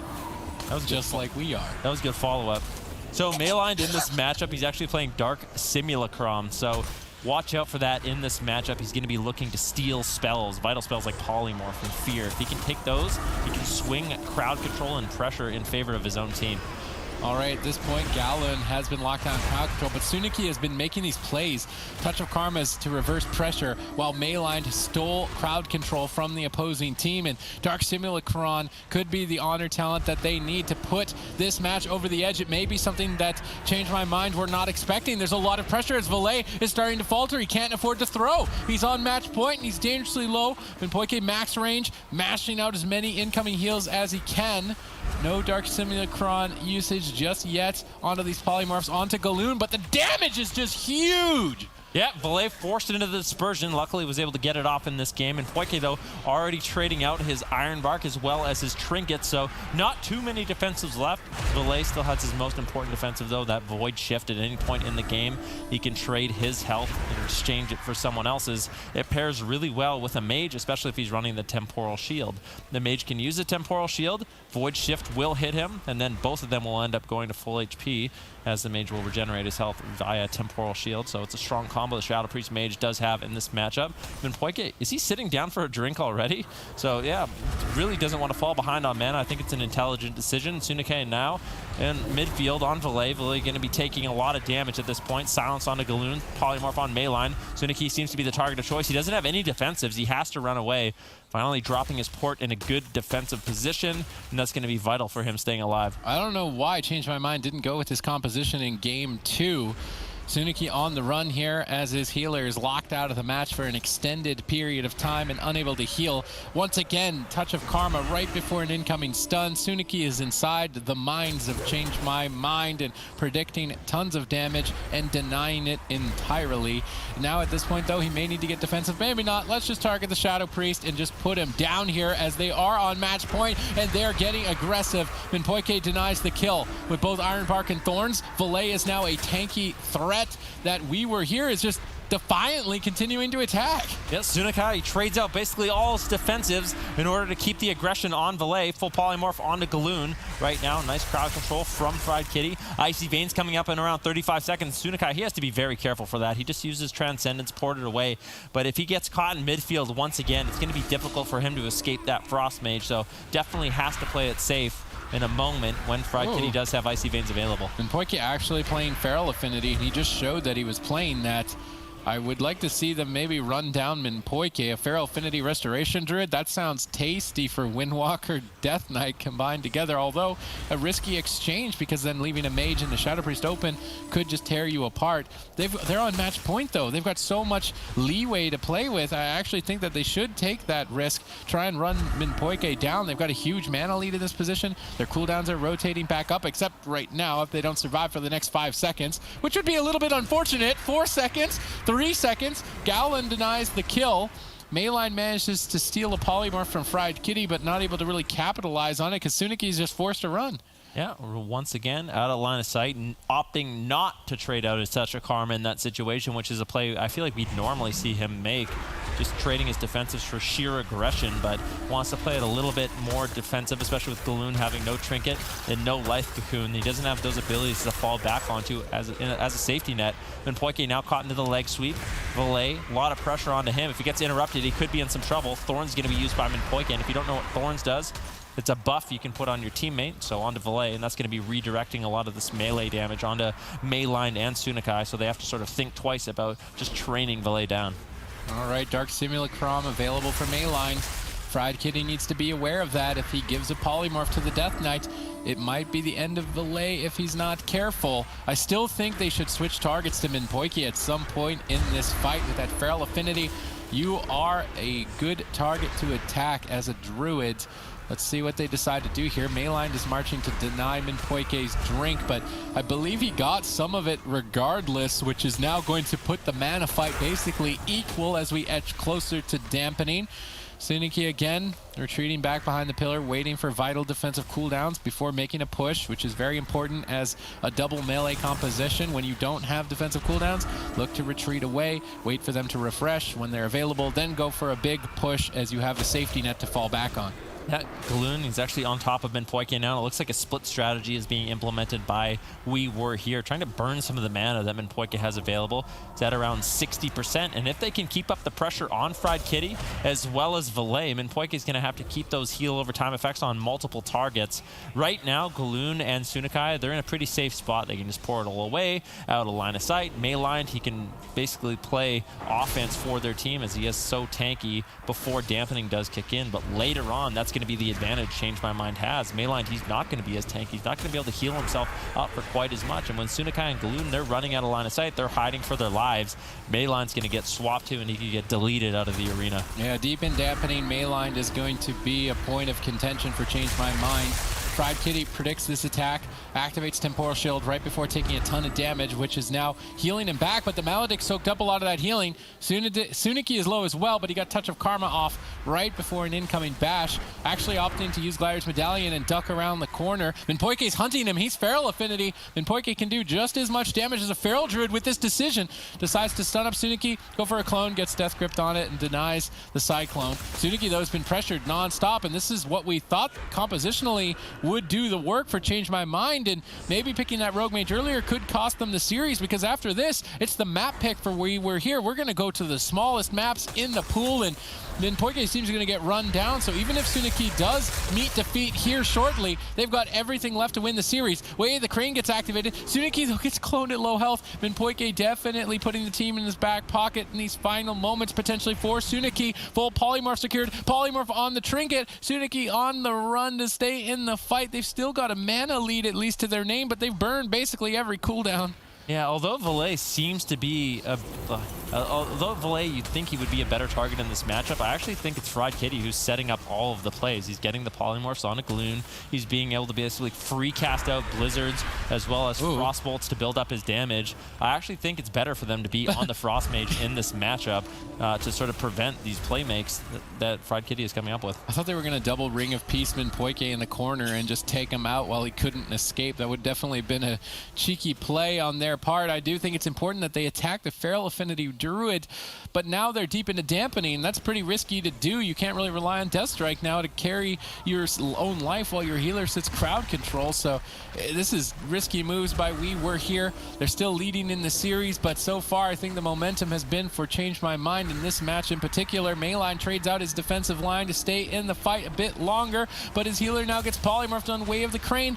Valet getting pressured at the same time. Both teams are going to struggle here at 18% dampening. Yeah, Mayline has to run out of line of sight. Gladiator Safeguard is going to proc on him. Sunakai left in the open. Ray of Frost gets used by Fried Kitty, but the AMS will be enough to deny that anti-magic cell. Very powerful against magic damage. Mayline now looking to get aggressive on a Fried Kitty, but so far, Change My Mind, they are just in the driver's seat of this game. And Poike trying to get out of combat, look for a drink. And if he gets a full mana reset, I feel like this game could potentially just be over. All right, Ring of Peace, Locksman Poike in the room, but there's just no damage at this point. Momentum entirely in favor of Change My Mind as they look to reverse sweep here, but they burned both of their best maps as they take... No, they don't take him down. Galoon keeps him going just a tad bit longer. Minpoike's moving in. He wants to close this out and put a point on the board. Gallon gets Psychic Screamed out of the bash. Crowd control looks good, but now they need the damage to back it up. Valet goes into Void form, boosting his damage quite immensely. Perfectly timed counterspell onto Galoon. He doesn't have the mana from Way of the Crane, I don't believe, and Mayline is at critical moments in life here. Mind controlled now at low health. Opts to use the Gladiator's Medallion to break out, allow Galoon to start healing him back to full health, but while we take stock of the cooldowns, Change My Mind have everything, a significant mana lead, and We Were Here. They're not looking to be here much longer. Maybe Valet gets bursted. He's able to escape to safety with that Gladiator Safeguard shield soaking up what could have been the final hits. We Were Here definitely a pain train, so even if they are so far behind, one quick hit might close this series for them. Bashed on Sunakai. Do they have the damage? Sunakai still has all his defenses left. Galoon gets polymorphed with his Way of the Crane. He needs to get his Rising Sun Kick. He needs to get just a little bit more healing for his team, but at 28% dampening, I don't know what it's going to do. Valet caught into the dispersion, and it's possible. We Were Here. They can push in, all in. Mayline, he has the anti-magic cell, the anti-magic zone. Valet's looking to escape, but Poike might not be able to heal him up through this Windwalker Death Knight damage at 30% dampening. And Poike actually getting swapped to now. Lake Sweep was committed on him, but I really don't think that's going to be doing too much. I think it was a giant waste of that cooldown. Minpoike really isn't respecting the damage, managing to jump to safety. Innervate makes all of his healing free. Galoon snuck away and regenerated a huge mana lead now in his favor, and that was clutch for the team of We Were Here. Despite being pressured, despite being so far behind, kept the presence of mind to try and look for a drink to regenerate mana, which now keeps his team in the fight and really puts the pressure on here. Minpoike's tournament life on the line. This is supposed to be his redemption, but he may just be knocked out as they start to pressure him. Minpoike jumps across the field, trying to drag both Mayline and Suniki out in open field, but they're not falling for that. It's too threatening. They're all just pinned back behind the pillar. 35% dampening. Minpoike too far away. They can't deny him from now drinking and regenerating back to maximum as both teams reset. It's still anyone's match. Definitely at 37% dampening. It could be scary, and maybe that leg sweep wasn't a giant waste as it did allow Galoon to actually get some mana, as Minpoike was the only one that could swap him. So in hindsight, I didn't think it was a good move, but it absolutely was, and it kept We Were Here in this game. Valet now into the leg sweep. Heat Trinkets out. Dispersion now available. Looking for the Fear. Thorns gets traded out by Minpoike as well, trying to slow down Mayline. And Suniki, full polymorph on Galoon, and every time he gets polymorph, it's going to be more and more scary, as it is so hard for him to actually top off his team at 40% dampening. Fortifying Brew gets used by Sunakai. Silence on Sunakai as well. The CC chain just not ending. Revival gets traded out by Galoon. Sunakai has to get some heals. Galoon connects the Life Cocoon as he gets put into another poly, but it's only 20% of his health at 40% dampening. Sunakai has to run across the entire map, and We Were Here just really struggling to find any sort of pressure. They only win this game by targeting Minpoike. There's too many cooldowns left in the game. Way of the Crane and targeting Minpoike is the only way I see it, but they're going to go after Valet. He can just so easily disperse, laugh in their face, and then run them over. He's going to fade that Way of the Crane, immune it. Now Galoon gets polyed, and this is definitely a bit of a throwaway. I think on the Mistweaver's part, that Way of the Crane needs to be set up for the maximum push, the final opportunity, but they haven't found it. Now his entire team is starting to flail just to stay alive. They're trying to create some pressure. They're trying to find an opportunity. Touch of Death about to explode. Valet going to take a huge amount of damage. Trading Disperse and not being greedy, unlike in game number 1. He safely escapes that attack. Now counter pressure. Mayline stuck in midfield. He's trying to steal a polymorph with that Dark Simulacrum. Curious to find out if he did. I don't believe that he did, unfortunately. That might have been clutch in winning this match. It looks like Sunikai is going to go after Minpoike. Mayline is going after Valet. He wants to get that anti-magic zone on the target. That's not going to immediately escape its defense. Maledix might be able to close this. Dampening is really high at this point. Healing is increasingly difficult. There's the way of the crane, but he gets crowd controlled. And I'm not sure if he's going to be able to stay alive. Mayline, that's critical mass, ultimately falls and change my mind. Stay alive. Oh my goodness, they are going to be able to do it. Definitely some close calls there. Place. No, it wouldn't. No, I think you're wrong. No, it wouldn't. It's not a cemetery. I know your mind is in the gutter quite often here on Dalaran Sewers, but no, I don't think it would be a fitting final resting place. In fact, it would be quite despicable. The gates are now open. All right, here we go. Mayline charging forward. Maybe Fried Kitty is the new target of choice. I think on the smaller map, it's incredibly intelligent. Valet, he's going to be able to get off his damage regardless, whereas Fried Kitty, he's going to struggle to push in, get those polymorphs, use his blinks offensively. Sunikai taking quite a bit of burst very early on. Trades out almost his entire defensive arsenal, but he doesn't care. Looking to get aggressive. On him, Minpoike actually gets life gripped away. Galoon there for the leg sweep. Minpoike has to trinket out into another stun. Yikes. They might be able to just run him down. Not using the bark skin, but trading out the void shift as well. I feel like that was... Minpoike didn't respond to that situation very well. If he's playing Feral Affinity, he shouldn't be. Not on Dalaran Sewers. He doesn't have the space to get away with it, and maybe he's not. That might be the only reason he didn't just end up going down there. He hasn't really shown his hand yet against We Were Here, and he might still be playing it. Galoon with a pre-life. Nice grip into double stun. I do like the pressure on Minpoike as Windwalker Death Knight targeting the healer is so important, and Minpoike is disrespecting the amount of damage available, not trading out Barskin, still holding on to it. He is running the Guardian Affinity, an important adaptation on a small map against a Death Knight Windwalker, as you are likely to be the target as the healer, so that will allow him a safety net with Frenzied Regeneration to recover. Good adaptation by Minpoike. I'm glad that he didn't overextend himself picking that Feral Affinity here. His tournament life is on the line. Yeah, Galoon charging in. He's actually hitting the Mindbender to make sure he's getting value of that Way of the Crane. Not exactly ideal, but he does manage to find the healing he needs to top off his team. Both healers relatively even on mana at this point. Fried Kitty gets the Thorns, so they really can't connect to him, or they risk taking a little bit too much damage. Minpoike once again just sitting down for a drink, and I really got to give Minpoike credit in these matchups. I feel like he's doing such a good job making sure his team stays ahead by sitting down for those drinks, making sure his mana is completely topped off, and that gives his team a lot of freedom to continue to play aggressive in these situations. Yeah, it can be fatiguing playing these long extended series and still having to keep your head in the game to see any opportunity you can to regenerate your mana back to full with those recent mana nerfs. Every healer is going to need to look to play as efficiently as possible. We do see Valet and Suniki under fire during this assault. Who's going to fall first?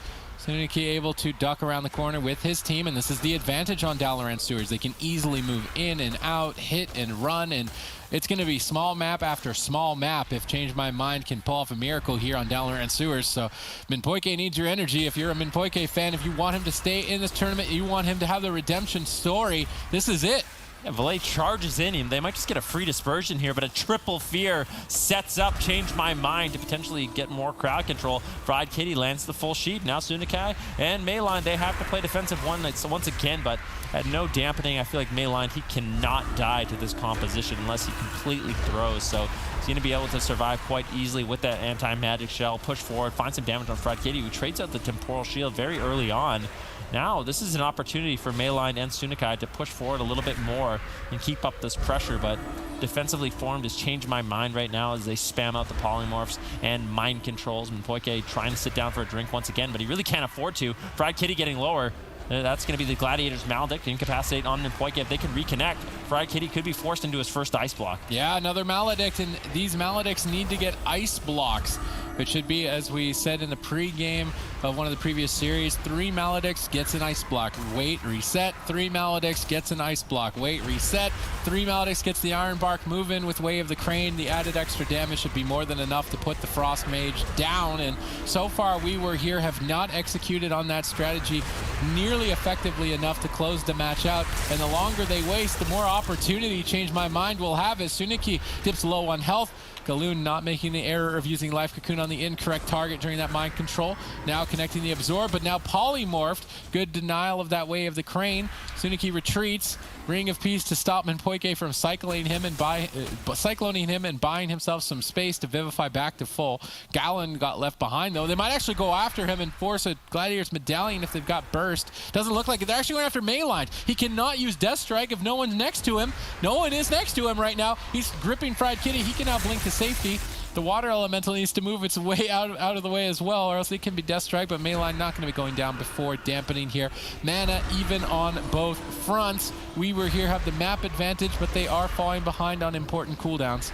Yeah, and here's one of the matchups where Mistweaver Monks just, I don't think, excel really hard. They're just so susceptible to that Frost Mage crowd control. This is a Restoration Druid. If Galoon had the flexibility to play another healer, it would be such a different matchup for them. But unfortunately, forced on that Mistweaver Monk, it's just making Sunakai and Mayline have to play so defensive. Every time he gets feared, every time he gets polymorphed, they have to run away, try to avoid as much damage as possible. They need to find these moments, like you said, Sid. Maybe the triple Maledict Trinket is what they need to be forcing out those ice blocks. But they really have to coordinate it well with their crowd control on Minpoike if they want to close out this game. I mean, at this point in dampening, it's do or die. If they can't get through some ice blocks soon, Minpoike becomes their only point to attack. And I mean, he could be a target to take out. We saw him almost go down in the first second of the match. Now in dampening, when healing's reduced maybe 40%, Minpoike doesn't get away with that play. So I would like to see swaps to Minpoike if We Were Here can't build momentum onto Fried Kitty. Currently, crowd control on Minpoike. Fried Kitty gets crowd controlled onto Galoon. Both healers falling a tad bit behind here in terms of throughput. Minpoike now getting interrupted as Mayline ducks for cover. Although he left Suniki behind if they decide to switch their attention to him. And it looks like they are. Maledicts connect. That's going to soak up a ton of healing. Diffuse Magic removes it. Nice timing there to stay alive. Yeah, Sunakai, nicely done by him, but another Maledict Trinket onto Sunakai. He's in a lot of trouble. Life Cocoon connect from Galoon, but he might have to trade out the Touch of Karma as well. They need to get an ice block here. They traded out so many defensive cooldowns. At the expense of what? If they don't get anything here from Change My Mind, this is going to be a disaster for We Were Here. Fried Kitty blinks away. Minpoike trying to keep him alive. Way of the Crane gets polymorphed once again. Mayline and Sunakai there on Fried Kitty. Temporal Shield might activate, and does. He manages to survive and hold the ice block for now. And this is looking like a disaster for We Were Here. Yeah, things are starting to slowly fall apart as Valet and Fried Kitty get their act together. Minpoike keeps it solid in the backline on the healer, constantly regenerating that mana for the late game potential of his team. Ice block traded for a drink. Not really the best case scenario, especially if Maledicts is available. They might actually be able to kill Fried Kitty during hypothermia. I think that's an opportunity they should look to take advantage of. It could catch them off guard, but they've only got a couple more seconds before Fried Kitty will be able to ice block again, and they can't stay aggressive. They opted to just pull out, maybe look to set up for a Maledict push later on, and this would be good timing to get that second ice block right before dampening hits critical mass and just kill Fried Kitty through Iron Bark in deep dampening. That is likely the best win condition for We Were Here, but now with Galoon crowd controlled, Mayline is going to pull back. Valet actually pushes forward, securing crowd control on the entire team, and in dampening, Death Strike is a lot less effective. Anti-Magic Shield soaks up this hit while Galoon sits through crowd control. Suniki actually using Diffuse Magic a bit aggressively there, but getting mind controlled, ends up being interrupted. Minpoike locked in crowd control, double leg sweep. Timing looks good. This is where the Maledicts come in to force the second ice block. They have to time the one after another, and they get Void Shift and ice block. Critical errors by Change My Mind. Massive miscommunication. Their tournament lives are on the line, and they're throwing this away. They used everything. There was no Iron Bark. There was no ice block, no Cold Snap, no Void Shift. Fried Kitty all alone. Can they close out this game? as they pushed forward. Finally, Minpoike finding the heals that he needs onto Fried Kitty to stabilize him, but still, Sunakai trades out the Karma into the Thorns. He doesn't care. He wants to continue this pressure. Temporal Shield might be able to keep Fried Kitty alive at procs, but that's the last line of defense. Minpoike actually has the Iron Bar coming off cooldown, needs to trade that out as well. But after that's over, we were here. They need to push and try to close out this game as soon as possible. Now, Sunaki is going to duck for cover while Galoon sits through crowd control. Mayline gets swapped to. He swaps out for the anti-magic shield, soaking up huge hits, but one more push with Way of the Crane. As soon as those Maledict trinkets come off cooldown, Fried Kitty is curtains. There is no way for him to survive. Galoon has all of the resources to make it to that point. So it's all about execution and setup. If they create that situation, they will create victory for themselves. They will deny the redemption story of Minpoike, sending them back to the drawing board for next week. We were here are the giant killers in this tournament. Knocked down to the lower bracket, but down there they are going to wreak havoc across the lower bracket. Let's see if they can do it. They need just one setup. Way of the Crane is available. They've got every single answer to take Fried Kitty down. All they have to do is execute. Paralysis on Minpoike. Stun up Fried Kitty. Push forward and close it. Galoon now on Polymorph TR. Opens up a huge opportunity. Mayline makes an efficient trade. Icebound Fortitude. Duck for cover. Wait for Galoon to get out of crowd control. Pop that Way of the Crane and go for the kill. Yeah, Sunakai still charging forward. Mayline forced to trade out the anti-magic zone. Minpoike with the game-winning Cyclones potentially onto Galoon, onto Mayline. Go for it! Sunakai with the touch of Karma. Here it is, Way of the Crane. Fried Kitty, he needs to escape. I think he used both of his blinks there, so he's just going to be a sitting duck as they tear into him. Minpoike has to keep him alive with the Iron Bark. Nice fear from Belay into a mind control, doing everything he can to get Mayline off of him. But it might be too much damage for them to handle. Still big heals connecting from Minpoike, throwing out the Thorns, and now Sunakai, Galoon, and Mayline, they have to make a choice. Do we continue to push forward, attacking into the Thorns? I think the answer is yes. They need to push him over. Ice block available in a minute and a half, but things are falling apart for We Were Here. Preemptive Fortified Brew. I'd love to see a trinket from Galoon on this Cyclone. Trinket Life Cocoon and kill. There's the Trinket Life Cocoon. Now where's the kill? They got denied. Valet carried during that last attack. Life gripping Fried Kitty to safety. Psychic screaming the reconnect, doing everything in his capabilities to keep his team alive during that critical moment. Minpoike sneaks away, gets a little bit of mana maybe into the tank here for a kill later on, but that Maledict trinket is now available. That attack with 3 Maledicts? No way you're getting out alive, Fried Kitty, and they don't have enough mana though for Way of the Crane. Maybe there's an opportunity in deep dampening. There's not much in the defensive lineup. It's do or die at this point for We Were Here. They could just knock him out of the tournament. They need to time these Maledicts perfectly. Galoon gets silenced. He can't support. Sunaki gets polymorphed. Galoon rolls in to try and dispel and gets crowd control intercepted by the opposing team. Psychic Scream to follow up. Perfect lockdown onto Galoon, and a bit of a throwaway by We Were Here as they may inevitably go down. Is there too much dampening and deep dampening? That Death Strike is just not doing too much as they trade Life Cocoon. Way of the Crane, it's do or die. Fried Kitty, what do you have? They need the Maledicts. They have to coordinate them. Where are they? I don't know, but that was a beautiful mind control from Valet to deny Mayline any sort of damage. Full polymorph on Galoon now. Fried Kitty, like you said, it's a race to the finish, Sid. He's got 15 seconds left on the ice block. Anti-magic zone still available. Can they take him down in these 8 seconds? If they don't, change my mind. They have so many cooldowns rotating up. Void shifts up in 1 minute. Iron Bark in 20 seconds. Ice block is now available. And it's not looking good for We Were Here. They need to push forward and get this ice block if they want to continue in this series. He's got 2 ice blocks. They lost. They just used a Maledict into that ice block. Lack of execution. They couldn't cross crowd control. They didn't deny Valet's support. Mistakes were made by We Were Here as Change My Mind's massive mistake has now been recalculated and accounted for, and they should look to close. Galoon just has no mana left. They're down a Maledict. Mayline is his line of sighting, but he's not going to get healed for some time, and Poike is just laughing, drinking, maybe doesn't even need to drink. They're just going to keep doing damage, and Mayline's going to fall over. Dampening's too high, and Change My Mind stay in the tournament, bringing this to a game 5. And it will definitely be decided in everything, but We Were Here. Gonna try to stop that. They have the eyes of a demon. Will they be able to close this one out and take it away. Ladies and gentlemen, Game 5, the last game of the day. You don't want to go anywhere as Minpoike tries to keep the redemption story going for himself with his new teammates, Valet, Fried Kitty, and Acro on the bench. In the meantime, we were here, make a mix-up here, bringing in the Demon Hunter, trying to surprise their opponents. There is no room for error. Everything on the line. Metamorphosis gets used. Mayline looking to get hyper-aggressive here on Fried Kitty. Sunakai and Mayline, some of the most mobile melee in the game. Fried Kitty's going to have a very difficult time actually kiting these two classes. Iron Bark and Thorns used by Minpoike before he goes into the leg sweep.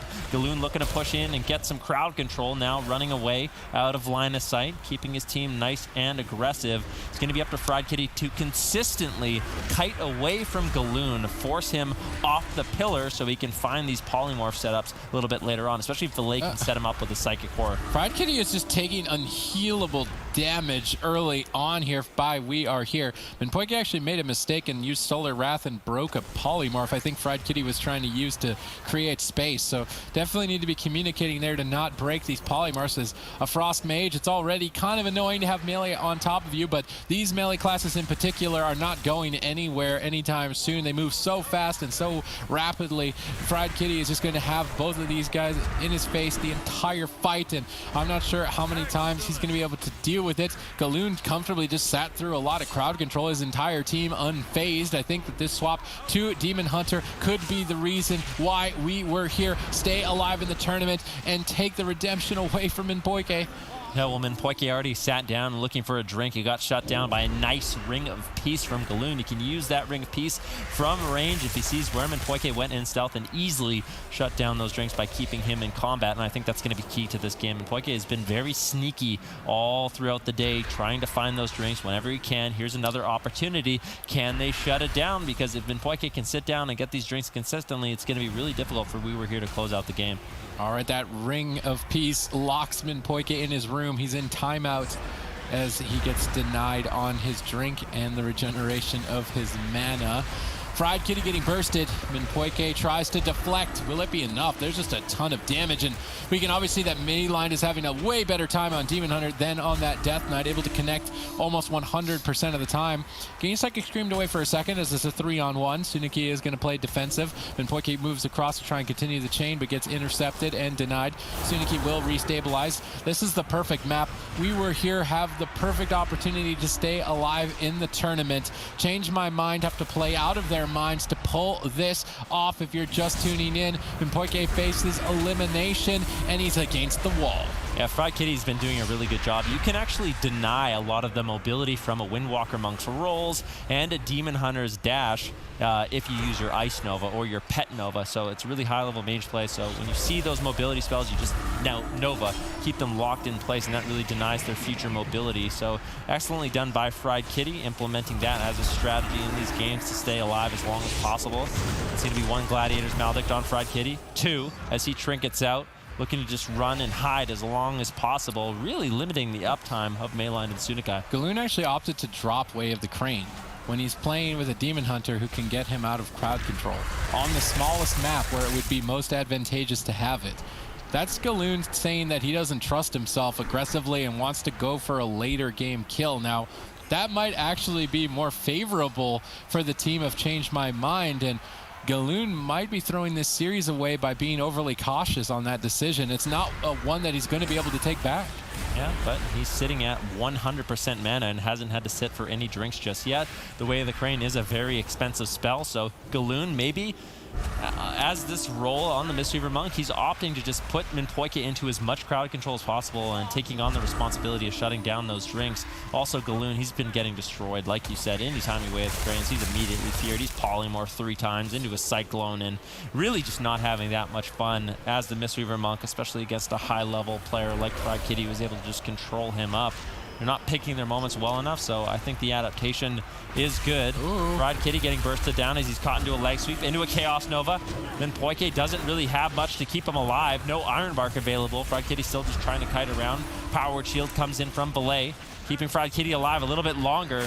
Safeguard does proc. That's 1 Maledict Trinket coming in from We Were Here as they're looking to get the first Ice Block, but still just damage not there to force it. I mean, in dampening, a push like that is easily an ice block or a kill. So if Galoon can maintain his mana late and have some defensive cooldowns in their arsenal to trade for a push like that, We Were Here can close the game out quite easily with just raw pressure and all three members chasing down Fried Kitty. Dampening now just engaged. No significant mana advantage on either side, although on this map, Minpoike will have a difficult time getting drinks because it's so small. The Demon Hunter can close the gap and put him back into combat almost immediately. Fried Kitty trying to get space. The Maledicts are really uncoordinated here by We Were Here, just trading them out and getting dispelled one by Minpoike. I really think that they could coordinate them a lot better, and it's very important for Against the Restoration Druid to deny his heal over time effects and force powerful defensive cooldowns like Ice Block. We Were Here are making mistakes. Change my mind, look to stay alive in the tournament, now forcing that precious defensive cooldown. Touch of Karma crushing through it as well. Suniki hiding behind that wall. Minpoike running away. He knows he needs to take this time to try and get a drink, but Mayline and that Demon Hunter immediately denies. Yeah, Galuni actually opted to drop the Way of the Crane for the Zen Focus Tea. That gives him an opportunity when that cooldown is available, the Thunder Focus Tea, for him to actually get some uninterrupted casts off to keep his team alive. And I think it's smart because he was having so many problems actually topping off his team outside of crowd control. Now with how much throughput the Mistweaver Monk has, when he does have that freedom to cast, he can top someone off quite quickly when he does get out of the polymorphs. Yep, definitely, as the game has stalled out. Both teams a bit reluctant to push forward, as it looks like dampening is a requirement for both teams' strategies. They're playing perfectly in terms of positioning and cooldown management, so neither side is finding any openings. The Maledicts are too uncoordinated, I do believe, on the side of We Were Here, and I feel like they're throwing away their advantage. They had the 2-0 lead. They had the map picks for the 2 last rounds, and changed my mind, look to stay alive in the tournament. Crowd control looks good. Suniki is forced to roll away and hide.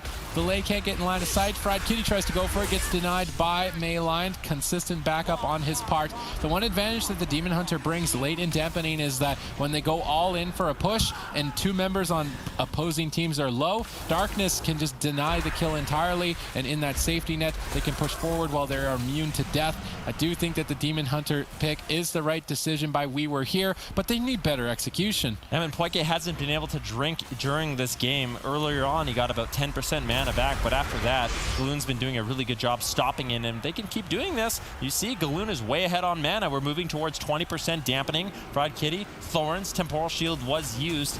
Like I said, it's really important. Once they get the Temporal Shield, once they get the Iron Bark, which they just got, this is when they have to make their offensive push, go forward, try to take Fried Kitty down, and just try to get out some unhealable damage. Mayline in trouble. Darkness traded out. He's dangerously low here. Mind controlled at low health. Life Cocoon will start to stabilize him. Mayline may be a vulnerability here deeper into dampening. That was definitely caught off guard by Change My Mind, throwing out a ton of damage and forcing most defensive cooldowns in the lineup of We Were Here, and slowly but surely Minpoike keeping his tournament dreams alive. Yeah, Minpoike sitting down for a drink. Does it get shut down? Yes, it does. Galoon is there. And like I said, Minpoike's mana is not doing too hot. If they can keep up this pressure on Fried Kitty, although this is scary for Mayline and Sunikai, Minpoike eventually just will run out of mana and not be able to top off his team. Okay, we're going to have to decide. Is it Suniki or Sunikai? Sunikai. Okay, I guess we're going with Sunikai. Fried Kitty has Icy Veins activated. His damage is going to be boosted. Who is he going after? It needs to be Mayline. They don't get the damage. Fried Kitty gets denied as he's imprisoned by Mayline, and now finally able to start to stabilize. Minpoike sneaks away. This is Mayline's responsibility, but he can't stop it. Mind control by Valet. Ring of Peace does manage to come in and at least prevent a complete reset. Now a tied ball game in terms of mana at 25% dampening. Cooldown wise, Change My Mind in the lead, but this may be an ice block on the double stun push. Finally, good execution by We Were Here. Good coordination, nets them an ice block. Yep, at least punishing Minpoike a little bit for sitting down for that drink, as Fried Kitty did have to trade out an ice block, but he has the Cold Snap. He uses the Cold Snap, and second ice block will be available. I want to see him do that as soon as possible, so Cold Snap's timer can start ticking down.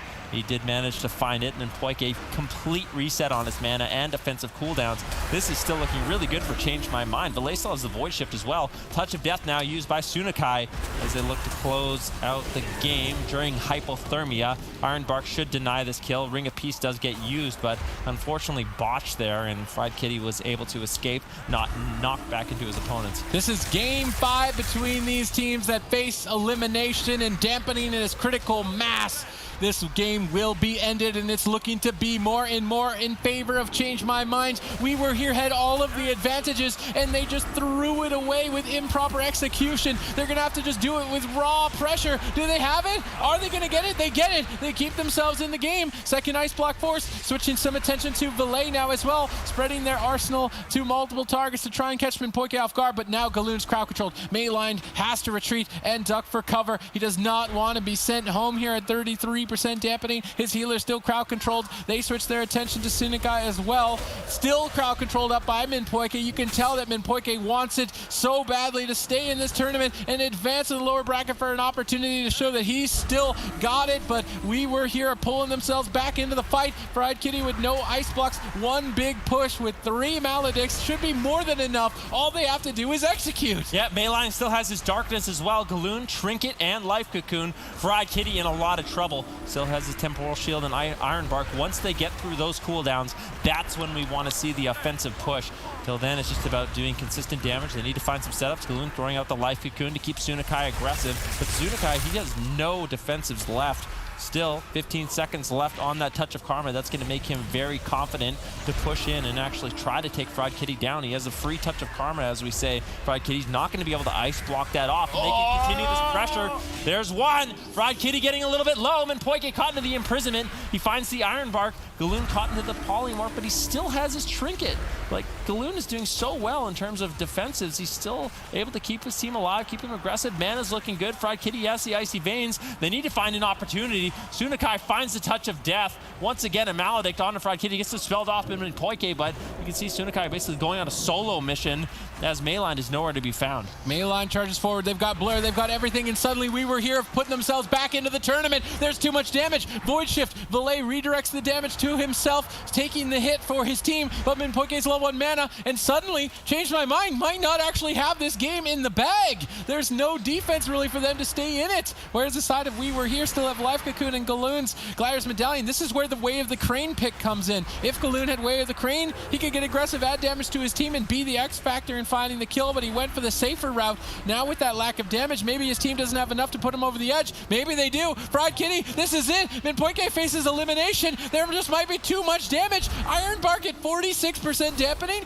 He gets life gripped. Valet once again carrying indeed dampening to keep him alive, but Metamorphosis is too much to handle, and Minpoike is sent home. We Were Here, despite mistakes, stay in the tournament 3-2. Nico already did mention we are going to see in the lower portion of the bracket some interesting stuff happen. We Were Here going up against Group Theropy again, and Method Black and Wildcard Gaming being two of the most dominant forces in the EU. They still have not lost a series yet. We're going to see on Sunday who from EU will be able to take the entirety of the tournament. But if you're sitting there right now saying, I can't wait till Sunday to watch more World of Warcraft action, you're in luck. We got a whole other region coming.